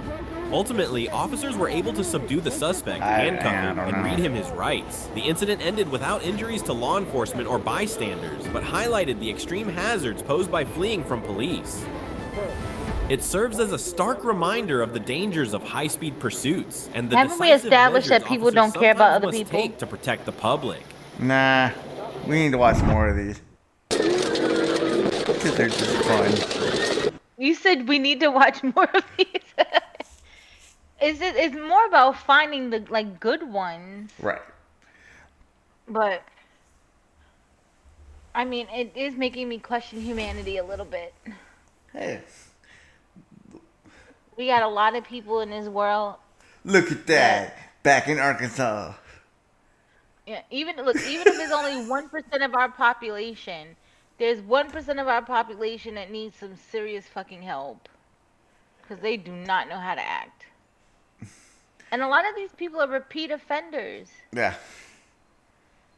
So Yep. clearly, the recidivism is not working. They're not being helped to stay off drugs. They're not being helped to not commit more crimes.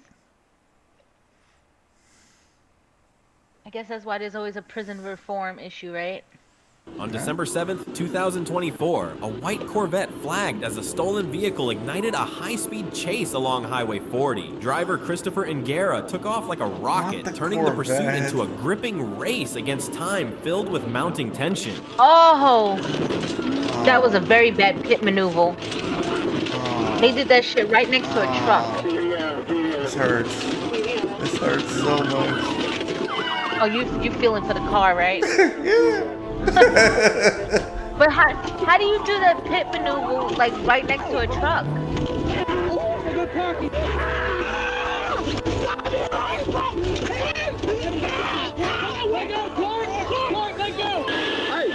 Get out of the car! Get out of the car!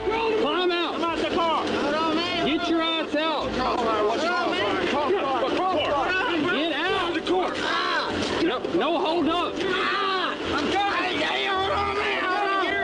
Maybe he can't fit through the window.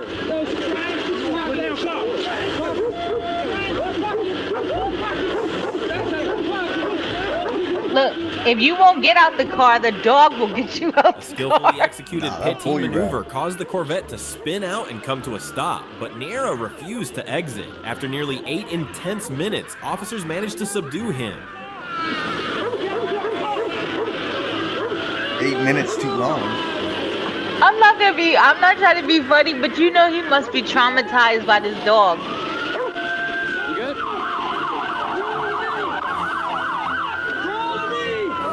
He gonna be seeing that dog's mouth and teeth in his nightmares.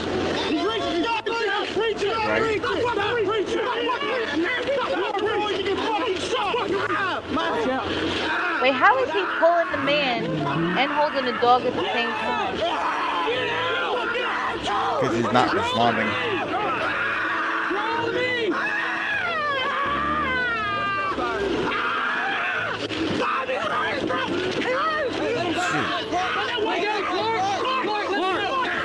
Now facing multiple serious charges, Angara was immediately booked into Chittenden County Jail. The question remains, how fierce will the legal battle ahead prove to be? If you can't climb on a window, you probably shouldn't be in the car.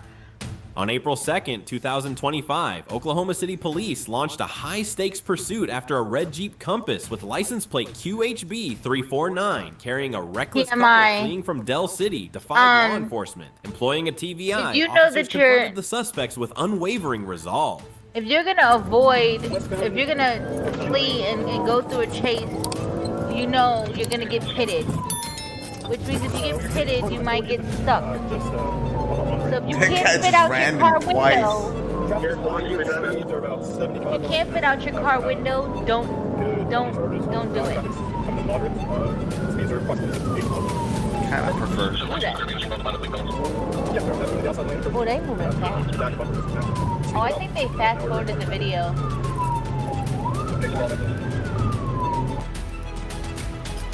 During the chase, 34-year-old Deshane Jefferson discarded a magazine exposing their blatant disregard for the law and public safety.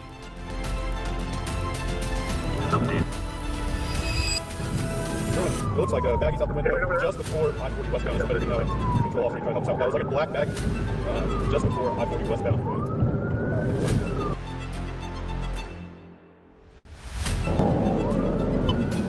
Light traffic, no traffic, speed, 70 miles an hour. Looks like we're trying to go northbound on 10. Northbound on 10. PBI.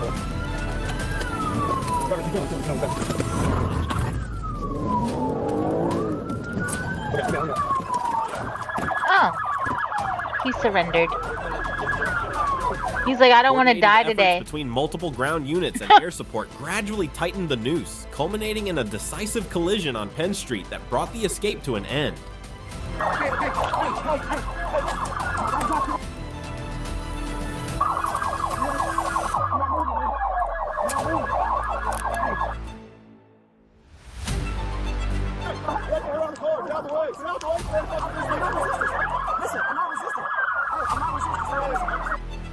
You.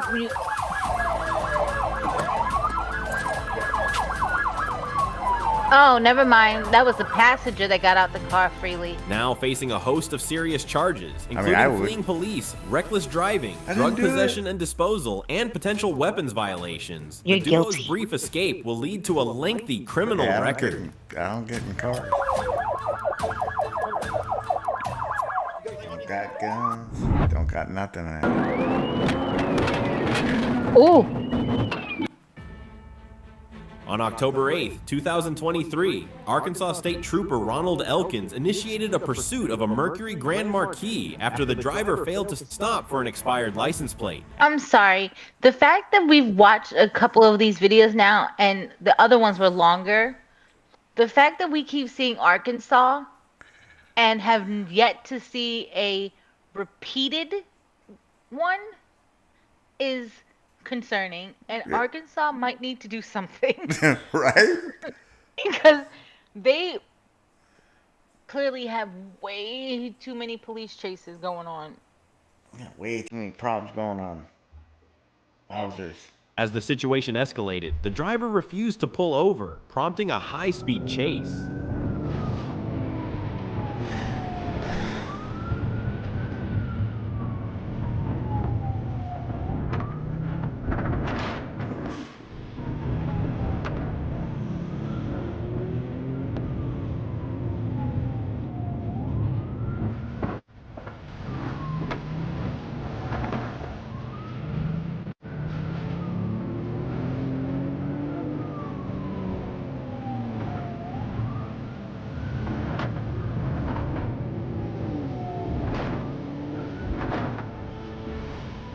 Like Trooper Elkins skillfully closed the distance, waiting for the perfect opportunity to execute a Paiti maneuver. With precision timing, he sent the Mercury careening into a ditch. The driver, however, managed to flee into the woods, evading capture that day.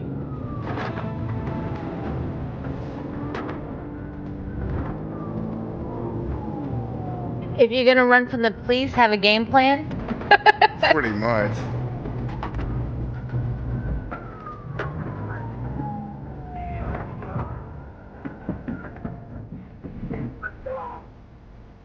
See you later.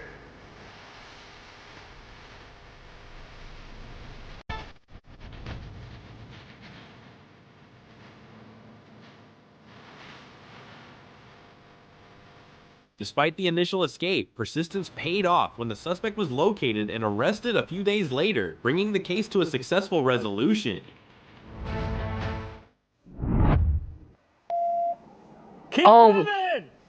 We saw On July 31st, we saw this one. 2022, Rodney was linked to the deaths of two men whose names appeared on a snitch list found in his home.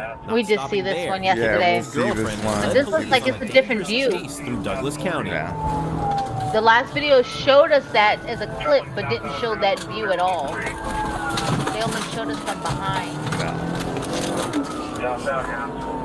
Try to get the guy now. 6 or 15.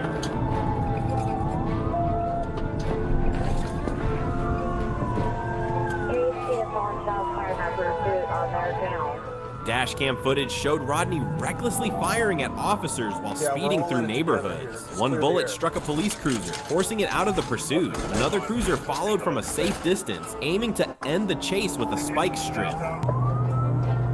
Slowing down.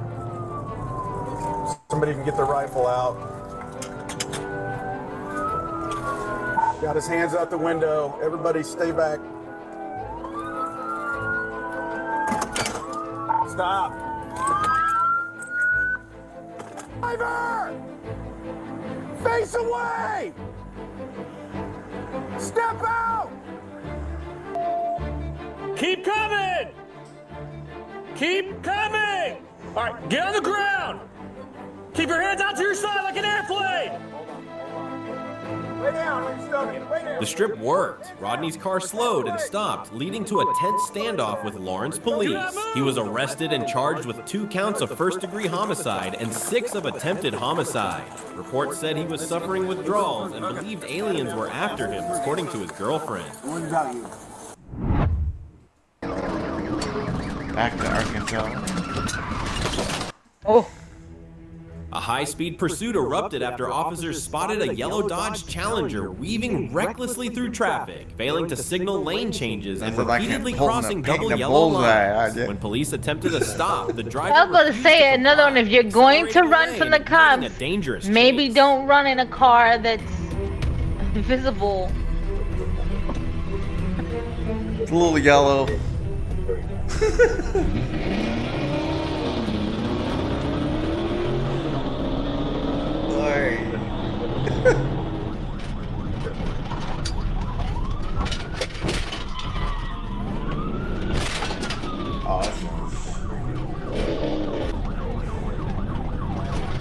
that car out.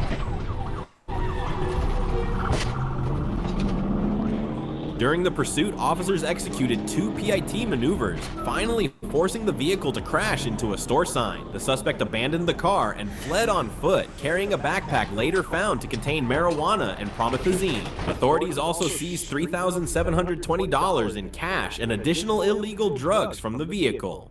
The driver, identified as Sadler, was quickly apprehended and booked into Pulaski County Jail. He now faces multiple charges, including felony fleeing, drug possession, and various traffic violations. Or a yellow car. Oh, Union City, California, January 31st, 2020. At approximately 6:48 p.m., Fremont police responded to a robbery in progress at a Sephora store in Union City. Store employees reported that 3 suspects entered, filled trash bags with about $119,000 worth of merchandise, and fled the scene in a black sedan. Do you see how he's walking? I don't care. I'm just saying, like...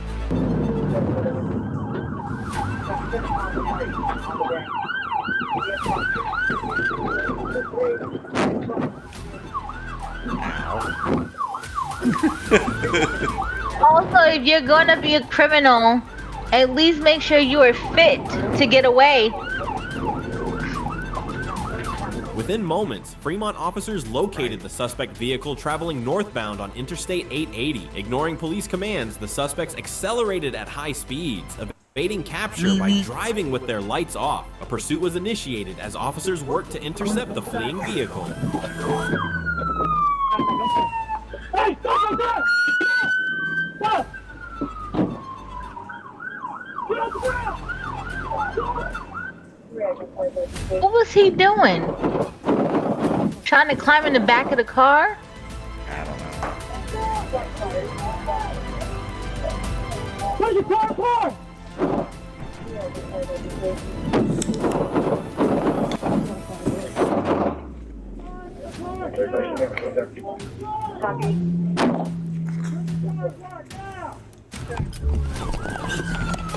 The guy in the back was trying to surrender. Get out of the car now! Put your hands up! The suspect's flight came to an abrupt end when they drove the vehicle into the front yard of a residence on Boral Street, narrowly missing the home. With no escape route, officers from both Fremont and Union City Police Departments quickly executed a high-risk traffic stop, apprehending the suspects and bringing the dangerous pursuit to a close. Put the car in park now! Put the car in park now!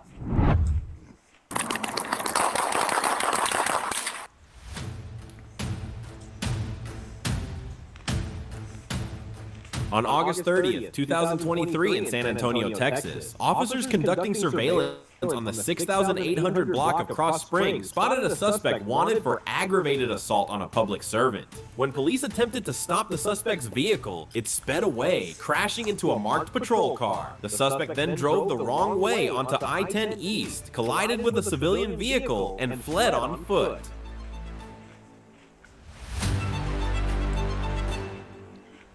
Oh, that cop was on his ass. I don't know how he got away from him.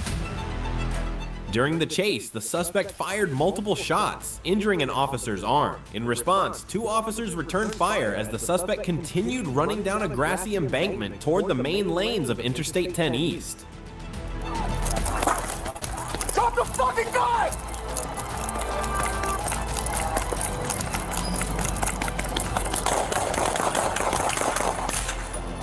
Hey, do you have a tourniquet?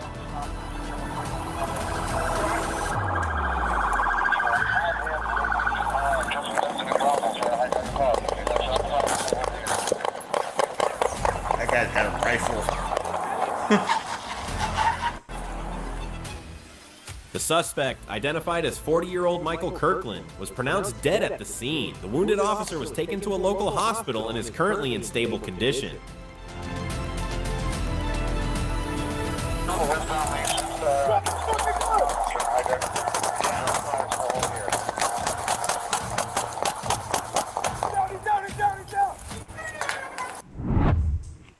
The GMC Denali, equipped with an illegal exhaust, ignored police signals and sped southbound, the driver intent on evading capture. The chase rapidly escalated as officers tracked every reckless swerve and dangerous maneuver, with the suspect pushing the vehicle to its limits without hesitation.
It's crazy. People will do anything to get out the way, or to get away. Yep. Even when the odds is against them.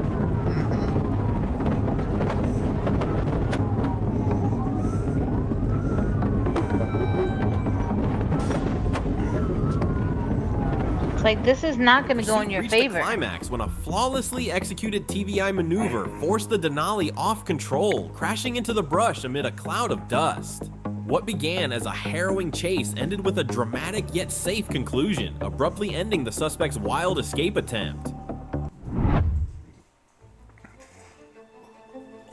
On September 4th, 2023, at around 1:11 They p.m., like deputies robbing from the people Los in Angeles California, County huh? Sheriff's Department East Station responded to a report of an armed suspect in Los Angeles, California. Show me your fucking ass now! Show me your ass! Stop right there! Stop right there now! Show me your ass!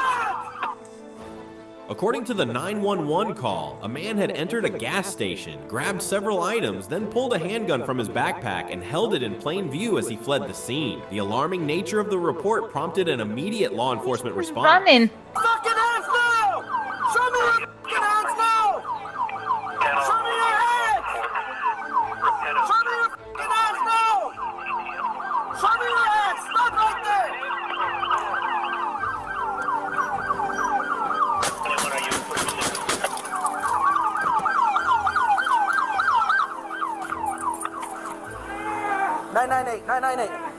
The suspect was later identified as 32-year-old Eduardo, a resident of Commerce. The incident remains under investigation as deputies continue working to gather more information and determine his whereabouts.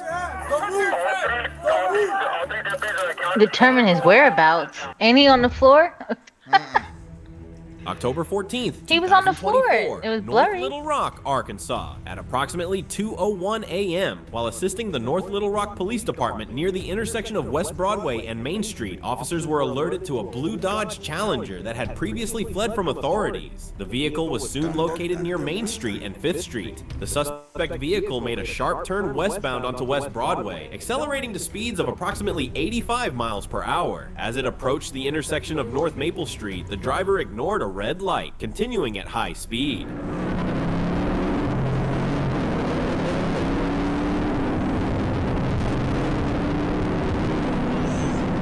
At least this one's not yellow.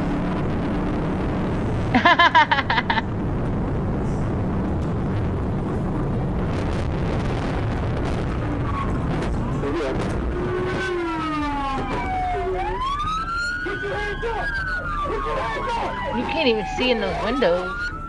Put your hands up! Hey, you break that window? Hey, roll that window down! Roll that window down! Put your hands up! Put your hands up! Put your hands up! Roll out this window! As the vehicle neared the Broadway Bridge, officers executed a precision petit maneuver, forcing the vehicle to spin counterclockwise and come to a stop at the intersection.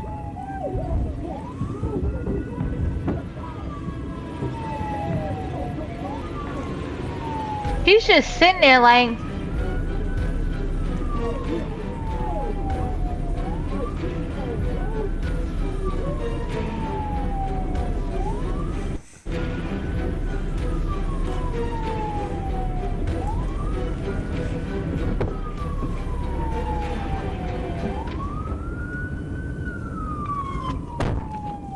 She's like, I ain't I'm with him. chilling.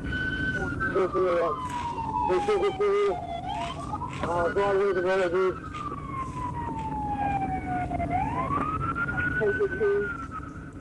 The driver, later identified as Cav Polite, was swiftly apprehended without incident. He was taken into custody and turned over to the North Little Rock Police Department for further processing. Go fast. Keep your hands on the wheel. Keep your hands on the wheel. Right.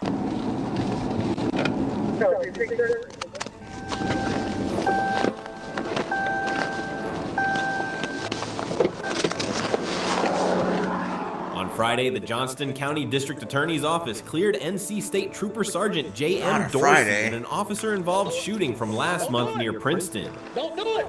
Drop it! Drop it! Drop it! Drop the gun! Drop the gun! Drop the gun! Going fast. Keep your hands on the wheel! Keep your hands on the wheel! All right, we're good, we're good. Hey, hey, hold tight what you got. I'm gonna see if I can secure the pistol. Go ahead, I got it. Hey, keep both hands. Keep both hands on the wheel. Keep both hands on the wheel, don't move it. Don't you move. Do not move. All right, firearm secure. Hold on, let me grab some gloves. Keep your hands where we can dim. Clear. If he would have had to shoot that gun, that would have been a headshot. You got gloves? All right. Hey, tell them to go ahead and let EMS come on in. The incident began when Sergeant Dorsey stopped 20-year-old Darius Rogers, who was speeding at 96 miles per hour on Highway 70. During the stop, Rogers fixated on the glove compartment and admitted there was a gun inside. When Rogers refused to exit the vehicle and reached for the compartment, Dorsey fired 3 shots. It was later revealed that Rogers had a BB gun, not a real firearm, and he admitted he hadn't told the trooper. Rogers was injured but survived, while Dorsey was unharmed. The district attorney's office determined the trooper acted appropriately given the perceived threat.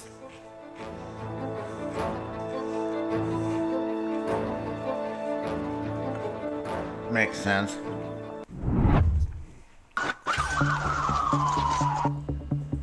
On November 9th, 2024, officers Ganton and Williams were running an alcohol sobriety checkpoint when an SUV Oh, we saw this one Spotting too. the checkpoint, the driver hesitated, stopped briefly, then suddenly reversed course and fled the scene.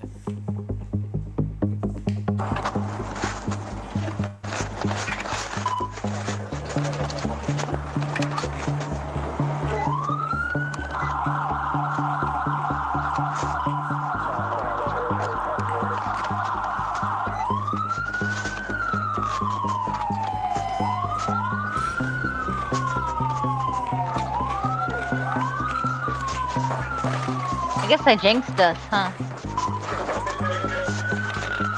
Do what? The officers acted swiftly, I executing jinxed a us. tactical maneuver that caused the Why's that? SUV to spin a full 360 degrees. But rather than Because I had said that with all the videos that we've watched, and as many of them that we've seen in Arkansas, that we hadn't seen any repeats yet, and now we've seen now 2 repeats. Yeah, that's not bad. surrendering, the driver slammed the accelerator and kept escaping.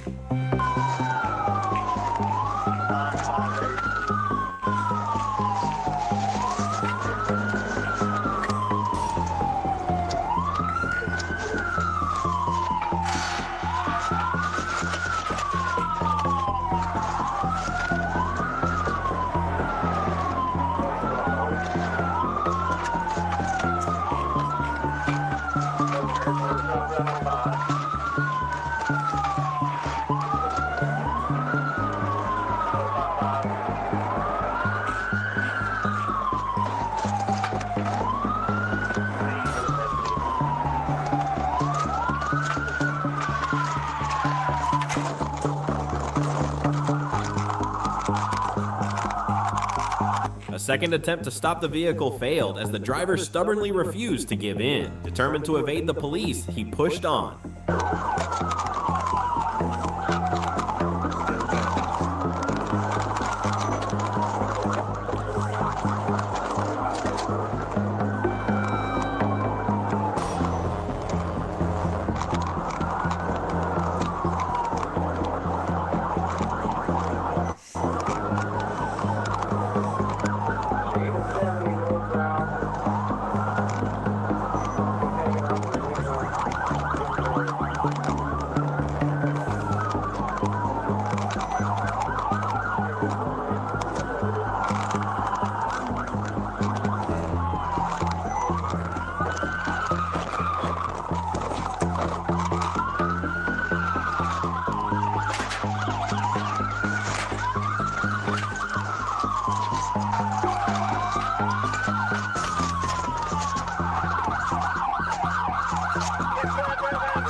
Ultimately, the officers skillfully boxed in the SUV, trapping it in a corner. After resisting at first, the driver, identified as Nicholas Koskin, raised his hands in surrender. He was promptly arrested for DUI and reckless driving, then taken into custody at Baxter County Jail.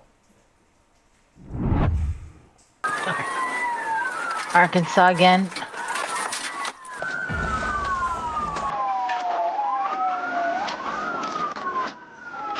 I feel like I would want to stop after they like hit me the first time. 2022, Arkansas Highway Patrol spotted a Nissan Armada speeding dangerously down the highway. Officers immediately gave chase, but the driver stunned everyone by suddenly stopping in a parking lot, then flooring the accelerator to flee once again. For now, he's still on stop form.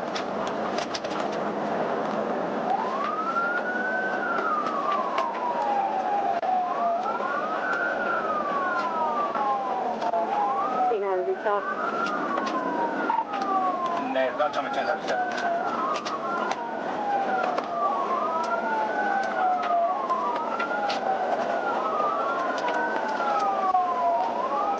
All units, 263, C9 at 440. He's not driving erratically, he's got to pull out.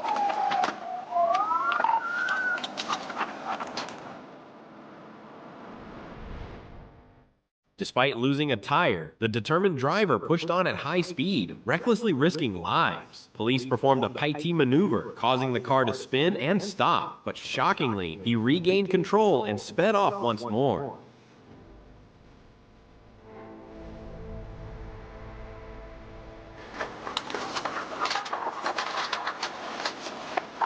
Okay. We're crossing those lines.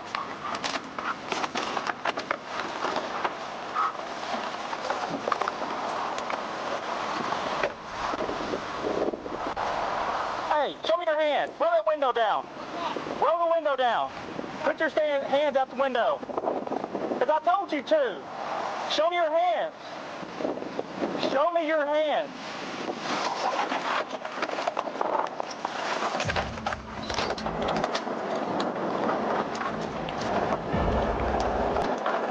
Why is it so hard to follow directions? I don't know. But a lot of people don't. Man.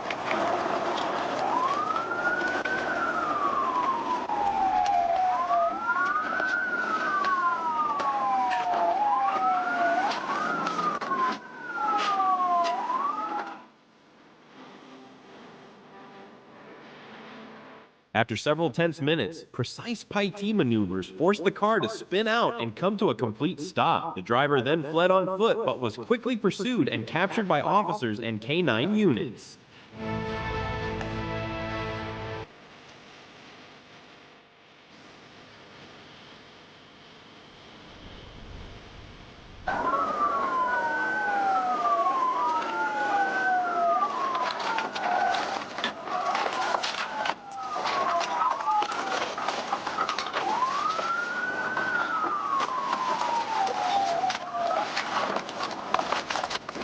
I feel bad for the nice vehicles. Show me your hands.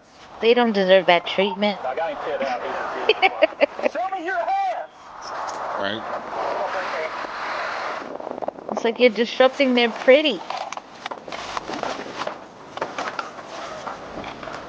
No biggie.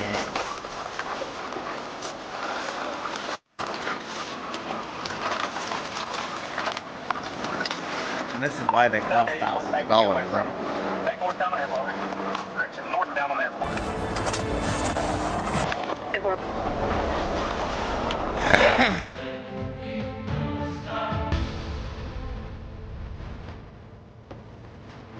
Sorry, folks. I am having dinner. I don't have my camera on. Doesn't want to share his face. Some of the soup. Pretty good. I eat in front of the camera.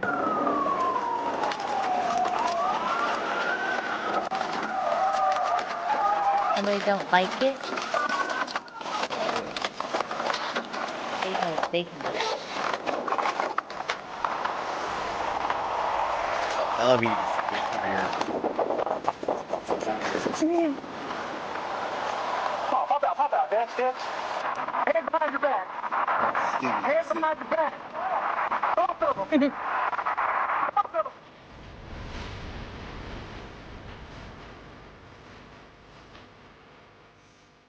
Arrested and taken to prison, his desperate and reckless escape ended as a clear, powerful warning, no matter how far or fast.